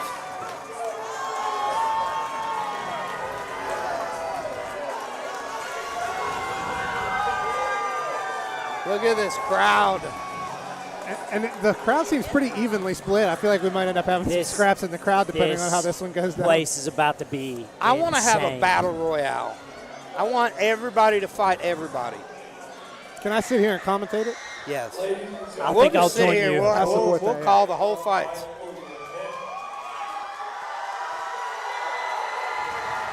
Listen to this place.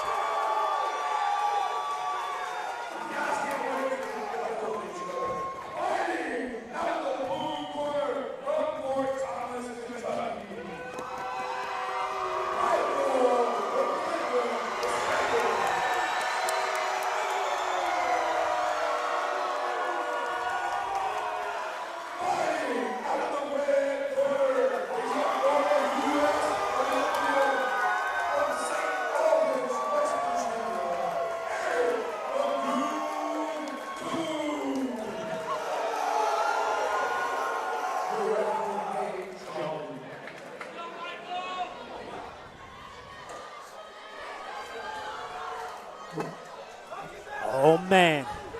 Don't blink. And here we go. Beautiful side kick out of the gate from McLendon, and he immediately goes for that clinch. This is about to be a high-pace first round. Coon's thinking about that single leg, though, and there it is.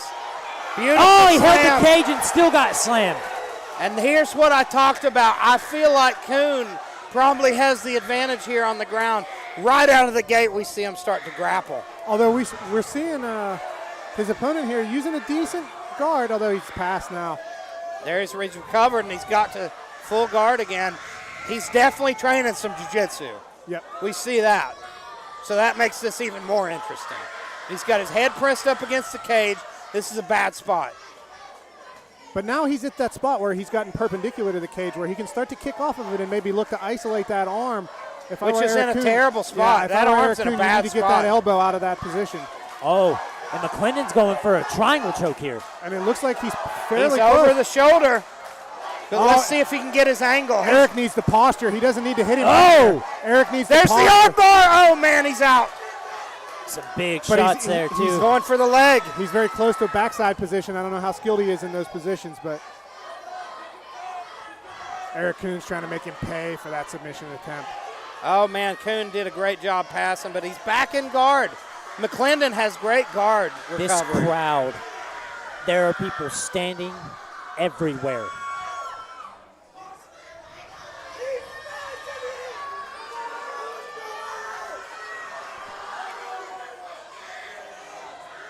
Now we're back up to a good It high looks guard. like he's got a guillotine. No. No, he's just playing a very, very high guard, but he's constantly threatening wrist control and elbow control. I thought he was reaching up for the neck at one point until Coon postured. Pushing off the cage again. Now here's the thing, you can generate a preternatural amount of strength off of that, pushing off against the cage. And as the top guy— It's strange how he's digging under the neck. It almost looks like he's thinking like Ezekiel choke. He was trying to sneak that left hand under the throat. Uh-oh. He's getting very high, though. Yeah. A little bit more arm control, and that could have been an armbar from McLendon. And with 30 seconds, the ref stands him. Ref Nate Jolly stands him And up. Eric Coon is not happy about that. Good defensive guard work by McLendon, though. I'm not opposed to that stand-up. I don't think we were really going anywhere there. I think Coon expected to get right out the round, though. Yeah. He had that round sealed. We're seeing a pretty evenly matched stand-up here. I would like to see that initial exchange again, see who started that clinch, because it seemed to me like McLendon might have been the one that entered into the clinch. He threw a nice side kick, and then He they did. just kind He of went straight into the plum. Yeah, and then I don't think that he really wants to be in the clinch with Eric Coon. I think Eric's maybe just a little bit more polished of a grappler. Although I think we might see a lot more striking in the opening. Here's the of this next takedown. round. And you can see Beautiful single leg. lucky he didn't get a point taken away for that Right, cage yeah. grab. That was pretty egregious, but he was able to take him down anyway. The so. Daniel Cormier, that high crotch. Yeah. Daniel Cormier and Pajares used that very well a lot too. If you can, it's strange. Like it's leverage. Yeah, if you can once get you- under the hips, it's so easy to lift. If you can make get that your lift. hips close and get underneath of the crotch, then you can get that big lift. And where you really get a lot of action is when you get good at interplaying that with running the pipe. Going to back step to run the pipe, and when they come close, alternating with that. You see DC do that probably better than anybody. This crowd is chanting. They are on their feet, ladies and gentlemen. you have McLendon's crowd is in Eric's corner, and you got Eric's crowd is in McLendon's corner, and it's a very interesting dynamic we got going on right now. Listen to this place, man. I love it.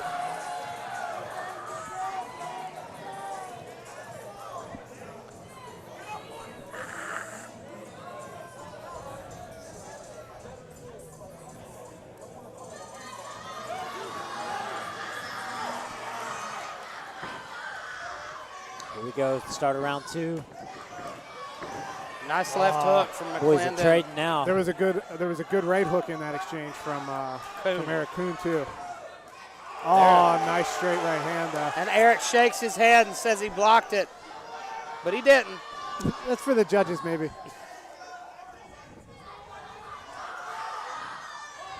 Good fake there. It is interesting watching the karate style. I love it. I know that it's not the most favorably looked upon style in MMA, Beautiful but jab from Eric. the distance management is so beautiful. Good front leg roundhouse around the outside by McLendon. McLendon's taken the center of the octagon. He's got better ring control than Mr. Coon, but Coon is staying on his bike, looking to counter. He's doing an excellent job. Oh, big man. right hand. And that came because Coon set up that knee without using his hands. Now we see Coon looking for Uchigari on the underhook side. Nice knee to the body. There we go. We see McLendon digging that underhook a little Now deeper, trying to use it. But he's got the head over that foot. If he can grab that ankle, he can hit that ankle pick. Now he's transitioning back to the single leg. Good whizzer use by McLendon, though. Now he There, goes and he back turns to him. Soto. They're just kind of jockeying for this position up against I'd like the to see cage some. here. Now he might, if he can get his hands connected, he can finish this double. If he can get his hands connected, he's right in front of us. Good splitting the legs and running man by McLendon, keeping those hips wide. I'd like to see McLendon. And now Coon, look he's at able that. to switch that underhook.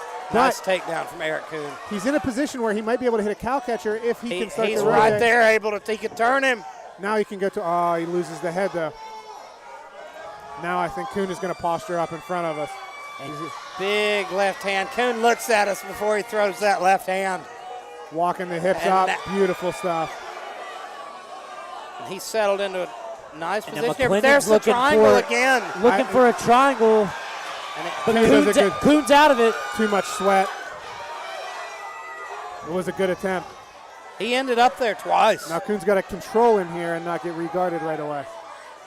But McLendon does a really good job cutting the hips back in, getting back to guard. And there he does it. Too tightly connected to the head there just a little bit was why he was able to regard, but overall good work here by Eric Coon.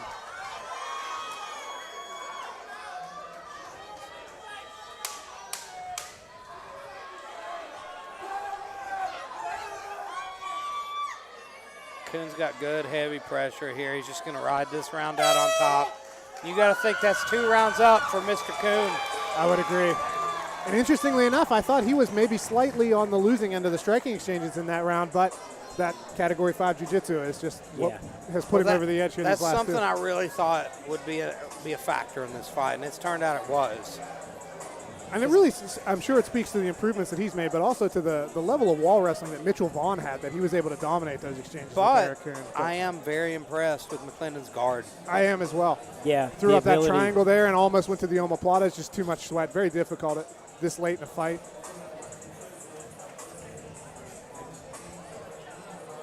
I wonder what kind of advice they're giving in the corner of McLendon. I would imagine that it's mostly stay out of the clinch at all costs. Get that crow cop. Yeah, he's got to stay on his bike Yeah. and try to get away from him. Actually, just use his striking because, like you say, he's been getting the better of the exchanges on the feet. That's one of the interesting things about that striking style, where you're covering a lot of distance with feints and lifting the lead leg and coming in with sliding side kicks and that kind of stuff, is it does bring your hips in a lot closer than some of the more classical straight punches from boxing and Muay Thai. Both times, he's ended up with his back against that fence, though. He's got to stop Coon from getting him there. Yeah, as soon as clinch connections are made, he's got to be crow cop style, 2 hands on the chin, get me out of here. This place is going to be so loud this round. And our third and final round is underway. No glove touch from these guys. That's not surprising.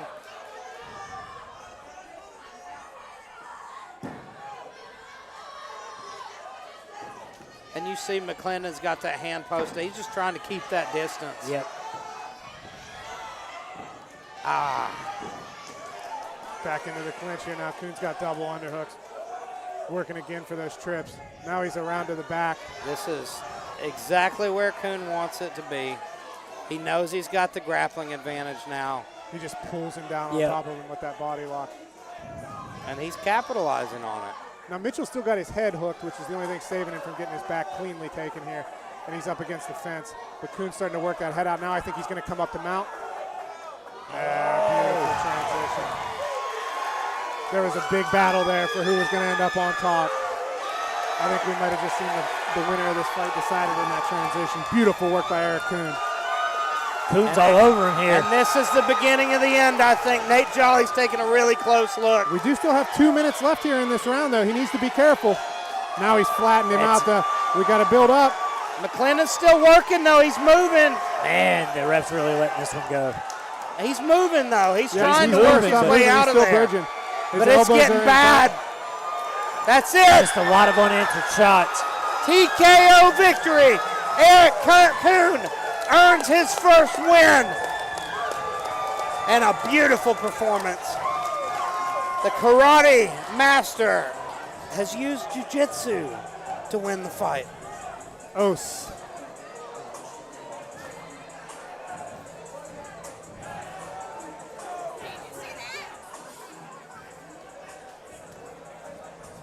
Beautiful. Beautiful performance from Eric Coon. The guy is so serious about the sport. He's so confident. And I think he's going to go really far. He's so young as well. I agree. If he can keep training hard, especially at a good gym like he is. Well, you see he's well-rounded. You know, he not only is he a very high-level striker, he's getting to be an excellent grappler. And he's from that newer generation of karate practitioners who have good punches mixed in with their kicks, right? Like that kind of that post-Wonder Boy era, post-Machida era. And that's vital. And he's definitely more in that like Wonder Boy bucket than the Machida bucket Yep. of the like kind of American karate style.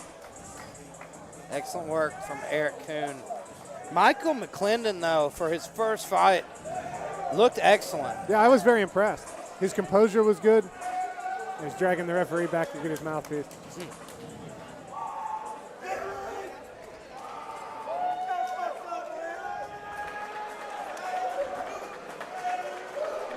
Ladies and gentlemen, we have a winner by TKO. Strikes amount in the third round from St. Albans, West Virginia, the Goon, Eric the Goon Coon with his first MMA victory. This is a big moment for that young man, and I think it's the first of many. I agree.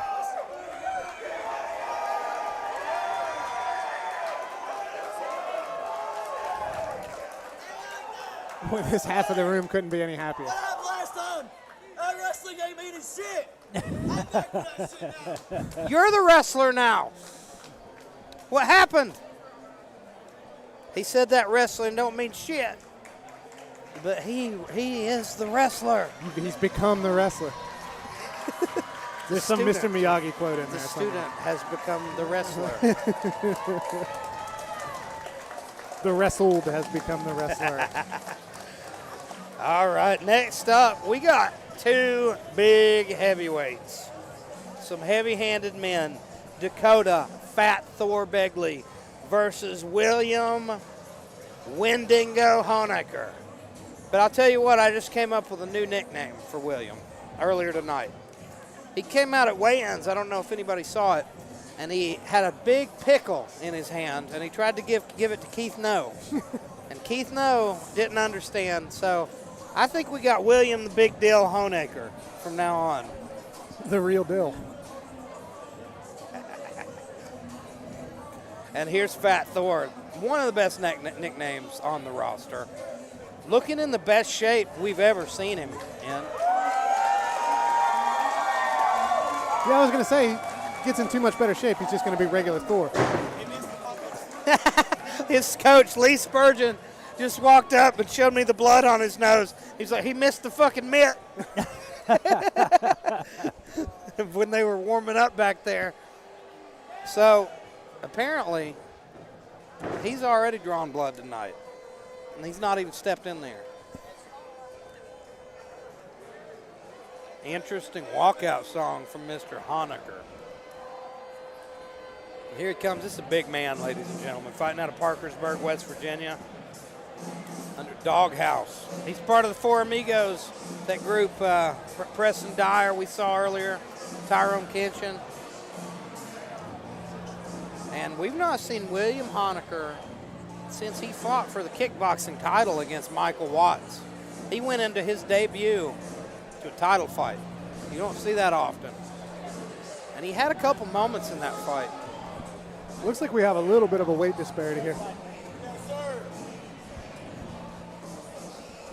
Height as well. You know, I think Begley stands about 6 foot. William clocked in at 6'4". And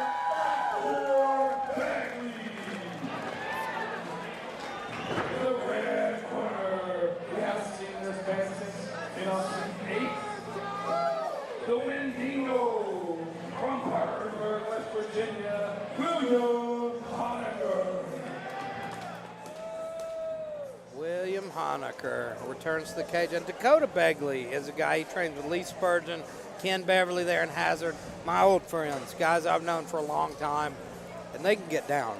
Very tough gym there, well-rounded fighters. And it's the first time I think we've seen Begley kickbox. Big right hand. It's both guys' kickboxing debuts, I thought.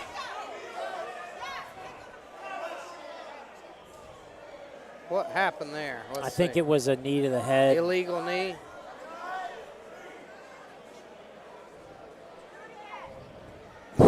And someone in the crowd says, do it again. Excellent advice.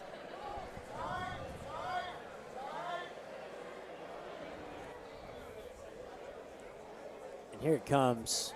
That was a good right hand by Begley to begin knee that right exchange. there. Yeah, that's definitely a little bit on the northern side. I think he was throwing it at the chest. I think we just saw that height differential there. I don't think big right hand. Oh, man. And his headgear's coming off. They need to do something about that. Man, the headgear really is difficult to deal with. It's such a pain to deal with. I can't stand headgear. I'm glad that West Virginia's gone away from him. We saw that in Bobby Johnson's last fight. Oh! Massive right hand. There was a left hand before it that set it up. I don't think he's going to get up from that one, fellas. That's it. Fight's over. Fat Thor by Fat KO. Thor! Beautiful knockout, and Williams And you still see, down. Honaker threw like kind of a suspect off the glove touch here. Let's see Williams if we is see still that again, down. right? So we got the glove touch right into a straight left hand and Yep. another right hand, but he paid for it. He got a left hand and then another right. Beautiful work. Beautiful work by Thor. Begley. The Yeah, he was- doctor's checking out Honaker. He was hurting him with punches early on from the very beginning of the exchanges. He might have been at a severe weight disadvantage and a little bit of a height disadvantage, but he sure didn't look like it. He made up for it in the power. And every one of those shots looked like it hurt him. That's one of the things when you're fighting a much heavier guy, a lot of times it's hard to put damage on him, but every shot he was landing looked like it was hurting Honaker. It's been a rough night for the four amigos.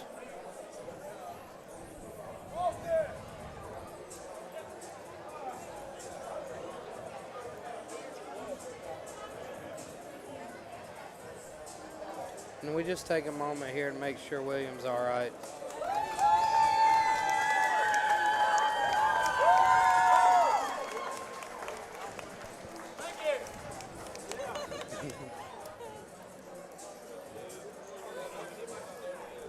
Oh, Williams still staggering. Great show of sportsmanship between these two. Those are two good guys. Two guys I like a lot.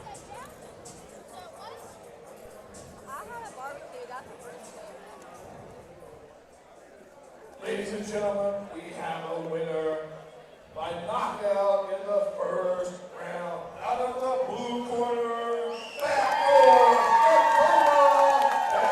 Begley. Beautiful work by Dakota Begley.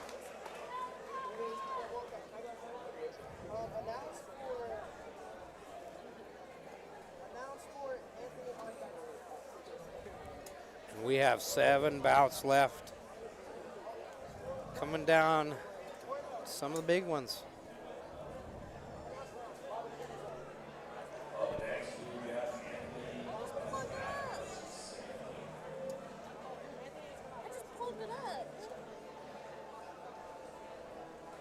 This is a guy that I really enjoy watching, Sam Kinker.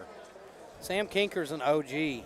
I believe he hit a twister in MMA competition, if I remember I correctly. think it's one of the first twisters. It's definitely the first twister in West Virginia MMA history. Probably one of the first twisters in MMA period. Yeah, I think Because it was quite a while ago. I think Gerald Strebant hit one before that, but Kinkers was before for sure. We see. I think this must be his opponent making his way to the cage, Anthony Hochbeck. 4-3 MMA record. These guys on paper are super similar.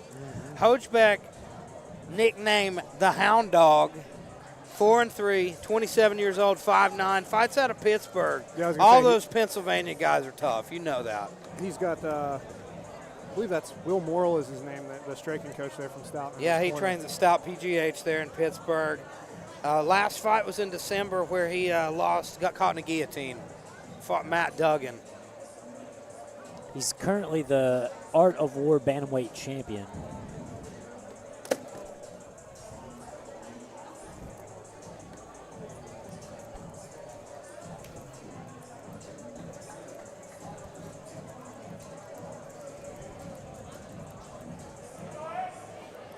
And Kinker's somebody who I watched a lot of footage on because there was a lot of footage of him to watch when he fought Denzel. He fought Denzel a long time ago in a kickboxing match, 145. Kinker's one of those guys. He's very fun to watch. I like watching him. He's crafty. And incredibly gritty, too. I mean, tough as nails. Yeah. You can't hurt the guy, and he's always in there. He usually tends to lose the first round of his fights and then get slowly better and gain momentum. Like, he keeps a constant pace. Well, and part of that is his toughness, just tiring his opponents out. Kinker's one of my favorite guys to watch. Spider-Man. Usually always comes out dressed like Spider-Man. And it's just those certain guys you see who've been doing this a long time. This guy's been in there, done that. He's slow, though. That's the one thing about Kinker. Yeah. Like his hand speed, he moves at a glacial pace for a fighter. And like a lot, he's usually at a speed disadvantage, but he still finds a way to make it a dogfight. That's his craftiness. And he's a little bit older, but is he still a brown belt? If he's a brown belt, he's been a brown belt for years. I know he was a brown belt when he fought Denzel, but I mean, this is a skilled grappler. This is the first time we've seen him compete in MMA in years. Yeah. This is his return to the sport after a long time off. Very interested to see his grappling because, you know, anybody that hits a twister in MMA, you're special. Yeah, that's not something you do rare. accidentally, yeah. Yeah.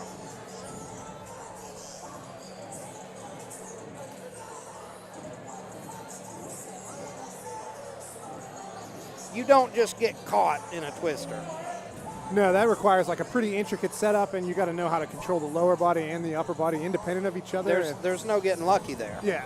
It's skill. And Sam Kinker's got it. And here he is back where I think he belongs in MMA. If he's that high of a level grappler, like why is he not doing it? I thought the same thing whenever when I was watching film on him to get ready for one of my teammates at the time, Denzel, to fight him. I was like, this guy, why is he taking a kickboxing match? I think Kinker's toughness is going to go a long way in this fight. And you see there the Spider-Man shorts. But I'm telling you, Mr. Hogebeck's training out of it. We are at bout number 22. This is a featherweight MMA bout. Fighting in the blue corner from Frederick, Maryland. He's the Armor Bantamweight MMA champ. He is scheduled to make his professional debut on June 29. Anthony Hogebeck.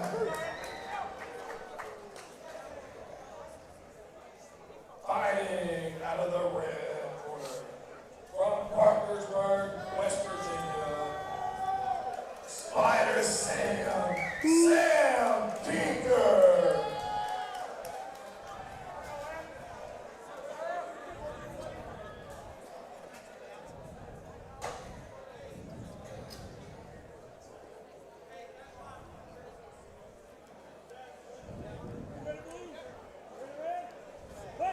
And here we go. Kinker taking the center of the cage quickly. Using that forward pressure. Nice low kick.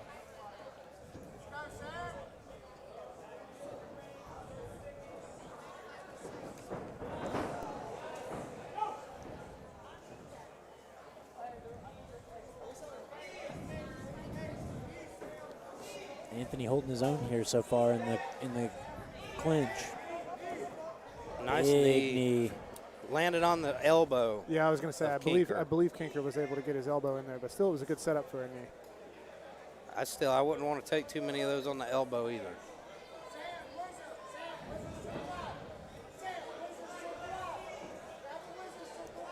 Sam in that Greco lock here. using He's the looking to over-under. turn him. Or maybe even look for that reap. Sam's not in a bad spot here if he can start. There's the ankle pick from Hogebeck, though. That was nice. And there he runs the pipe on that single. Sam's got that guillotine, though. I was gonna say, now the does. question really is, He's looking for a 10-finger Yeah. does guillotine. Anthony I really think. want to be here? He pops his head out, though. Excellent work by Hogebeck.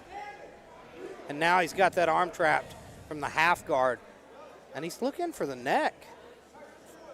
That's that a John Jones terrible guillotine. mistake as lets Kinker get up off the ground. That's a He's Oh! That's it. Standing guillotine. Proved you wrong, didn't he, he Colin? did. He was able to transition it to a high elbow as Kinker stood. It was beautiful. Beautiful work by Hogebeck. Moves to 5-3 and defeats a very game Sam Kinker.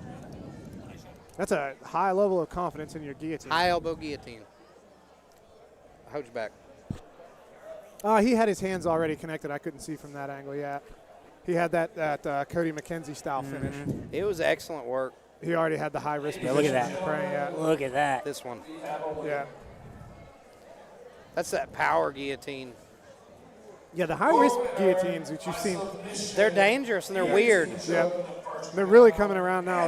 You've got to get a deep bite on that neck, though. Yeah, you you got to got- go, instead of going for the traditional guillotine grip, you sink all the way through and either go for that rear naked choke grip or that. Yep. Beautiful. John Jones was known for that, Yeah, too. John John's Jones was good known at for that. guillotine. Cody McKenzie, and you see that a lot. Gary Tonin brought it back in jiu-jitsu, and now a lot of Danaher's guys hit that. There are, they say there are many ways to skin a cat. There are many ways to finish a guillotine. That's impressive, and like I said, that's an impressive level of confidence in your guillotine to say, you know what, I'm going to finish this guy. I'll let him up. All right, ladies and gentlemen, next up, it looks like Billy Poe getting ready to I was walk gonna say out. that looks like Billy Poe right there. Might have thrown a kink in our.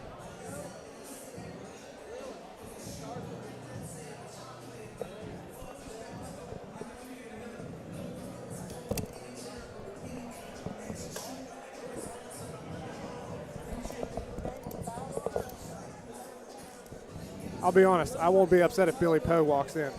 Right. That is one of the fights I am most excited about on this card. Yeah, we're about to the main event status here. And Chance Grillet getting ready to come to the cage. This is a very interesting rematch. This is a fight that happened almost 2 years ago to the day. Chance Grillet is a brown belt under Henzo Gracie. Trains in Morgantown up there at that Henzo school. Yep. And very seasoned fighter. And when he fought Preston, Preston was literally just getting started. Had no grappling. And even though he didn't, he came out and he cracked Chance, a guy with a lot more experience than him. And Chance was able to just pull close guard and armbar and pretty much lickety split. Chance has got a pretty slick game off of his back. Chance is also very smooth with his head kicks. His striking transitions are very interesting. Chance is a really talented fighter all around. I got to train with him a little bit. I rolled with him. Really impressed with his jiu-jitsu. And I didn't get to kickbox with him any, but I've heard he has excellent low kicks, like really hard low kicks. And he has that. He has a karate footwork style where he uses his low kicks and his head kicks from inside closer range than most people are used to. Our TVs are all frozen on the beautiful Rick Pittman. The most optimal angle too. Look at Now it's you're really switched- talking. It's switched to his ass now. Even better. And here we go, Chance Grillet stepping into the cage. That man has a beautiful beard going on. That's one thing that's changed in the 2 years. You know, if you guys don't stop talking about beards, I'm just gonna get up and leave. You're so jealous. I am, man. Look at this. We got It doesn't another even guy connect in looking the like middle he's right here. straight out of Dagestan, Yeah. which is not in Russia. It's in the Caucasus, man. Yeah, it's not the same. Chance has fought this year. So anyway, the biggest thing I'm wondering about, Preston's completely rededicated himself to the sport. He's on this win streak. He's won 3 out of his last 4. The only loss he's taken was against Lucas Siebert, and Lucas Siebert is the real deal. He's just turned pro. He's got management. Already talking about the Lucas UFC. is pretty skilled. Yeah, I enjoyed training with him. I got to roll with him a handful of times. He's fun to watch too. He's an interesting wrestler. He likes to do like cartwheels and Yeah, he's got a very funky wrestling a lot style, of which I uni- think will transition better to MMA than a lot of people's wrestling styles. But this is Preston. This is, I think, such a meaningful fight for Preston. And I'm not certain, but I don't believe Preston was doing any jiu-jitsu when they had Not the at all. first fight. I think And it zero. lit a fire under him. Yeah. He's done nonstop trying to improve his grappling. And he's coming off a beautiful heel hook victory over Brittany Vaughn. And he's that they actually have a jiu-jitsu gym now in his hometown, which did not exist.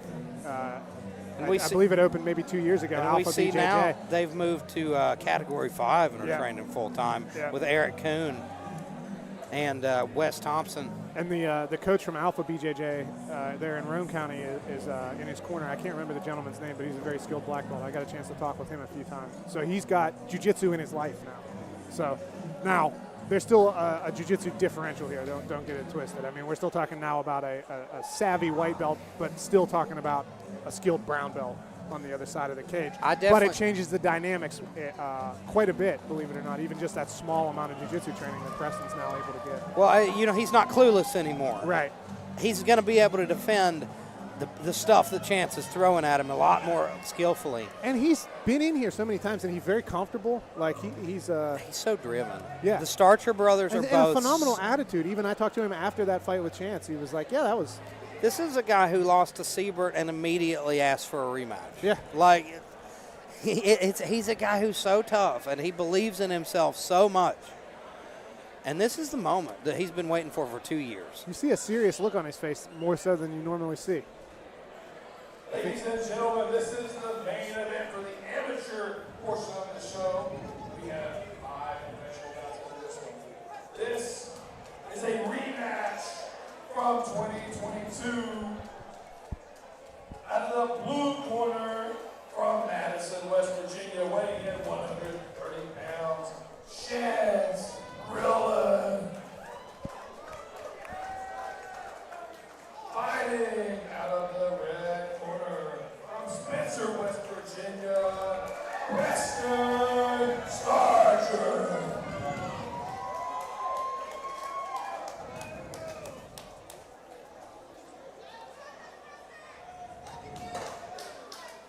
Former champion Chance Grillet.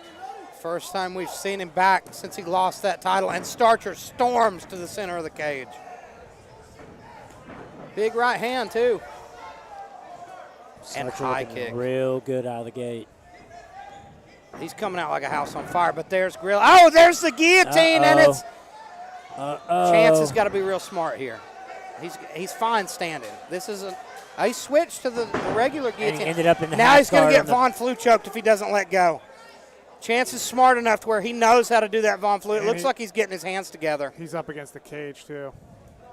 He's got his hands together, I think. Although he's got the leg, he's got the arm trap between the legs so that he can't connect his hands. And Starcher's let go now. No, he's still got it. No, he's still got it, and he lets go. now. Smart. And if I'm Grillet, I want to see him drag him off the cage a little bit. He's got too much. Especially when he's got his feet there. Yeah, he's got too much room to explode here. He's looking to frame up an armbar. Oh, he didn't. He sure is. And shades of that first fight. But you see, Starcher's been grappling well. He knows what he's up to now. And let's see if it's enough. I know that Grillet is a legit brown belt. Just from rolling with the guy, you know, you roll with somebody, you learn they're the real deal or not. Exactly. And Chance Grillet's the real deal, ladies. And he got him down relatively early in this round too. There it is. There's the Americana, but he's not got the angle he needs, and he's not got him flattened out like he needs to. But he's going for the. Looks like he's switching it to the Kimura. Now his hand's out. Now we see Preston starting to get into kind of a funk roll position. And he's got that arm trapped in a bad spot. He's going to start working on that far side arm now, that other arm's out of the way a little bit. There's that Americana. He's hunting for it. Shin on belly, but he's able to. Oh, wow, look at that. And almost grabbed the Kimura off that scramble. Beautiful cage walk. He's going to take the back now. It's pretty tricky here, though, if Preston's able to stand as he's got the bottom hook. He's got exactly what he needs. Now he's just got to be real patient here. Probably a good place for a power half on that. He's dragging him the right way. Perfect. Nice. That's it's brown belt jiu-jitsu versus blue belt jiu-jitsu. Very good chest to back connection. And he's working for that rear naked choke if he can get that hand out.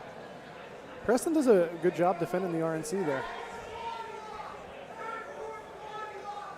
He's got to keep a hold of one of those hands. Hold on. He's got 16 seconds, though. It looks like he's got – oh, man! He's got it! If he hears that clap, he knows. That's it! Taps. At the wire! Chance Grillet submits Preston Starcher again. I think Preston was almost asleep based on the look on his face when he sat up. I think that was the sleep. That was the elevator doors were closing. Beautiful jiu-jitsu. Beautiful work by Chance Grillet. Letting the people know I'm still here. I'm still a force to be reckoned with. I may have lost the belt, but I'm still very dangerous. Good work, buddy.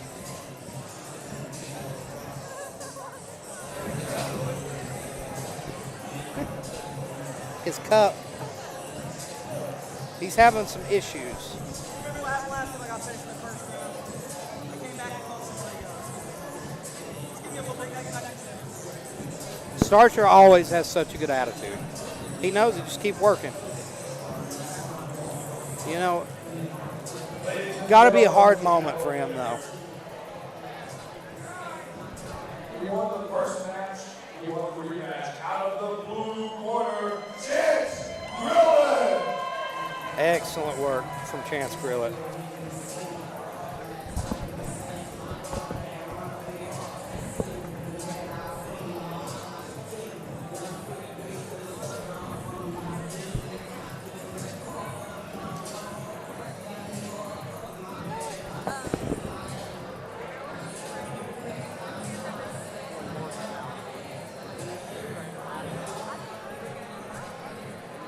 Ladies and gentlemen, before we start the pro fight, we're going to announce the winner of the TV of the analysis level.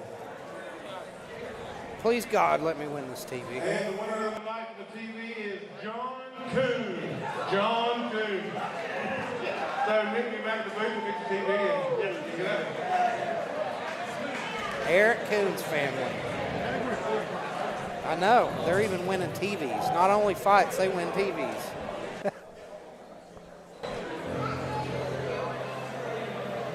And we are down to the professional bouts, ladies and gentlemen.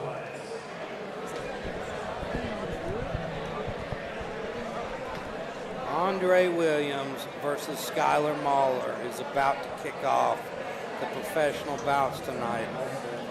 This is a good one. Andre Williams is the former welterweight champion at NLC. He's been away for a while, but now he's back.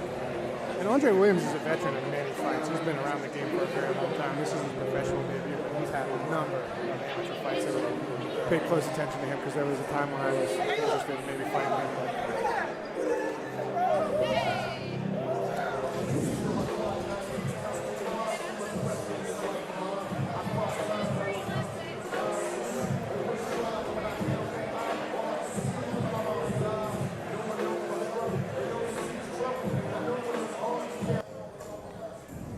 And our professional bout between Mahler and Williams will be 3 5-minute rounds.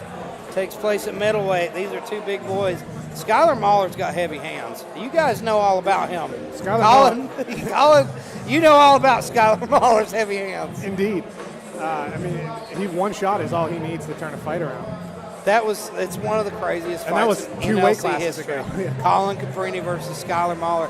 You were absolutely mollywopping him, beating the dog shit out of him. And I'll never forget it. He said when you high kicked him, he said, I don't like feet. That's And what he it told me pissed after him the off. fight, too. He said, And he hits you with that right hand, and that was it. Yeah, and I mean, I got a little carried away, obviously, with offense in that fight. I think I basically threw one combination. You for spazzed out, man. All of You round spazzed. number one.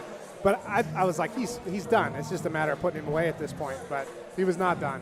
And he had actually hit me he landed 2 punches basically in the entirety of that fight, and one of them was early on, and I wore it well. But even the first one that he touched me with hurt. And he from weird angles, and it's not like a big wind-up, set-up thing either. He can generate a lot of power in a short distance. It's strange. You're so familiar with Skylar because he's fought literally almost every one of your teammates. And at almost every weight class. And also Andre Williams. You know him. These are two guys you know really well. Yeah. Tell me, who do you think has the edge here? This is an interesting fight. Andre, I believe he definitely has more experience. He's been fighting a lot longer. I think he's probably maybe technically a little more sound. I don't think he has the same physical tools that Skylar has, especially now. I don't think he has, number one, that like intangible one-punch knockout power that Skylar had at 145 and certainly has now at 185. I mean, what's interesting about Skylar Mahler is he's been focusing on jiu-jitsu. He's been competing in jiu-jitsu and winning. I didn't realize that. He went up to Ohio and competed not long ago. And trains at VO2 now. And another guy that started having not fought, not training. He just took a fight with Denzel, which was, and then I was like, oh, I need to start training. And I know for a while he was going up and training with, who's the big 7-foot guy that used to train with Mark Coleman, Wes Sims. Yeah. He was going up and training with Wes Sims a little bit. Huh. And because there was no jiu-jitsu anywhere near him. And the I fact that didn't know Wes had a gym. Yeah, Wes has a gym in Ohio. And Skylar was driving like 2 hours to train with him just Wes because. Sims is the only man to beat Frank Mir twice. That's true. I'll never forget him saying that on The Ultimate Fighter. He's like, and I never let the truth get in the way of a good story. And here's Skylar Mahler. That's a dude. It was so weird to see him fight you at 145, and then not long later fight Eli Hawkins at 185. And when we told us, he's like, yeah, I'm moving up to middleweight. We were like, what? That fight was actually at 205. Eli was like 192. Good and Lord. Skylar was 205. Yeah, he's like, I'm moving up 50 pounds. And when you hear that, you're like, what? And he shows up and he's jacked. Yeah, dude. It's not like he's traps been up eating. to his ears, yeah. And if you follow him on Facebook, he's doing crazy gymnastics workouts and stuff. But yeah, just to wrap up what I was saying earlier, Skylar's toughness is incredible. His power is incredible. His physicality is incredible. So I'm interested for this fight. Making his professional debut from Orangeburg, South Carolina, by way of Begley, West Virginia. Andre Williams. Fighting out of the red corner from Kirksville, Ohio, the Phoenix, Skylar Mahler. He's a guy who's had to rise from the ashes before. He's had plenty of defeats to tough guys, but I think he's really coming into his own. That was a weird clubbing right hand attempt from Andre Williams. I used to know a guy, Gary that I trained with. He landed those caveman right hands, and they're brutal. People don't realize. Nice job by Andre Williams, getting to the back here, and On he's top, he's right in the arm arm triangle. triangle. Very difficult to arm triangle somebody as big as Skylar, but Skylar needs to be defending instead of trying to hit him here. In that inside, especially in that Kessa type arm triangle, but he's able to free his arm. Now he's just got to stay safe. He's in a weird spot here. Just hard crossface from Andre Williams, and he doesn't like it. You can tell he's not liking that crossface. But he's giving up that underhook, and Skylar's coming out the back door now. He needs to get all the way up with that. Skylar chooses to go back to close guard here. It's an interesting strategy. I think Andre is perhaps, I'm not sure what his level of jiu-jitsu knowledge is, but just based on the number of fights that he's had, I would assume that he's got more mat time than Skylar.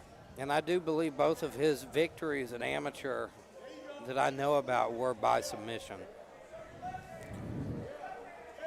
And we see Skylar using that kind of leg scissor control. But now There's throwing up a a triangle set up from Skylar Mahler, though. Like I say, he's been working hard on his jiu-jitsu. Oh, and Andre's really got to posture out of this. He's not. He's kind of hanging tight in there. It's going to be tough for Skylar, though. He's got kind of short legs, and he's got his head pressed right up against the cage. It's going to be real tough to find that angle. And we see Andre cutting that angle now. I believe he's going to pop his head out. I'd like to see him switch to the armbar. Oh, and he goes out the back door and ends up on top. Can you believe that? This is where you cannot get hit by Skylar Mahler. And he's dangerous. Short distances, like you said, he can generate power. Oh, Andre's got both feet on the mat. Nice back to butterfly here a bit. If Skylar can slice through that mount and start landing some shots. Oh, no. And there he is. Oh, and he gets rolled. Oh, look at that. Bad top pressure there from Skylar Mahler. No, and the veteran Williams rolls him. These are 5-minute rounds. These ones are 5-minute rounds. And I believe we have the incorrect time up there as we move to the pro. So we should have 2 minutes left in we've this got round. Full 2 minutes left after this, 2.5 minutes. But we got Andre Williams seems kind of content here to just control Skylar. And now I think he's felt a bit of that scrambliness and strength and power. I do see improvements from Mahler on the ground, though. I do. Drastic. If you remember, that was always his kryptonite. When he was fighting MMA, he'd end up on his back and get submitted. That's what happened when he fought Eli. Now here's what'll be interesting with Andre's got very long limbs, and Skylar can be kind of hittable on the outside. So Andre's breathing a little heavy. He is. I think those grappling exchanges took something out of him. Good straight right hand he landed, but it's very hard to hurt Skylar. Skylar gets in and mauls him with that double leg. And jumps over that leg. Now we're in, I can't tell how. He's got to get his neck out. There we go. Skylar Oh, he sits in the mount. This is a terrible kind of mount, too, where you're pressed up against there. Hips are high. This is it. This is where Skylar wanted to be. Let's see if he can do some damage here. He's got a full 90 seconds to work, too. Elbow from Skylar Mahler. Big shots from Mahler. And they're methodical. He's not gassing himself out. He's being smart. He is breathing hard, though, from the top. Both of them, but yeah. You could really see it after the ref stood him up from that one exchange. Now we see Andre starting to set up that UPA again. Yeah, Skylar's really doing. He's thinking about. They thought about that arm bar. He cut the angle. He didn't really get the elbow up, but now he's got looking for it on the near side, and he might actually have a better look at that one. I wouldn't do it. I'd hang on to that top position, ride this out. Yeah, that's it. Especially short time, you got to try to do damage. That's exactly right. Andre doing a good job tying up the inside of the arms, though, here. If I'm his corner, I'm telling him, don't think about the submission. Do damage right now. Yep. And he's got short time here to work. He could really put a hurting on Andre before the end of this round, and he is. And that's what he's doing. The ref's looking close at it.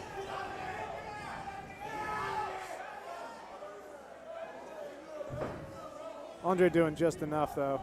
It looks nice shots from Mahler there. As we hear the 10-second clacker, I think he's going to be able to survive. Mahler definitely took this round with that last minute, 2 minutes. Is it over? That's it!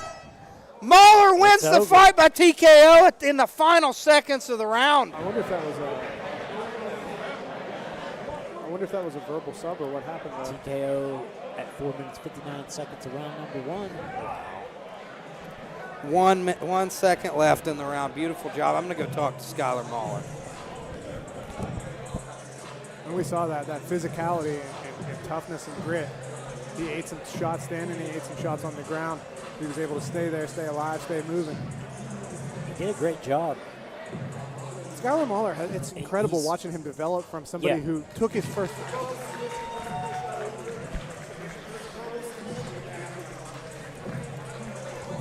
Referee just confirmed with us there that this was a verbal submission there.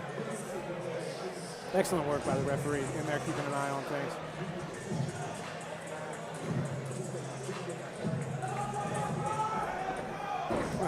Back foot from Mr. Mahler.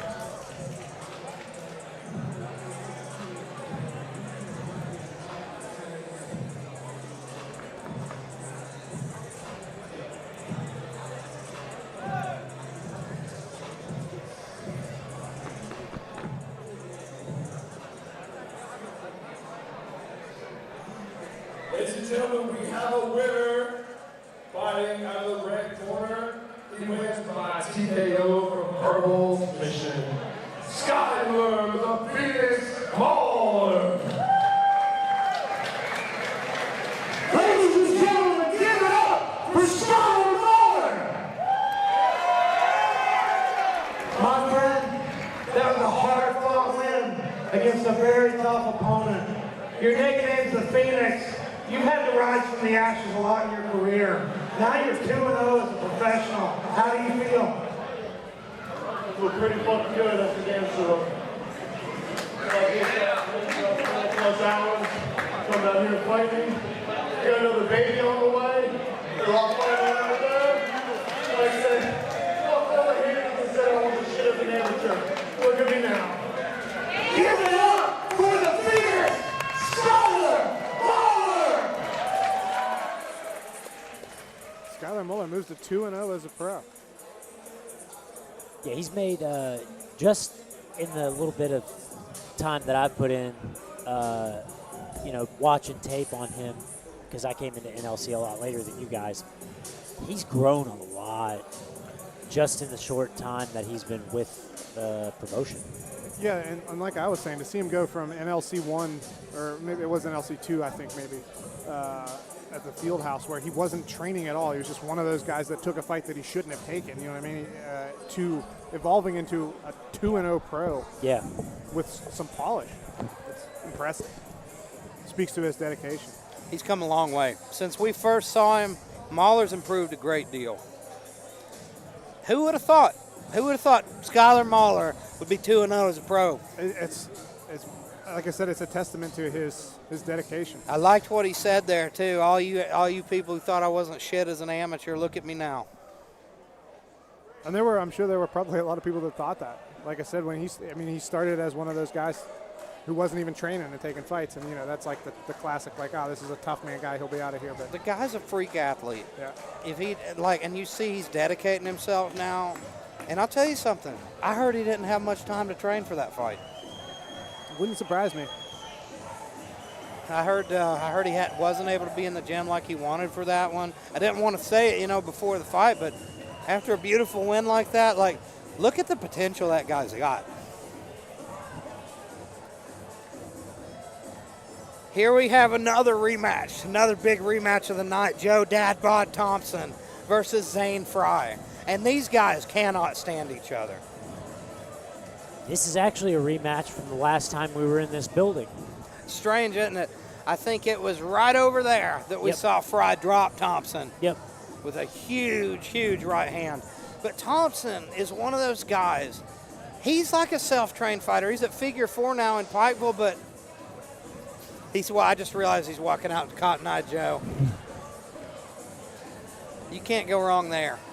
Joe Thompson, though, he's got a brawler style. And for a professional boxer, it's very unique to see him, but he's tough as nails. He can eat shots, keep coming forward to land his own. And that's what he did against Fry the first time. He had Fry in some trouble a couple times, like landed some beautiful shots. And there's no shortage of bad blood between these two. Like, I remember during weigh-ins last night, Fry posted, it's time, time for the show. And Thompson commented on Fry's post, was like, I'm sorry for how much I'm going to hurt you tomorrow. Yeah. That's a true sign of bad blood. Well, Fry's a little bit cocky. He's a guy who's got a lot of confidence, which he should. He works really hard in this sport. He's got a 1-4 professional record, but I don't think that reflects his skill set. I really don't. I agree. I've seen his fights. He's had some tough draws. He has a beautiful fur vest on to walk out for this fight. Looks like he's right out of the Crudes. You can tell I've got a child now. He's got the big man Jeremy Karshner in his corner as well. He does.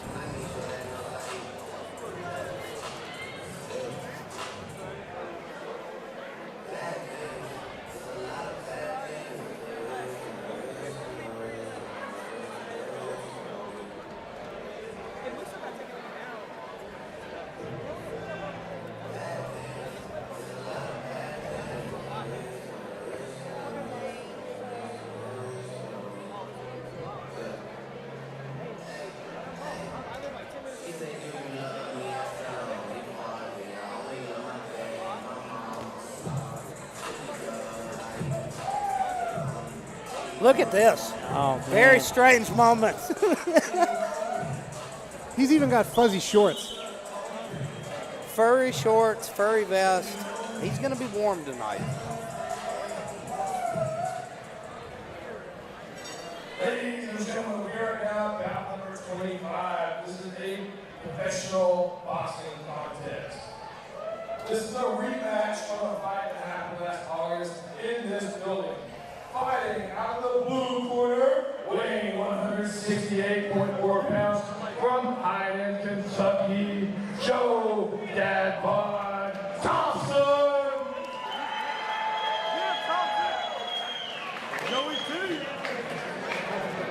And fighting out of the red corner, he won the first match from Columbus, Ohio, weighed in 164 pounds, Zane Fry.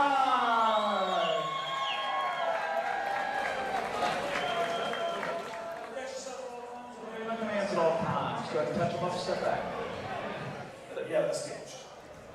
Zane Fry is the more technical Play boxer the lock here. Keith in there. But Joe Thompson is tough as nails. He takes a hell of a shot. And he was cracking Zane in that first fight. So I'm interested in this fight. He has all the tools that a brawler needs. Constantly coming forward, constantly looking to land his big right hand. It's going to be the Matador and the Bull in this one. I think so too. Nice jab. Zane opening up with a couple of body shots to start it off.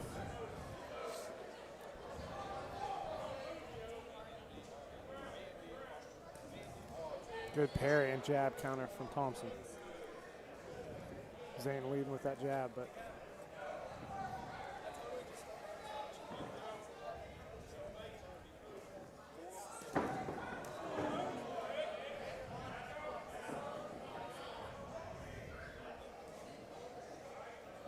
Fry's got a nice sharp jab, but Thompson seems to have found some success in parrying it.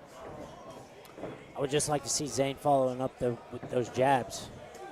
Yeah. There we go. Zane's got to figure out how to lure Joe into something. Yeah. Joe moves forward so much, Zane should be able to walk him right into something. And Joe can be caught reaching with that parry a bit. If you could maybe hit him with that, the Alex Mejia, Sean nice Strickland, shot. fake the jab, throw the left hook over the top.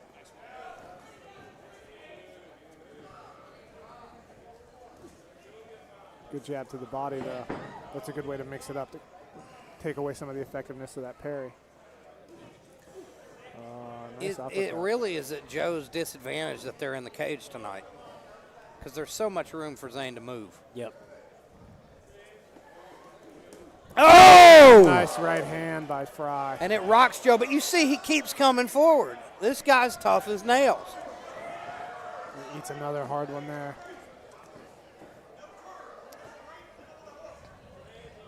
There's some guys like Darren Elkins that are just too tough. Joe Thompson's one of those guys.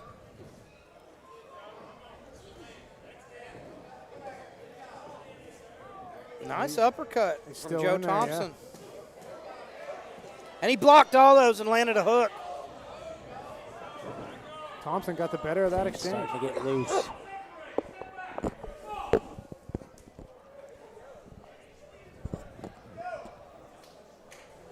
If I'm in Fry's corner, I'm telling him you got to stay on your back foot, counter him. Don't let him press you up against the fence. This is now a tough round to score after that last little salvo that Joe hit. I think he's still probably, I still think this is probably Fry's round 10-9, but. I think that big right hand that Fry landed. Oh! And there's another one. Oh! Holy shit! What an end to round one. Oh, my God, and he cracks him in the final second of the round. Now, it's important to note that he didn't give him a knockdown there, so that just goes to the. Here comes the replay of this. Let's see it. Zane with a big combo, and then How is that not a knockdown? That's absolutely it. How is that not a knockdown, ladies and gentlemen? That's a big, Matt Jones is the best, but that's a big mistake. It's in the it's in the round time too. I don't know if he thought maybe maybe he heard the buzzer before. That's the only thing we can't hear on the replay is when the buzzer was, but at the very least. Let's take a look at the clock. It's very close. It's like that was a knockdown. I think I would agree. So I think now I'm going to say that's a 10-9 round for him. How quick can you recover after a shot like that? A minute's a long time, but it's also a very short time. We'll see if he's got the cobwebs cleared. He looks like he's all right. But Joe just put him on notice. It's like, you need to respect my power. That's the thing with a brawler who's always in there in the pocket.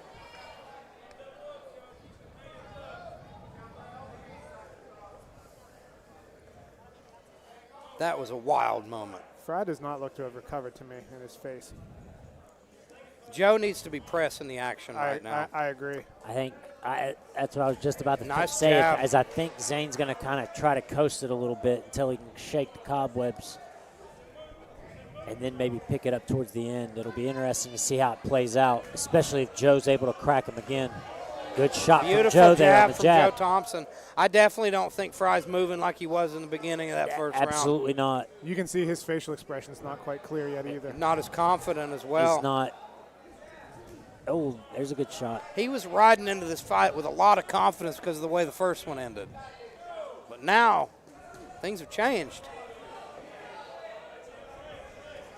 Nice jab, and he's just got to keep pressing.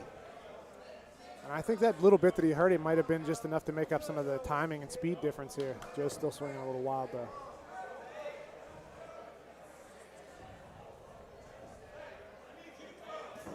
Oh, Nice good right jab hand by from- Fry.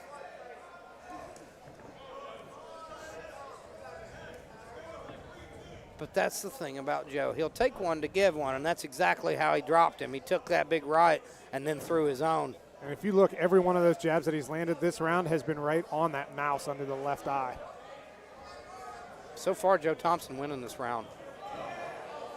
But he's gotten cracked a couple times. And his confidence is growing, too. Well, he's taken Zane Fry's best shots. He knows he can eat them.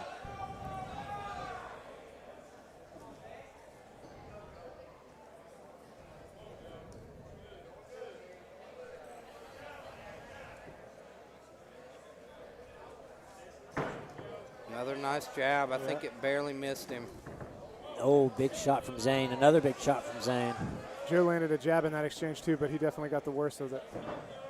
I'd like The to thing see him about get Joe is, Zane though- up against the fence, make it a little bit Oh, dirty Joe with for a that minute. throws that straight right hand into the chest, trying to time the level change.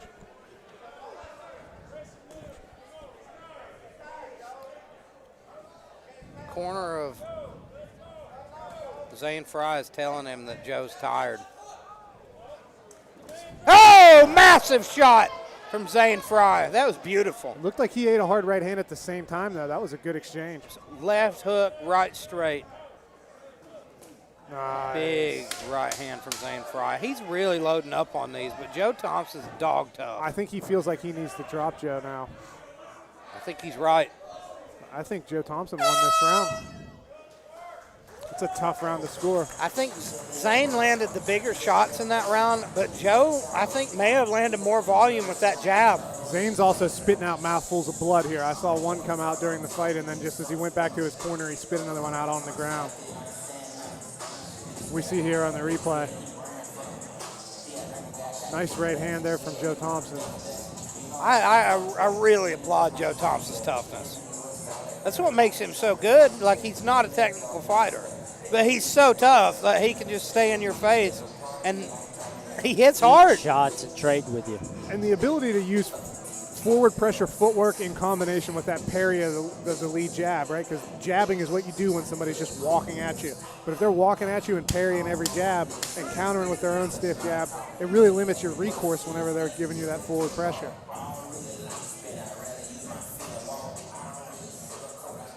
How many rounds is this one on? This Four. is a 4-round fight, 3-minute rounds, so we Halfway got two through. more. We got two more, and a lot could happen here. Neither guy looks tired.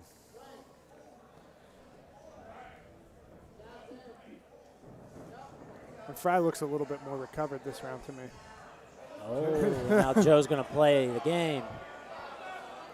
You see the confidence of Joe Thompson after that knockdown.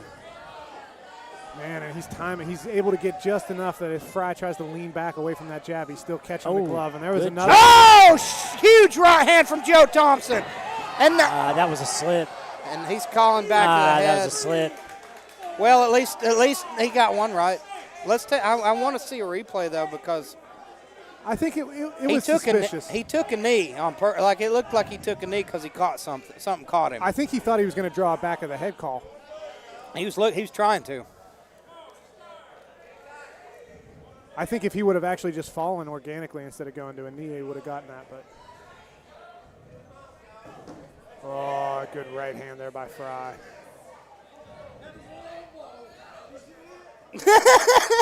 Man. And now Thompson's mocking him for trying to draw that back of the head strike. He said that was a low blow. Did you see it? That's funny. Dude, Joe Thompson just looked at his corner and nodded his head in the middle of the round. That's a sign that confidence is high. Joe's a dog, and you got to watch out for him. He's a guy you cannot sleep on. This is a man who loves to fight, doing what he loves to do.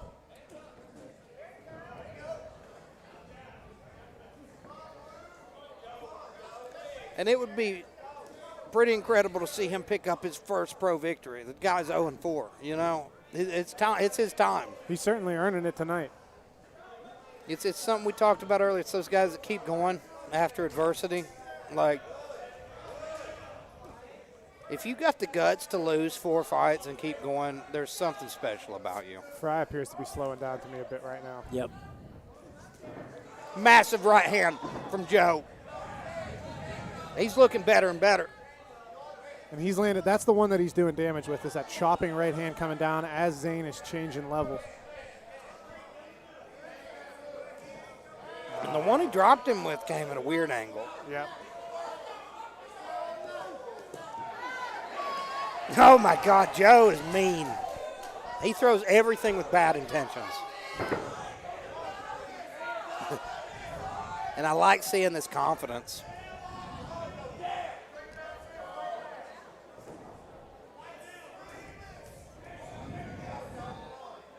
And I wonder how much that bleeding inside of the mouth of Fry is affecting his pace.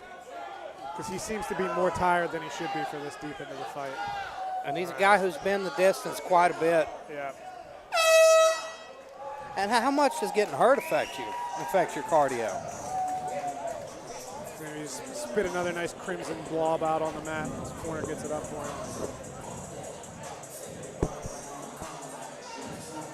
And I think we're looking at 3-0 Joe Thompson, and that round there is probably a 10-8, right? Because we got the knockdown. He got dropped. I'm not exactly certain how the pro boxing works. Yeah. They would have scored that knockdown first. He didn't score it.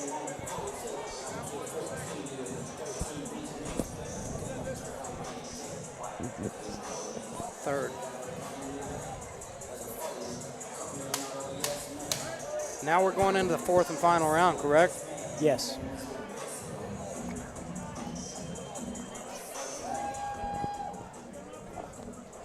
And ladies and gentlemen, it looks like Fry's fading. Joe's confidence is through the roof. This is going to be a tough fight, or a tough one for Fry to win. He needs to finish here, I think. Yep, I would have to agree with that.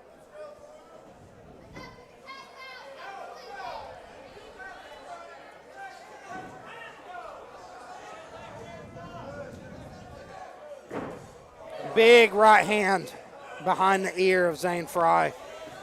And there's another, and he's landed every jab he's thrown so far. Oh, that's a powerful left hook by Zane Fry, though. It's so wild. Zane's so clean. Everything he throws is really clean. I think it's just defensive lapses. That's the only thing he's missing.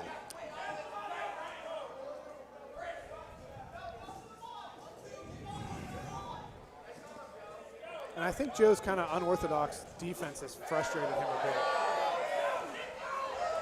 It's strange when you're fighting a brawler and you're used to dealing with boxers. Oh, he just ate a hard left hook and a bunch. He's eating probably 5 Joe's just jabs. walking him down now. Joe is so comfortable. Joe smells blood look, here. Yep, He's all looking over for it. a finish.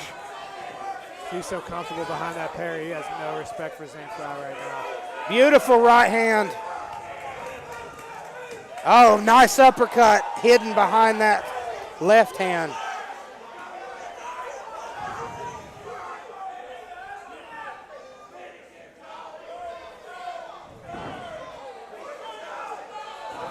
Beautiful jab. He's landing that jab at will now. Zane's tired. Big right hand. He's trying to trade, but As he tries Zane's to fading fast. Joe's getting the better of those exchanges. Still a minute and a half to go. Oh, big right hand from Joe. Zane's hurt. you see, Oh, here we go. Look at this. This is a dogfight in this last round. we see Zane's now setting up shop in the middle of the ring with that high defensive guard. Nice shot to the body. Zane Fry's digging really deep right now. Oh, yeah.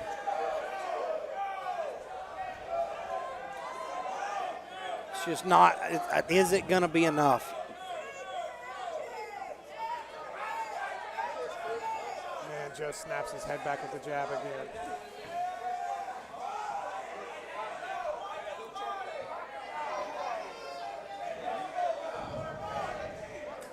.30 seconds left in this fight. And I believe that Joe Thompson is 30 seconds away from the first victory of his professional career. And well Big deserved, right big straight that hand. barely missed. And I definitely believe he's earned Zane Fry's respect tonight. Absolutely.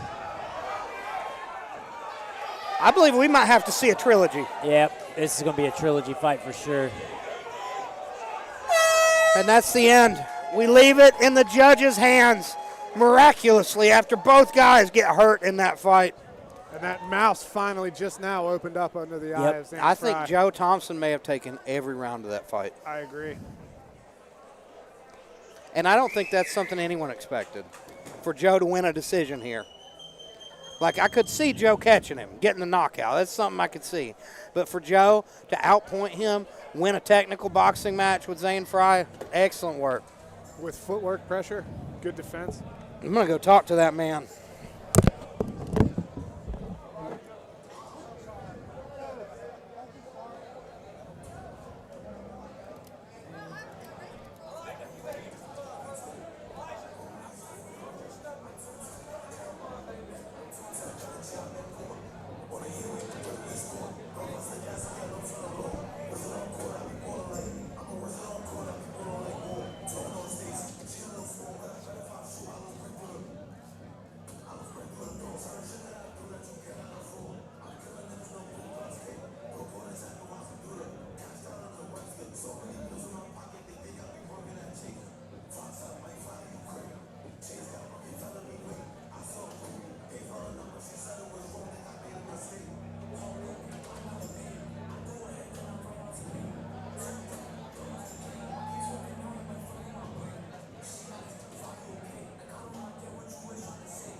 Looks like the decision is in.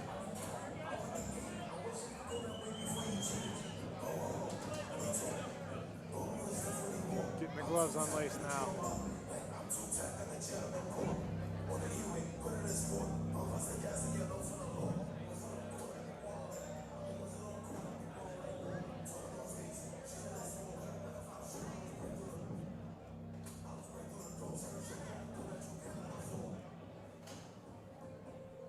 Ladies and gentlemen, your judges have came to a decision. After 4 rounds, all 3 judges have it for a unanimous decision for your winner out of the blue corner, Joe Dadbod Thompson. Ladies and gentlemen, I want you to give it up for Joe Dadbod Thompson. My friend, this is a moment you've been waiting for a long time, your first professional victory. You are dog tough. You're a guy who will take one to give one. You just beat a tough guy in Zane Fry. There was a lot of bad blood here, so how are you feeling? Yeah, I feel pretty good. Zane's he's real cocky, so. But I want to thank Lucas Trimble, Everday, and Jack Short, and I want to thank Don on that fight. Tell me, what's next for you, man? You've been dogging it out, getting in absolute wars with some really tough guys. First win, so what's next? I would like to rematch everybody who's beaten him and beat them. And then quit, because all this shit. This man is on a revenge mission. Give it up for Joe Thompson, a tough guy. Take it and say it again. I think I have a new favorite fighter.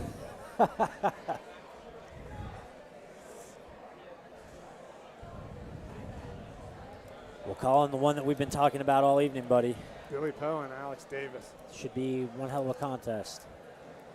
This was, I'll be honest, this was the fight I was most excited for on this card whenever I saw the card first released. Yeah, definitely. Both guys highly decorated, lots of fights between them, lots of experience.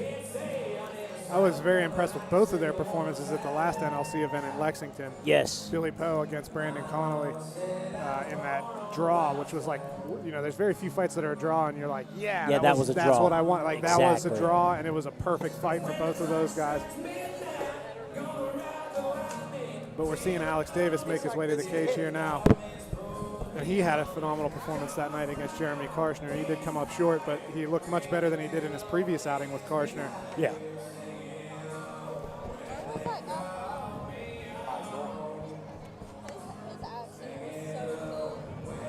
I'm interested to see how these two physically look next to each other. I think Billy Poe's probably going to be a little bit taller. Yeah. Going to have a little bit of a reach advantage. He does have, I think he's got a 2 or 3 inch height advantage. Billy Poe's 6'4", 6'3", and really he's been in the sport a long time. He had an amateur MMA record of, I think, 8-1. Yeah. Got a lot of good fights. He's excellent jiu-jitsu guy. He only got into boxing to improve his MMA game. And I actually got to talk with him quite a bit about his time training in Thailand whenever we saw him in Lexington. And that's a sign of dedication if you ever see one. Well, you know somebody truly loves to strike if they go to Thailand to train. And he spent like a non-trivial amount of time. I went there like a half-assed tourist where I was there for like 3 weeks, but Billy Poe was there for a pretty extended period of time. Really? He spent time in several of the major So not cities. just a vacation. He went over there. Yeah, and he put went the work over there in. to learn more about fighting. It was He's a purple belt in BJJ as well. You know, the guy's well-rounded. He's been around the game a long time. And we saw in his last fight how absolutely tough he is. Yeah, I mean, he ate some heaters from Brandon Connolly. I don't know how he stayed on his feet. It was beautiful defensive work. And to come back and turn that into a draw, my God, that was inspiring.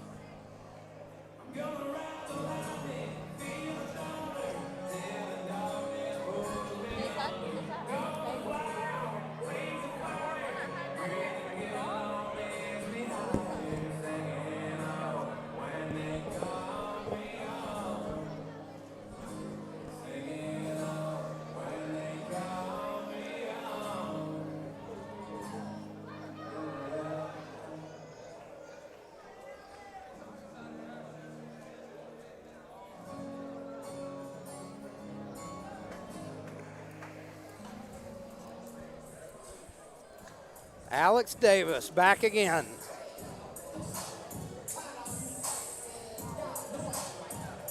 Alex is coming off a blistering first-round knockout Jared Burns. over Jared Burns in January. Yeah. I saw that on his record. I didn't get a chance to watch the fight. But.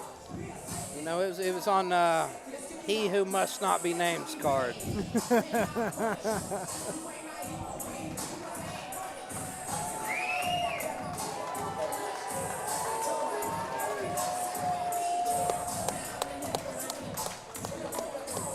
Here comes Billy Poe.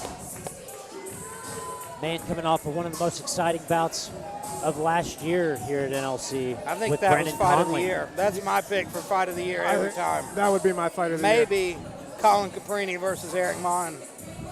They were both very, very close. As for far that as honor. boxing, I think that takes the cake, Yeah. though. Kickboxing, you guys definitely As win somebody it who my was in book. one of those fights, I still think Billy Poe was. It was probably crazy. was the fight of the year, yeah.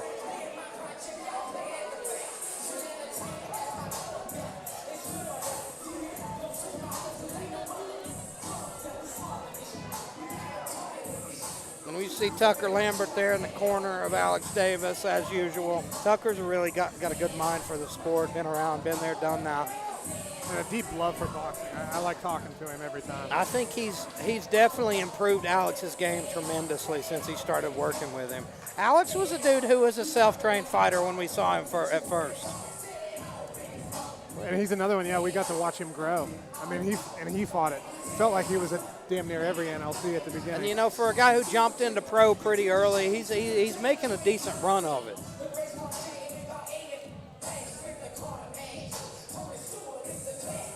And Billy Poe has Eric Swan in his corner with Tartarus MMA and BJJ.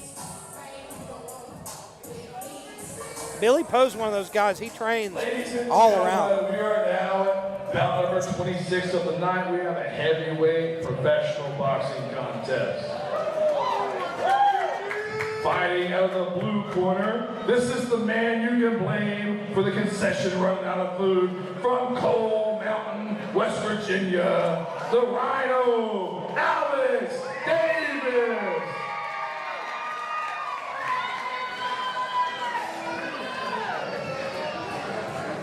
And fighting out of the red corner, 203 pounds from Moorhead, Kentucky. He is still undefeated as a professional, Billy Poe.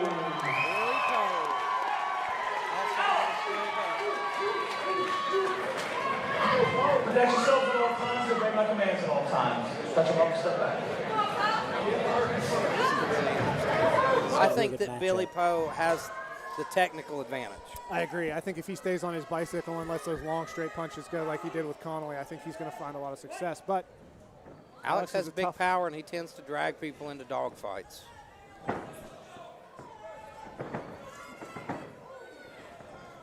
Good overhand right and an uppercut. Beautiful work from Billy Poe so far. There's a big left hook. He is getting into that dogfight territory a bit here, though. Now he backs off, though. Smart work. Good head movement. High wing elbow block with the left hand. And there's another one, too. I do think Alex has a power advantage here. Billy's a lot faster. And he likes to strike with volume. Oh, look at that 2 to the body. And we already know that Billy's got a hell of a chin. It's going to be tough for Alex. It's an uphill battle. Nice. Left hook right straight. Lots of volume from Billy out of the gate. We've seen him go to the body a few times already, too. I think part of his plan is to put this volume on Alex and see if he can drag him into water where he can hopefully be in a little bit better shape than him. Nice. He's just eating him up right now. But Alex lands his own there. Alex has really got to earn his respect a little bit, I think. You think he's got to crack him with something with power. Billy's Yeah, keeping him- everything Alex has landed so far has been insignificant. Yeah, if he could really sit on one of those shots, it might make Billy respect him. And Billy's just kept this volume and pressure so high that Alex has been on the back foot the whole time. Now we That see was him- a hard right hand, but it was blocked by Billy Poe. Nice jab by Billy, and goes to the body. Alex landed a nice uppercut there. And the left hook at the end of that. Alex hit combination. me with a beautiful uppercut when we sparred, and he's got big power. These boys are moving so much. Matt Jones doesn't know where to go. Yeah, they're keeping Matt busy. And we hear a chant for Let's Go Rhino. Oh. Billy's just way ahead of him. But Alex landed there, nice two-punch combo. Yep. It's just the volume of Billy Poe. And Alex looks like he's breathing through his mouth already. But Billy's breathing a little bit, too. But you can't throw this much volume without. That's the big thing. It's a happy medium. You have to build a pace you can sustain. That's something you see a lot of amateurs make the mistake of. They burn themselves out. Good jab there on the exit by Poe. His nose appears to be bleeding a bit here from something that Alex threw. Oh, Oh. nice straight. from Billy's Billy Poe. way ahead of him here. And he's settled in occasionally. Big with left hard hand, and I shots, think too. that hurt Alex a little bit. He got a hold of him because of it. Nice to the body again. Billy's not looking where he's throwing, and he big got uppercut. caught because of it. Yeah. Billy was looking at the ground, not looking, and just throwing. Big And you see uppercut Alex by made Alex him pay Davis. for it a little bit there. We see a little mouse already under the eye of Alex Davis underneath of the left eye from that right hand. Billy made a big mistake there at the end of that round. I'd love to see it again, because if you look, I don't think he was looking at all where he was throwing. No, I think he was just kind of head down, which that's where shorter guy throwing uppercuts can give you some fits. There we see it. Yep, that's exactly what's happening there. Boom! Yeah. That He big got a old little uppercut. sloppy and wild there at the end, and he paid for it. I think the key to victory in this fight is for him to stay sharp and stay technical. That's exactly what he doesn't want. Yeah.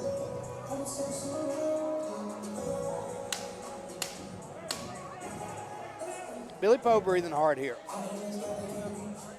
Billy seems to me to have a technical advantage and a speed advantage. If he can keep his lungs underneath of him. It's That's that the thing. pace He that had his hands over his head. It's that breathing pace hard. that he sets. I mean, that was a lot of volume to throw in the And first we round. saw Alex Davis go 6 rounds in his last fight. Yeah. And Alex's most impressive victory was his pro debut, where he dragged a more experienced guy into deep water and exhausted him. Alex is tough, and you can get tired by beating somebody up. And to be honest, we may be seeing a little bit of that here. Billy doesn't look as sharp this round. Billy's throwing, and he's still putting out the volume, but it's not landing like it was. You see Alex talking to him a little bit there on the inside. I think Billy Poe's fading already, and that's not a good sign. Oh, big stiff jab from Alex Davis there. But there's also a chance that was an adjustment he made in between rounds. Oh, and he just blew a bunch of blood out of that nose. It might have been from that uppercut in the end of the first round. I like that high elbow block that he's playing with his lead hand, where he brings his left elbow up into the center line. Nice Kinda jab like by Dustin Billy Poirier a Poe. little bit. Big shot by Alex, though, left hook. I feel like Alex's confidence is growing here. I agree. I think he feels like he's taking the hardest shots that Billy can throw. And he's I still think there. Alex has always been known as a bit of a slow starter. Yeah, I would agree with that. Nice right hand by Nice. Alex Davis. Billy Poe looks tired here, ladies and He gentlemen. looks hurt. He I think does. Alex thinks he's. Alex calling him Look, forward. Alex has got look. confidence now. Alex ate one there as he called him forward, but yeah, Billy seems to be shelling up a little bit more as Nice left hook. Alex starts Rocks to let him the go. jaw And we're seeing of Billy Poe. some gaps in that volume, which is allowing Alex to get his offense off in a way he wasn't in that first round. Alex is winning this second round. Billy's got a little bit of a mouse developing under his left eye. Nice jab, Alex Indeed Davis. He does. Look Oh, at- he That was a big big shots uppercut. from Alex Davis. uppercut left hand. Beautiful Excellent work. combination. And this is where you guys were saying earlier, Alex has to get that respect. Let me see that forehead pressure from Billy Poe. That's one of the things I was going to wonder. Somebody who spent a lot of time in Thailand, boy, you're really going to be able to manipulate Oh, people huge in jab, this and there's a big right hand behind it and another. Look And at a left hook at this. the end. Billy Poe's got a hell of a chin. That he does. This is one of those things, though, where if you're Alex Davis, you got to be careful not to blow your wad. Because even though Alex can sustain this pace, though. Ah, Billy Poe with a nice This is a right hand war. there. Oh, he's hurt bad. he hurt him, Put it on him. Alex is backing Billy Poe up. He's all over him. Big, big shots from Alex Davis. Alex breathing hard now, though. Oh, man. My God, boys, we got another fight on our hands. Yeah. Hell of a job by the Rhino there to turn things around.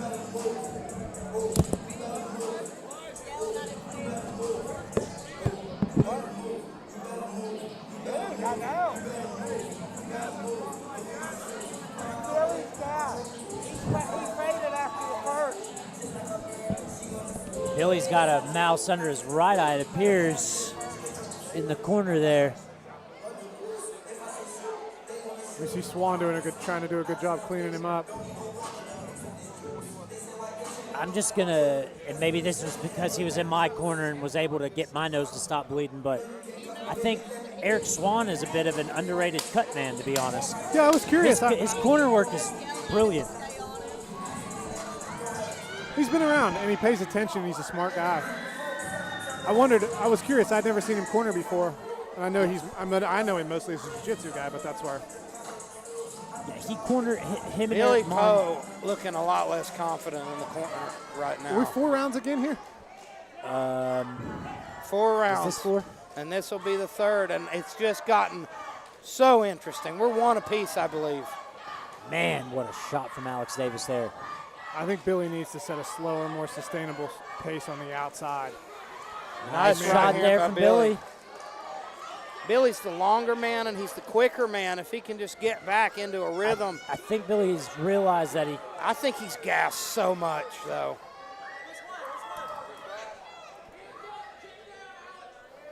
He's doing good work with those body shots, but Alex has slowed down, though, after that barrage of action. Oh, and he walked right into that one. and now they're going to trade leather. This is a war. Alex is getting a little sloppy. Yep, he's not picking his shots as well as he was before. He feels like he's got him hurt.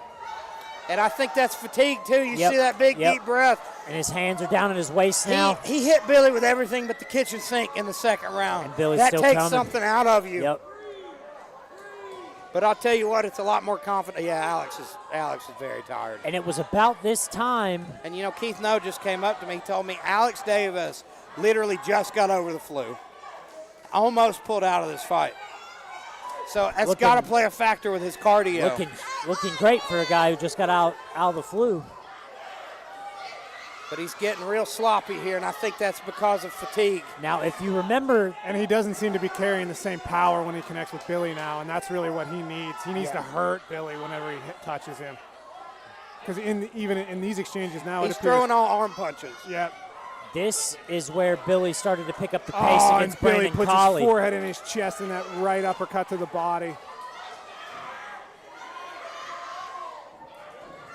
I think we see Alex he hurt his eye there. He got poked. No, I think it was a headbutt. I think it was a collision of heads as Billy was coming forward. Alex, big, deep breaths. Look at Billy. Billy's arm still on his head. These boys are tired. They're gonna bang it out. Billy Poe is a professional. He's a dude who knows how to hang in there. And Now find there a way was to win. someone with some pop. From Big Alex. shots from Davis, but he's just so tired. That was a nice right uppercut by Billy Poe. He's hanging on there.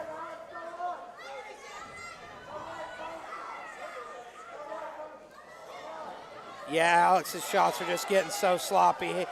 I don't know if he can make it off the stool for the fourth. He's so tired. Man, that was a good left hand from Davis there. Oh, big right hand too, behind it. Oh, and look at these boys go. Alex Davis has got a ton of heart. Now I believe that puts us at 2 rounds for Billy Poe.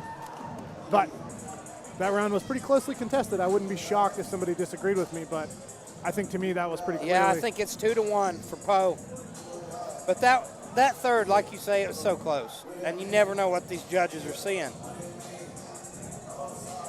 This fourth round is so meaningful in this fight.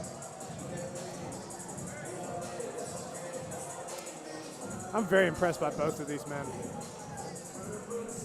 Billy Poe managed to make it a dogfight and make it such a dogfight that he made the other guy more tired than him when he was more tired at one point in the middle.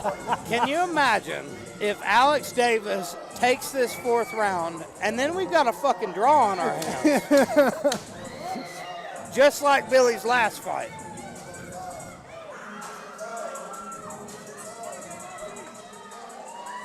Now, I wonder if we're going to start seeing those body shots that Billy Poe was putting on early in the first round starting to pay dividends now.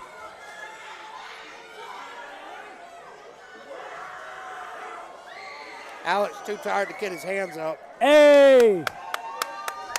Great show of sportsmanship there as they embrace in the center. And Billy's going to work.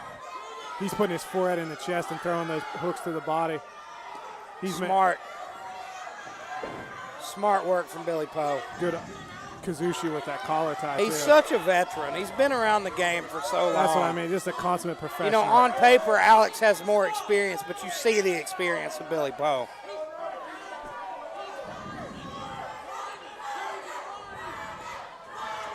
And Alex is content to trade jabs with him on the outside. Alex is about to spit his mouthpiece out. It's going to take a lot of digging deep for Alex to finish this round. And look at Billy. He knows he's tired, but he knows the other guy's more tired than him, and he's digging deep. That's what he did against Brandon Conley in the fourth round. It is. Brandon Conley was dog tired, and so was Billy Poe, but he was just throwing punches and connecting when Brandon Conley was too tired to put anything up. And that's experience and technical skill to be still in there doing the right things when you're that When tired. you're so tired.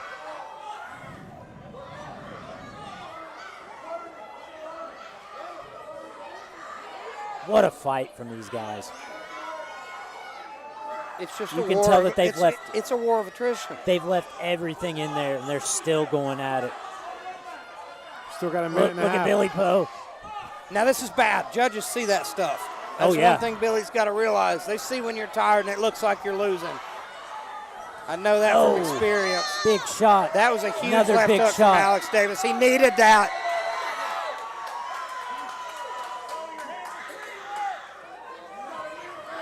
Oh my God, Alex is so tired. That eye is Alex nasty. is His right eye is busted busted open in up. his right eye.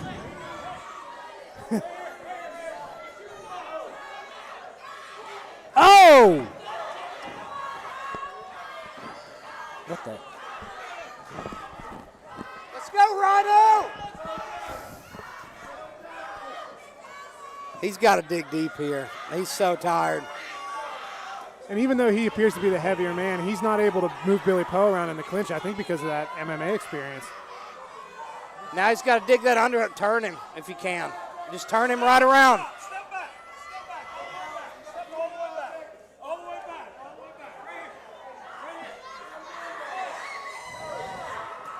Nice jab from Alex on the glove touch. And we've got 20 seconds left in this bout, and it's anybody's fight. Alex is just throwing. It's all heart here from both men. 10 seconds left in this battle. Alex is stealing the last of this round, ladies and gentlemen. Look at him go. Alex Look at Davis him go. pouring it on at the end of the round. Good job. What a fight. And I don't know how this one's going to go. I really don't. We might see a draw here. What I a think fight. we might. What a fight. Now that, I could see even the third or the fourth, either of those being 10-10 rounds. Those are close rounds. Yeah, they were super close. I thought Billy won pretty clearly the first half of that fourth round, but I felt Alex pretty clearly won the last bit of it. So, my God, what a fight. Billy Poe definitely appears to have done the more damage when you look at Alex Davis's face. He's got a good mouse under his left eye, and that right eye is nasty. What a fight.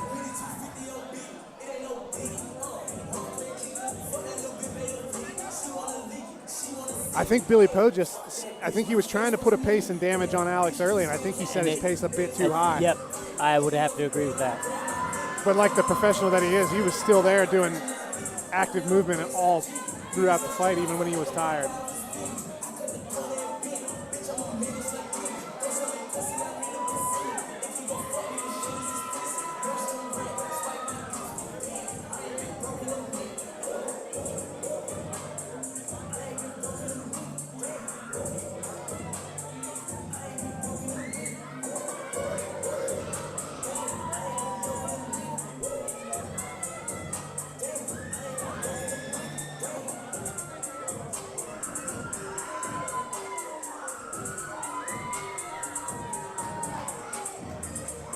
Keith knows in the cage, it looks like the decision has been made.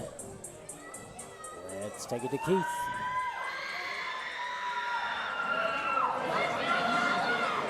Good job.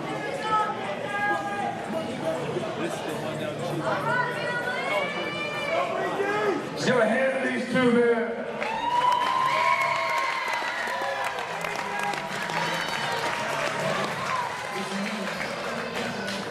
So after 4 rounds, our judges have come to a decision.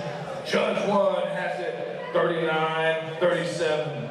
Judge 2, 39-37. And Judge 3, 38-38 for the winner. Out of the red corner, Billy Poe. That's the way I had it on my call. Alex Davis, nothing to hang his head about. That was No, an absolutely. excellent That was a performance. good fight. Ladies and gentlemen, give it up. God, I love Billy. My friend, that was another absolute dogfight and a war. Talk about it, Coon. Tell me how you're feeling right now. Man, that wasn't really I wanted to finish, but the last one made me so mad. I went and worked hard, worked real hard. I wanted to get a finish for that fight, but man, Davis is a tough dude. He don't care to take a hit. He don't care to walk forward and just keep going at you. He's a good fighter. He's got really good boxing skills, and he's a tough man. So, you were the more technical guy out there. I think that's what gave you the decision. But man, he had some moments in that second round. He was landing some bombs. How do you manage to push through? You ate those bombs from Connolly. Now you eat these bombs from Davis. You got a ton of heart. Yeah, man. I've been boxing for a long time. Really, Brazilian Jiu-Jitsu is my heart. I'm a brown belt under Cross and Gracie Jr. And I'm kind of just doing the boxing to get my hands better because I'd like to get back in the MMA. But I'm getting kind of old, you know, so I got to stay after it with this boxing so I can get good quick. And find people like Brandon Conley and Davis that really want to be dogs and get here to fight. And, you know, man, I love putting on a show. I come out here for you fans and really putting on good fights that you all want to watch. That's my whole reason for being in here. You know, I always want to get better, but really making the fans happy is what I'm here for. And I'd like to say thanks to all you guys back home, getting the pay-per-view cards like Mouse and Philip, all the Judy guys I work with. And then I'd like to thank Josh Thomas and the Kinder Morgan guys for watching these fights and showing out for me, you know. I'd also like to thank all my fans right here for coming out and getting tickets and watching my fight.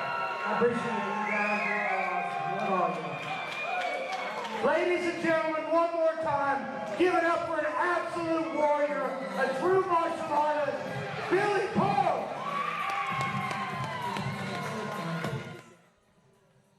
Such a phenomenal attitude and such a likable guy, man. How can you not Absolutely. root for Billy Poe? Yeah.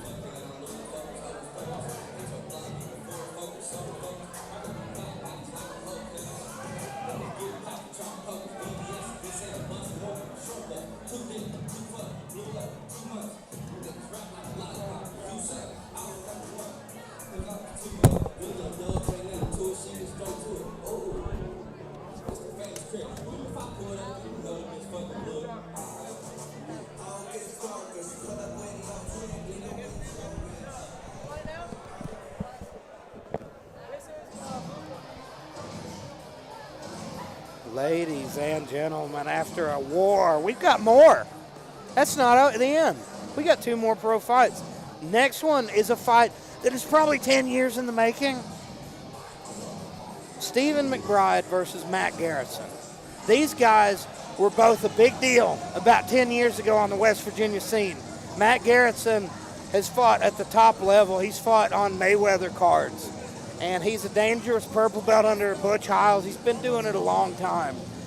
And they were both coming up around the same time. Stephen McBride went 8-1 as an amateur in MMA, turned pro, and had his eye on Garrison. That's somebody he thought he was going to run into. Life hit McBride, and it took him away from the sport for several years, but now he's back. And this is a fight that's finally coming to fruition. Yeah, I'm very excited to watch this one. I wasn't familiar with either of these guys too much. We got a heavyweight training at our gym that is familiar with them and is interested in fighting whoever wins this. So I'm definitely going to be keeping a good eye on this one. Matt Garrison, he's a guy I've trained with quite a bit. He's got a sledgehammer of an overhand left. And he's just been around a long time. He's a guy who's a true veteran, but he's been out of shape the last couple of fights. He's lost a ton of weight before this one. I was going to say he looks tremendously different than the last time I saw him. I can't remember which card it was. I believe he fought on the same card Eli did. Maybe the same card Eli fought Kinchin on. Matt's a guy who's been looking for a win for a while now, and he feels like his time's not over. I think his career has been a little disappointing to him because life hits you hard. Things happen outside the cage that change things for you. And he's never been able to live up to his full potential. I can tell he carries a little bit of a chip on his shoulder because of it. Matt's a guy who he's literally written a book on martial arts. Like, he's a guy who wants you to know, I've been there. I know my shit. I think he's got a real need for people to realize that Matt Garrettson's the real deal.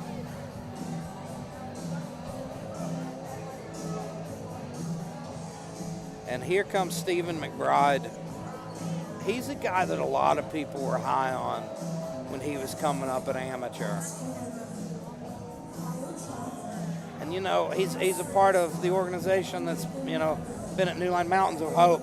Mountains of Hope focuses on overcoming addiction through MMA and martial arts. And that's what happened to Stephen. Stephen fell into addiction, took him away from the sport, changed his life, and now he's overcome that. He's got a new lease on life, and he's back. That's an amazing story. True redemption story for both these men in this fight. You see the intensity on Matt Garrettson's face. As Matt he waits for him Garrettson in the cage. damn near knocked me out 3 days before my last fight. He came into the gym, and I was going with Michael Watts. I was like, let's go really light. I want to see how my cardio is. Just, you know, touch, nothing major, because it was right before the fight. Matt comes in, he's like, I can go light. I know how to go light. I've been doing this a long time. First punch he threw was the hardest overhand left he could ever throw. Damn near knocked me out, and I was like, well, I better not let that happen again. So we fought that Sounds day. like a spectacular training partner. Oh, we fought that day. Matt's a rough one. He's a rough one. He'll beat you up. Ladies and gentlemen, we are At the co-main event of the night, we have a heavyweight MMA bout. Fighting out of the blue corner, 247 pounds, from Chesapeake, West Virginia, the juggernaut, Matt Garretson, the beast.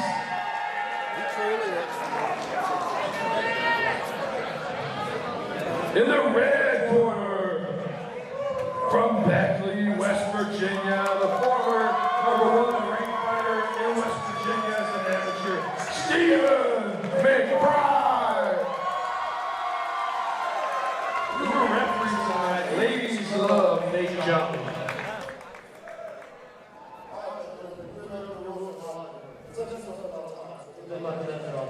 Any questions? Touch him up, let's fight. Look for that big overhand left from Garretson. He's also got heavy, heavy kicks. You can just see, look at the size of that man's legs. I have a feeling somebody's about to get hurt. He's going to look for that overhand right out of the gate. Oh, beautiful low kick. He's got tree trunks for legs. Garretson working off of the back foot on his bicycle. But Stephen McBride has some heavy hands. Matt yet to throw a punch. But I know exactly what he's looking for.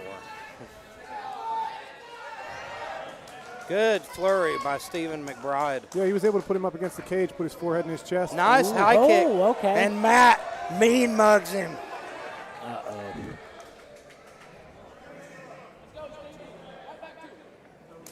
Nice low kick, but Stephen checked that one. I'll tell you what, I'm very impressed with the speed of Matt Garretson for his size. Both guys. Same with Stephen McBride. McBride's hand speed's fantastic. You can tell these are two guys who have been in the sport for a long time. Yeah, this is a true professional's pace here in MMA at least. Big right hand catches Matt Garretson as he's coming in looking for his own right hook. And he's yet to throw that overhand left that he's known for. He's just thrown a few straight left hands and stepped in behind him with his left foot. I think he's having trouble closing the distance on McBride. McBride's, I think, winning the battle on the feet here. He's doing a good job checking a lot of those kicks. Yeah, since he got hit with the first couple, he's been checking them ever since. And that's going to make Matt think twice about throwing them. I expect Matt to go high soon. Matt has a beautiful high kick. That one was checked well, though, too. I'll be honest. I wonder what kind of condition his shins are in. There was that overhand, but it's so slow. Snappy jab by McBride. McBride has quick hands. His hand speed surprises me for a guy that big.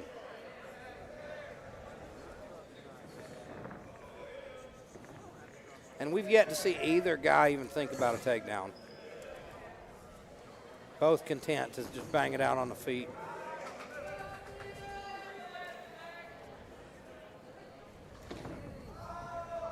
Uh-oh. And we still have 2.5 minutes left in this opening round. 5 minutes is a long time. Yeah, it really is. You don't realize how long that time frame is until you're in the ring. Good shifting right hand from McBride. He stepped in behind it. Stephen McBride has a massive advantage in hand speed right now. He landed a big left hook in that exchange, too. There was that overhand, but Matt wasn't close enough. Matt Garrison, you see him wearing that. Big mouse formed underneath of the right eye of Matt Garrison in that exchange. Nice low kick. Stephen wasn't quite quick enough to check that one. Nice jab from McBride.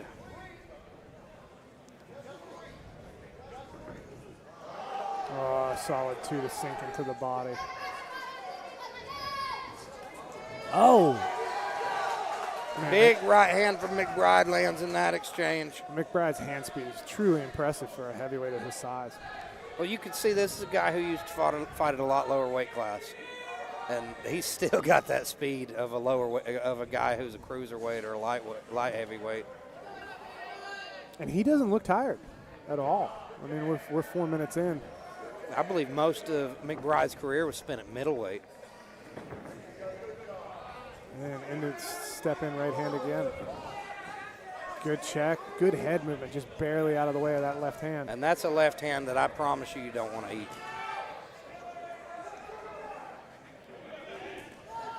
Oh! Huge uppercut. Big hurts uppercut hurts from Matt McBride. Garrison. Use that break into the collar tie. Matt Garrison looking frustrated here. And tired. He's got a bigger, faster opponent in front of him, and he's the more tired one. I'll tell you one thing about Matt Garrison, though. He's a mean man. Oh, nice. There's Right no straight quit in down his the eyes. pipe. He's a true vet. And he's going to be looking for a way to win this whole fight. It's a guy you can't sleep on. You can't rest on your laurels if you're Stephen McBride. Beautiful opening round, though, from McBride. Matt had some heavy low kicks, but he couldn't let his hands go. McBride's just too quick for him. I'd like to see Matt go for a takedown. He's a purple belt, and he's good. In that final salvo, he kind of looked down like he was maybe trying to send a takedown, but he had gotten hurt just before it.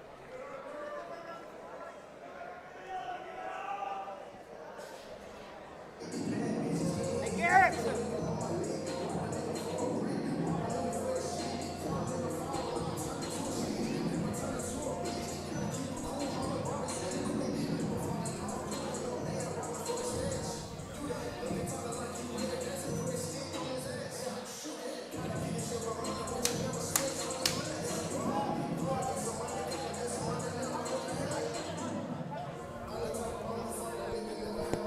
Matt, you got this, son.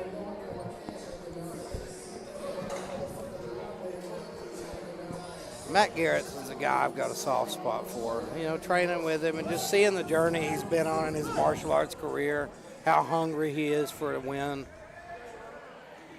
And McBride's putting it on him right now. He's got an uphill battle these next 2 rounds.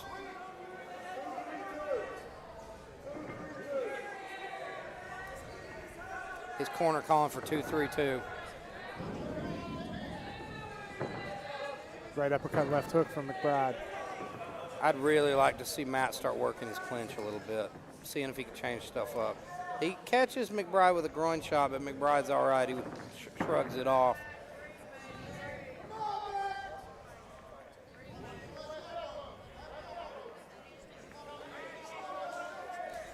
I would also like to see Matt going high with his kicks. Superman jab from McBride there. McBride is so impressive. That body kick was nice. And then the same side punch right behind it. That's high level. Now we see Garrison trying to drive him into the cage. And this is what Matt needs to change things up, get his hands together and dump him. And he's going to, I believe. There it is. Oh, man. McBride maintains his balance. Oh, and good elbows to the side of the head. Matt needs to run the pipe. Matt looks like he might have gotten hurt by one of those elbows based on the way he broke the grip. See if he can drag him down. Hard shots here. Good takedown by Matt Garrison, and he needed it. Oh, McBride hooks the leg and sets him on his hips. Matt's got a little bit of control of the arm, though. Let's see what he can do with it. I can't see. Does he have a Kimura grip on that forearm? Yes, he does, and he's got it. This is beautiful by Matt Garrison. Oh, my God. Dude, it's so deep. It's a weird angle, though. Deep. He could give up his back to take the pressure off. Yep, that's exactly what he does. But he's very Matt's low. on the back now, and he's going to fall off the top and end up on his back. He No, grabbed there's it the again. armbar. Snatch that Kimura into that armbar. Who's And going he's to win up the battle? on top. Uh-oh. That's exactly what Mr. Garrison needed. 3 minutes to work, and he's underneath a purple belt. And here's the armbar. Matt, I would have maintained that top position, though. He's going for the X break. He's starting to bring that bottom foot in. And he's going to come up to the top now. Good job by Garrison. And he's still controlling that arm well. He's going to go Now he's for trying the to Americana from Mount. And he's got control of the other arm. It's going to be tough for Stephen McBride to fight this off. That's it. Matt Garrison with the Americana.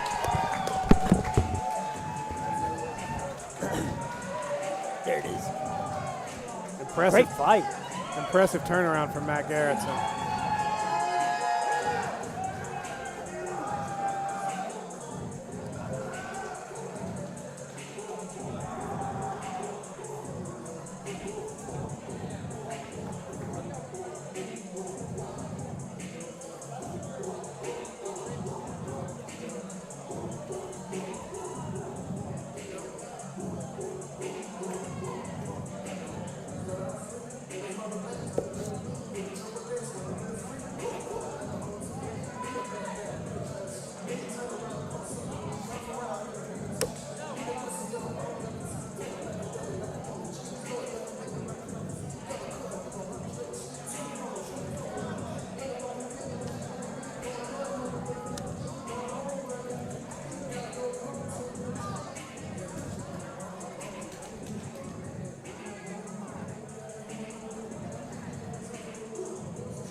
Ladies and gentlemen, we have a winner. Your winner by Americana in the second round, the Beast, Matt Garrison.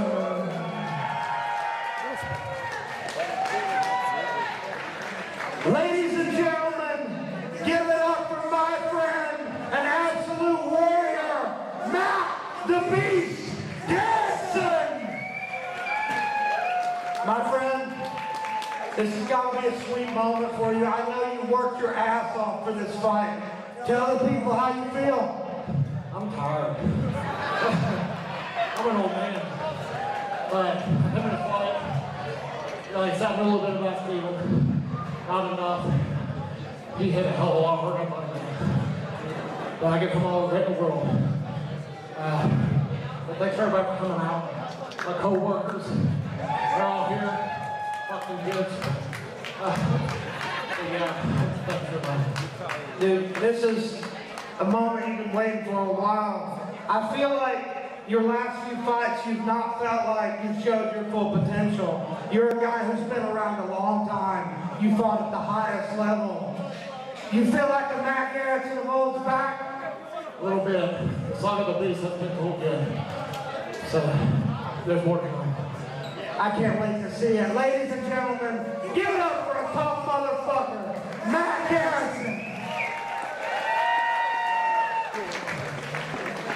I lost that scramble. You did a good job moving up the back to get out of that first one. Yeah, man, super bad positions. They were close.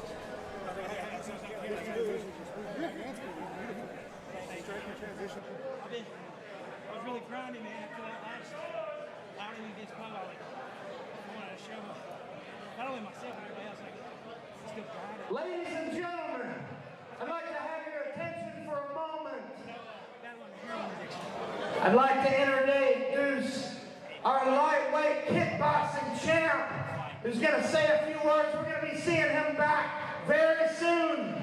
James, the Aquaman Barney. How's it going, guys? First and foremost, I want to give thanks to my creator who allows me to become 1%, who allows me to become 1% better each and every day in life and as a martial artist. I never thought I'd be in this position, but it's such a blessed position to have. I work hard every single day. I train hard every single day. I have a couple of bouts scheduled in May. I am yet to find an opponent to defend my belt against. There's any 155ers that want to share this cage with me and are willing to die for it. And meet me here in the ring. Let's make art. You know, this is what I do. This is how I love to do it. I have fun doing it.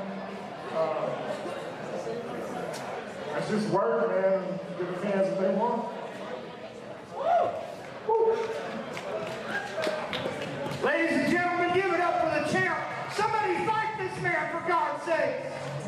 Now, we got one more fight left. Are you guys ready for the main event? You can do better than that. That was pathetic.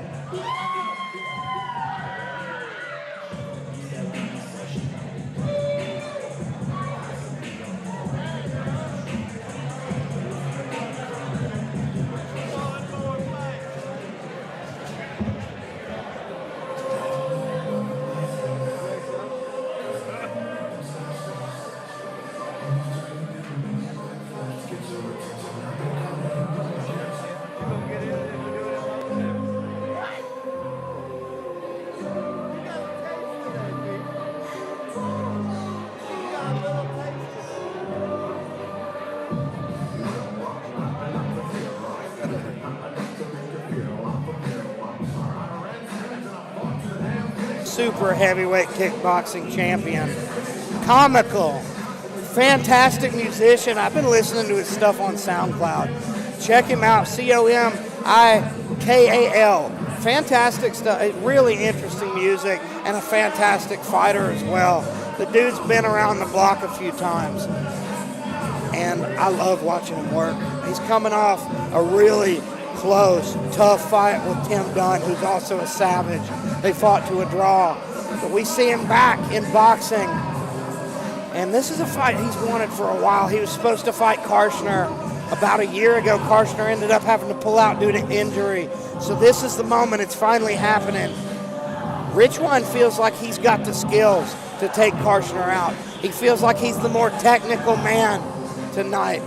And Karshner feels like he's got the power to put Richwine away. It's going to be one of those things where, you know, if Karshner is able to go further into the fight, not get hurt early, he could really tire Richwine out and make him feel his own power. And we see Richwine here. He's always so calm before a fight. This guy's got such fluid hand speed. He's very technical. He's a beautiful man, handsome as he can be.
Ladies and gentlemen, we have come to the main event. This is a super fight, champion versus champion. The new line, super heavyweight kickboxing champ has come to boxing to box our boxing champion. Fighting out of the blue corner, this is the new line, super heavyweight kickboxing champ. He's on a 3-fight winning streak. Justin Comical Ridgewood. Fighting out of the red corner. He's on a 7-fight winning streak. The new line heavyweight boxing champion, Jeremy Carner.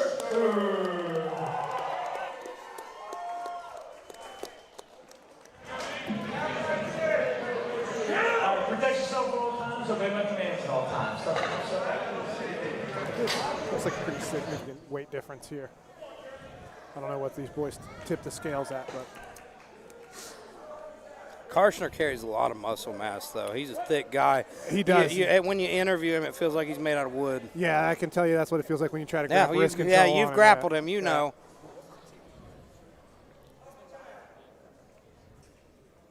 And I expect Richwine to be the quicker man and the more dynamic striker. But Carner carries massive power, and he's technical himself. Nice left hook.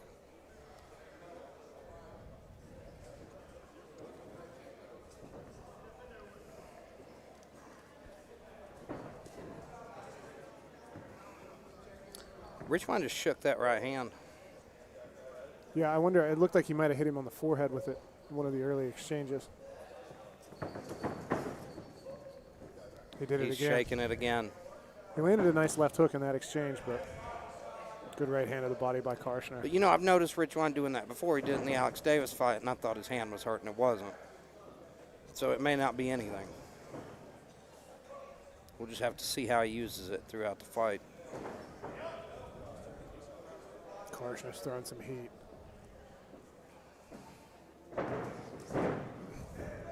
Richwine blocks those and backs out of the way.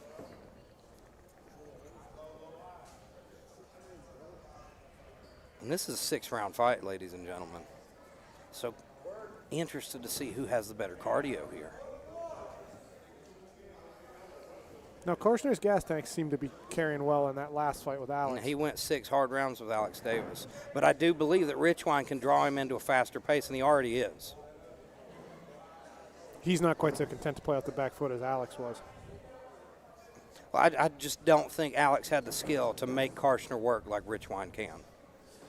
And it's a much bigger frame to be able to absorb some of that power from Carner if he can. Beautiful. Just slides out of the way. Richwine has excellent footwork. His feet are always in the right place. His head movement's very impressive, too. Still very much in just a feeling out process. Just the way here. he moves, period, for a guy his size is very impressive. Trade jabs, jab to the body Richwine from is a Carner. deceptively technical and crafty fighter. Good left hook, though, landed by Carner. He went to the body, then the head. Got a little chatting back and forth in there. A little off balance there. More just like almost like a clubbing collar tie on a left hook there. Left hook right straight to the body.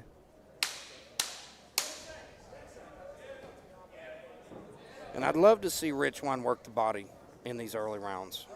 Try to wear on the gas tank of Carner, which is what Carner was known for. In his early going, those losses that he took were to really tough guys, and he said he had a tendency to start fast and gas.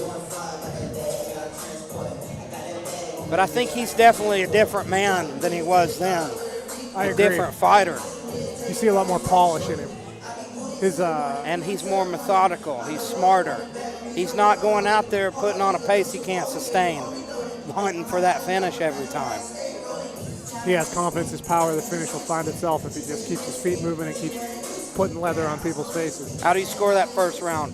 Very, very tight, but I think Carner led the dance just a bit more. I would say that some of those right hands to the body. I think Richwine's jab was on point throughout that round, though. That is true.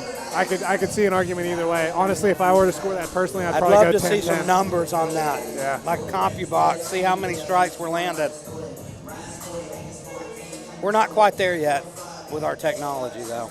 We're going to get Keith like a pitch counter for each hand.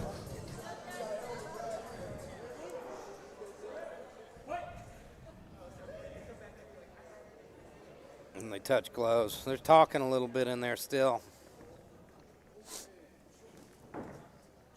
Jab to the body by Richwine to open the start of the second round. And Karshner just absolutely unloads on him. Yeah, Richwine kind of started that exchange out with his commitment in, but as soon as he committed in, Karshner made him pay for it. Karshner looks like he's sitting back trying to counter now.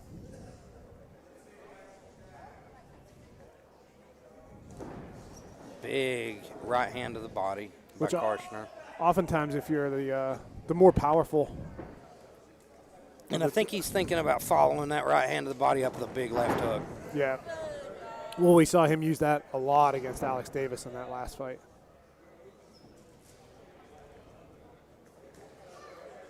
Richwine's defensively really sound, though. Oh, that one got through, though. Almost like he looked down to the body and that one blasted him as well. Big right hand by Good Jeremy Karshner. And another gets through.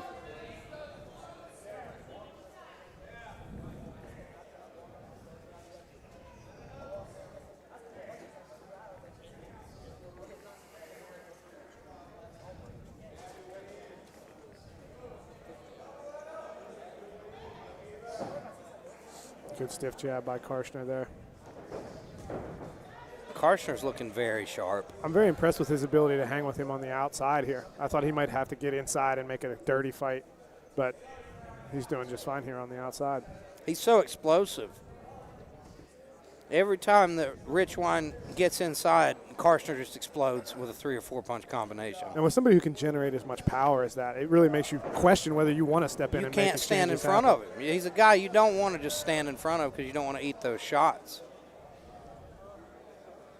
There's a fair amount of talking back and forth going on in this fight. I'd like to hear what they're saying. But you see Richwine is standing right in front of him, walking him down, looking for his shot. And there's a nice jab, long jab by Richwine. I think strategically that's smart from Karshner. I think that's better than him trying to hunt down somebody with good footwork and good head movement like Richwine. Bring him to you. And you see Karshner's had a lot more clear-cut round. Oh, that was a nice left. Yeah, that was a good left hook at the end of that. So far, Richwine's unfazed.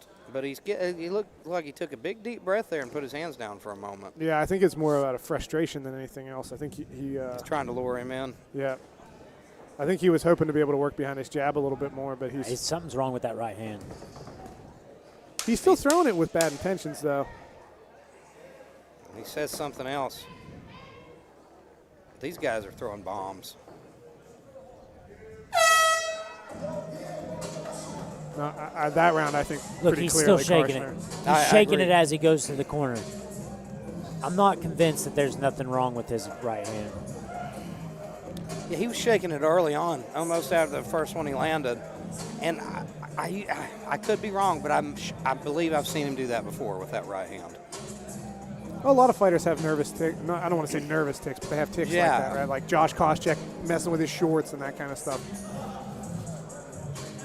Or Dustin Poirier, I guess, is the modern example of the adjustment. Just subconscious things they do. So I don't know. It's hard to tell. I can't imagine he'd be leaning on it, posted on it. Yeah. So yeah, he doesn't act like it's just bothering him at all in between rounds. He's not saying anything about it. They're not looking at it.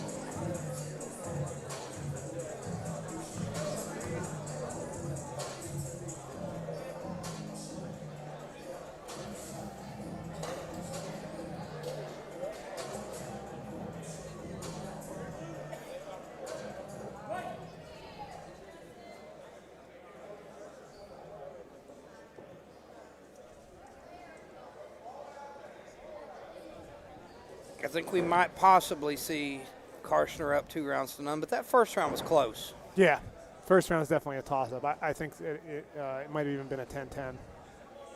I would agree with that. I'd be happy with a draw in that first round. Boxing judges generally a little more likely to give a draw. Yeah, give a 10-10. MMA, unfortunately, you never see it. I think even. you should see more draws in MMA. I agree. The fact that just everything is a 10-9 basically no matter what, unless There there's are a fights knockdown. where neither guy deserves to lose.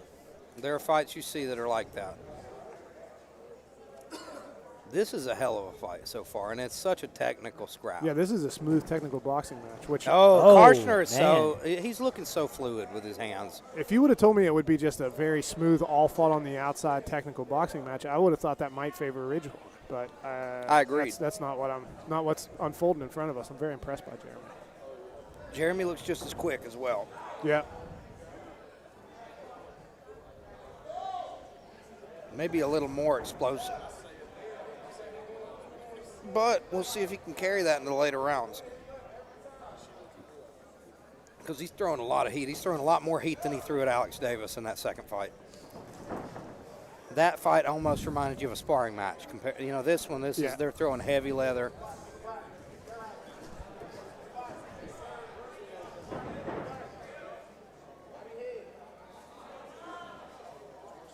Richwine is talking to him the whole fight.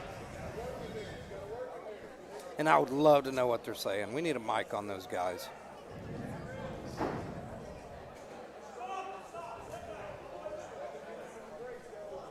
He looked mad.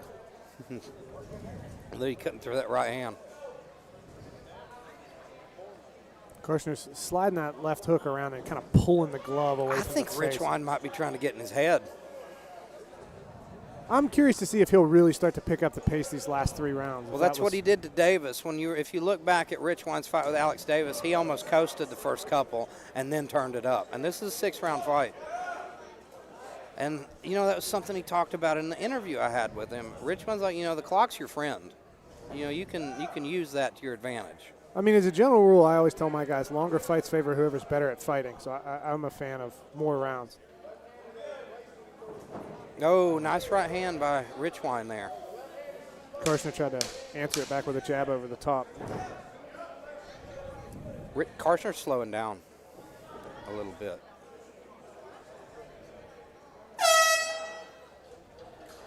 He didn't throw with nearly as much volume as he threw in that second round.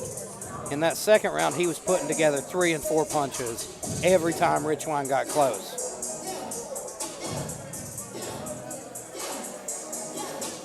Both guys are looking winded, though. Look at both corners. Both got their hands up now. This is a fun one. And this is when it gets fun. They're finally going to when we start getting into these rounds. Deep waters.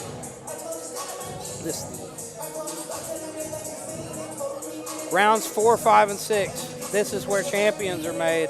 Deep water, folks. And we've got 2 champions in the ring, too. I mean, that's a...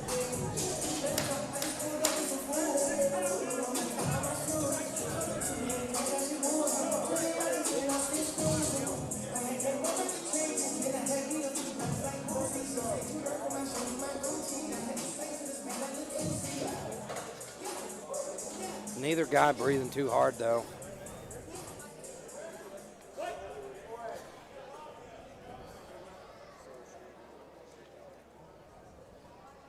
Karshner talking some shit now, it looks like. There's a lot of gamesmanship in this fight. Nice straight to the body there lands by Justin Richwine. He's fainting a lot in this round. Yeah, I think he's starting to pick up the pace a little bit here. I think this is where he thinks he's going to do his work. Although he is taking slightly deeper breaths than he was in previous rounds. Good, hard right hand. That was a nice combination from Jeremy Karshner. I think the majority of that went into the gloves, but still. You saw the sweat fly off Richwine's head. Yeah. The impact of those. And there's Richwine lands an overhand right, tries to follow it up with the left hook, but Karshner blocks it.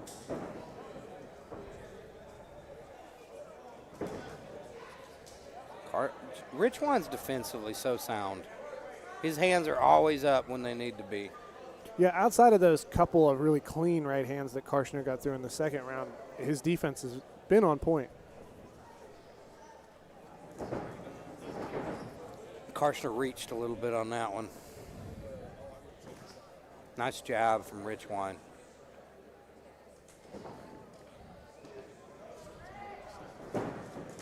Oh, big right hand by Richwine. And I think Karshner landed in the middle of that as well.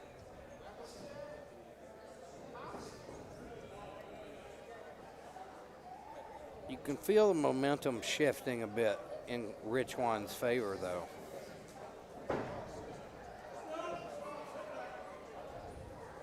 Karshner just took a big, deep breath. Yeah, he did. Nice right hand by Richwine. And another.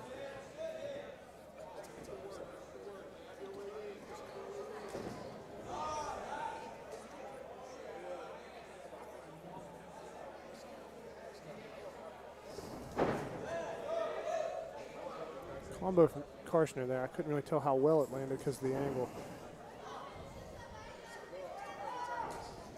Good left hook on the inside by Karshner there, but Richwine landed his own left hook as well. Good exchange. These guys are trading. Pace is really starting to pick up from both of them now.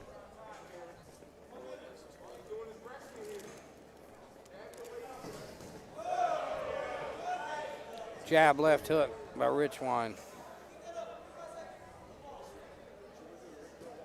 Nice right hand, or left hand by Karshner. Left hook over the top of that right hand, which Richwine was carrying a little low. Looked over to say something to the corner. How do you score that round? Man, that's a tough one. I would. I think Richwine outlanded him, but Karshner, when he did land, he landed the bigger shots. When he lands, he's landing bigger shots. And even some of the shots that Richwine is blocking, he's taking damage. Boxing rules, though, he outlanded him. So you would think that goes for Richwine. This is such a hard. Look at the most attractive ring girl we've ever had here at New Line. Alex the Rhino Davis. I paid just to see that. And I didn't even pay.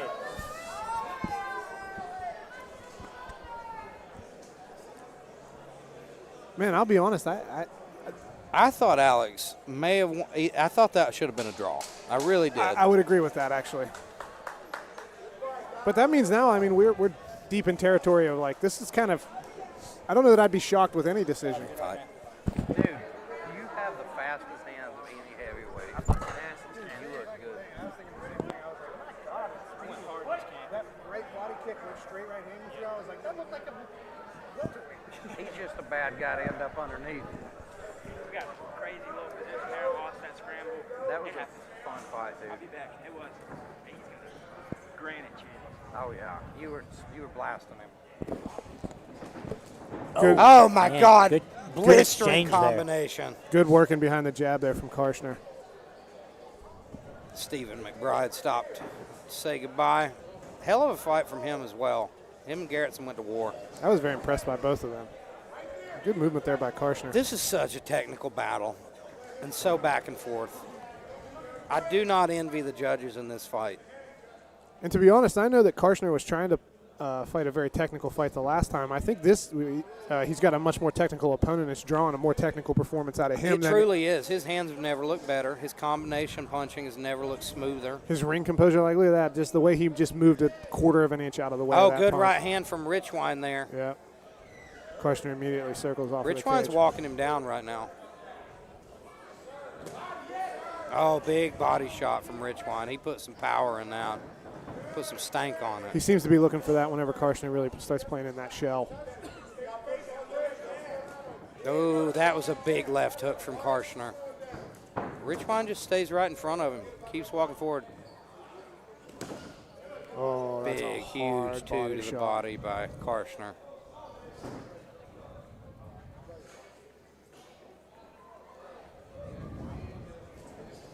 Good jab from Karshner there as well. Richwine landed one in there.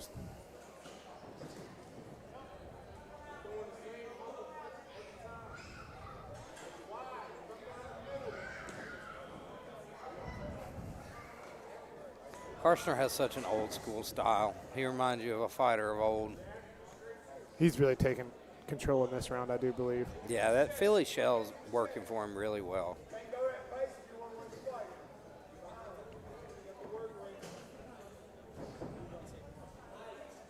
He does it. That's where that looping left hook comes out of, is out of that Philly shell. Same with that 2 to the body.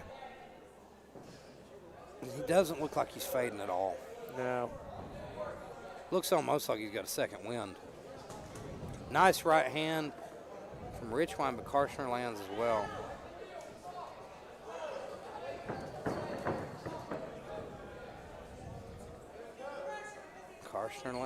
Richwine lands in the middle of that as well. He's making Karshner work really hard. 14 seconds left. Now, he landed a nice jab there, and Karshner landed a nice left hook at the same time. They've had that exchange a bunch of times. Karshner's making him pay for every time that he actually commits to a jab. Now, that round, I think, was Karshner's.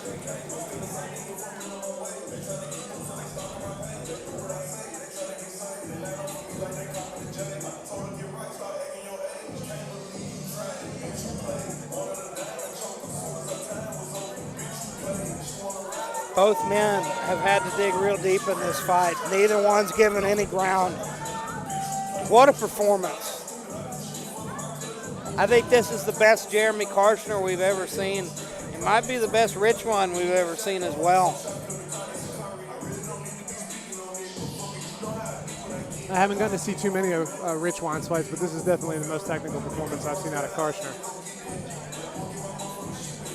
And there's something, too, whenever you've got the most difficult fight that you've had, and it brings out the best performance in you. I think that says a lot about... It shows what you're made of. Yeah, I think that says a lot about Karshner as a fighter.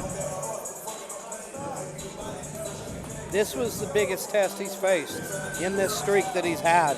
And I believe he's winning this fight. It's close.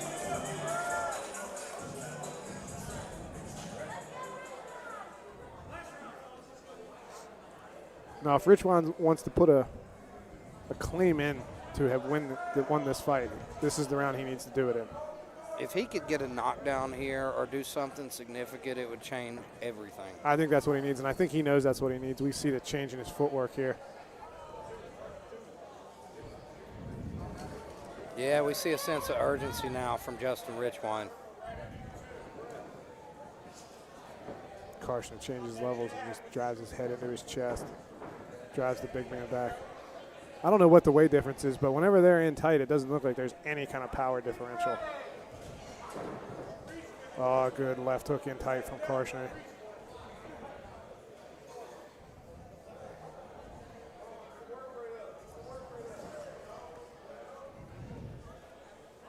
Corner of Richwine calling for him to keep a high work rate. Big right, or big left hand from Karshner. Yeah, Karshner switched into southpaw and landed that hard left hand. Just to the body again. Man, sometimes Karshner throws so hard it looks like he almost throws himself off balance at the end of combination. It's almost like that Dempsey style. You fall into your punches. Yeah.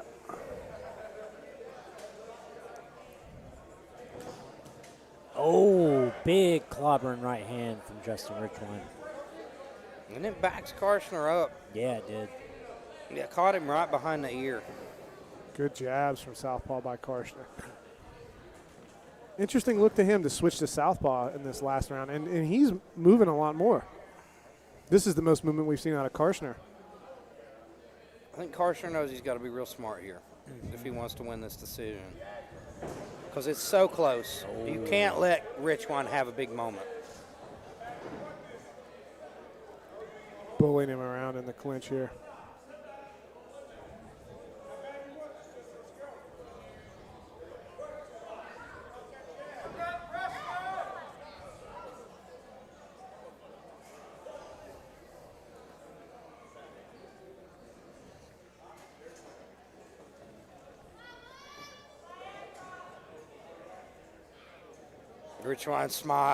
Karshner smiles there. Good flurry from both men. 30 seconds. And he switches stance mid-punch. Richwine landed his best punch of the fight a few exchanges ago, but then Karshner answered right back, and again with that hard right hand. Oh, man. Richwine's calling for him to come forward and go to war. Oh. I'm not sure. Last 20 seconds. Carson's trying to put a stamp on this. Here we go. Staying right at the end of his punches. Nice left hook from Richwine to end it. That was a hell of a fight from both men.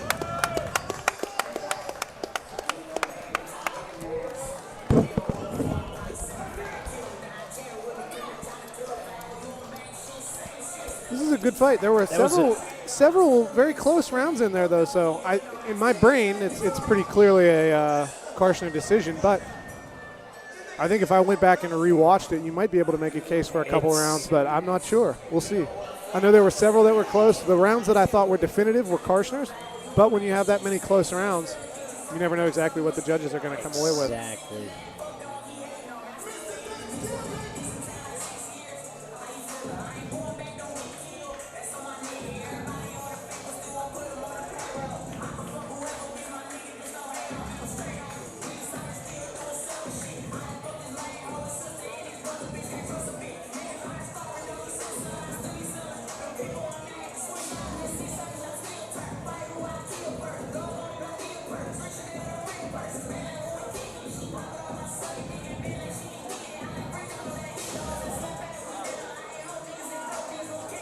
He said he broke his hand.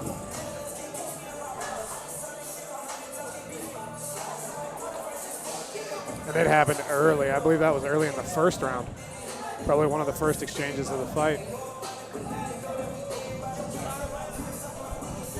Good fight.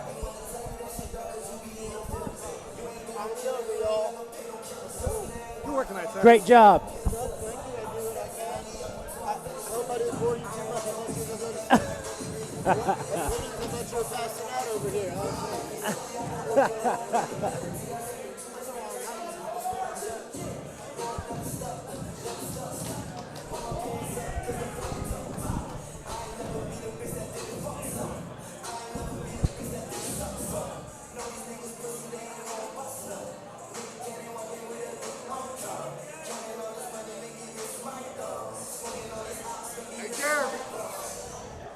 Good job. Much improved. Good job.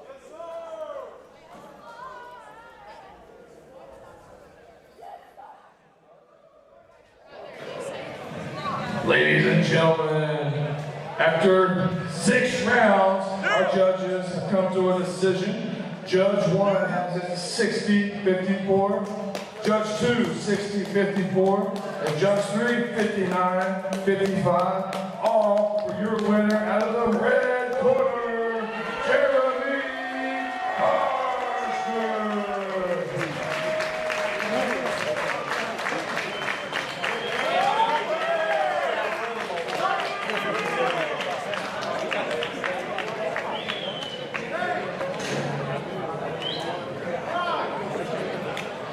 Ladies and gentlemen, give it up for your winner, Jeremy Armstead. My friend, this is a huge moment for you. You're on an 8-fight winning streak, and that's the highest caliber opponent you've faced, and I don't think you've ever looked better. Talk us through it.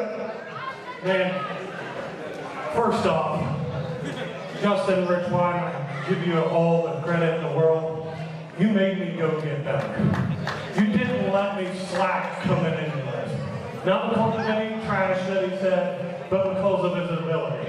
I went out and I worked so hard for this. I put in 25 rounds of sparring, and I can't thank Brandon Conley's group, Ryan Daniel, Terry Page, Jessica, everybody that was there. Alfred Leisure, 145-pound man, come and bang with me 5 days a week. Can't get no better than that. So tell me, you've been on such an incredible and inspiring journey. What's next for you? I'll be honest, as of right now, in boxing, there's nothing left in the region of weight for me. I called out a mega fight, it didn't happen. Justin Richline was another big fight. He stepped in and put it in. To me, there's nothing else to prove here. I'm waiting for my big call, and I hope it comes soon. And on top of that, I'm going to do a kickboxing or MMA fight, and it's time to wrap it up here soon. Yeah, we've got you signed up for our heavyweight kickboxing Grand Prix. And we've got Mr. Richwine in there as well. It would be quite a show to see you guys run into each other again. Yeah, I hope it's maybe like 3 or 4 fights in. Let's let me have a break. But, you know, whoever they call me for, we'll go fight. I've never really ducked anybody. Probably why I put myself in a bad spot. But it's all right, I'm game now. Ladies and gentlemen, give it up for an incredible fighter, an inspirational man, Jeremy Koester.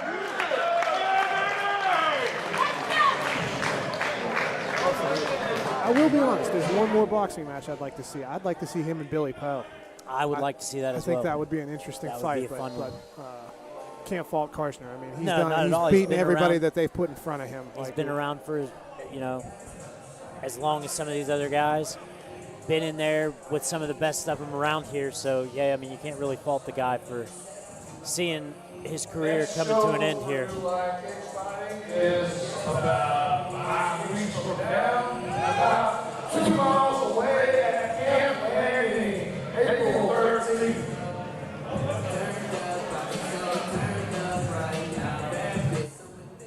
Well, guys, that wraps it up here for New Line Cagefighting 22. I'm here alongside Colin Caprini. Colin, thanks for joining us again in the booth, my man. Thanks for having me again, man. Hell of a time. This was a great card. You're a natural. Enjoyed every one of the fights. Until next time, ladies and gentlemen.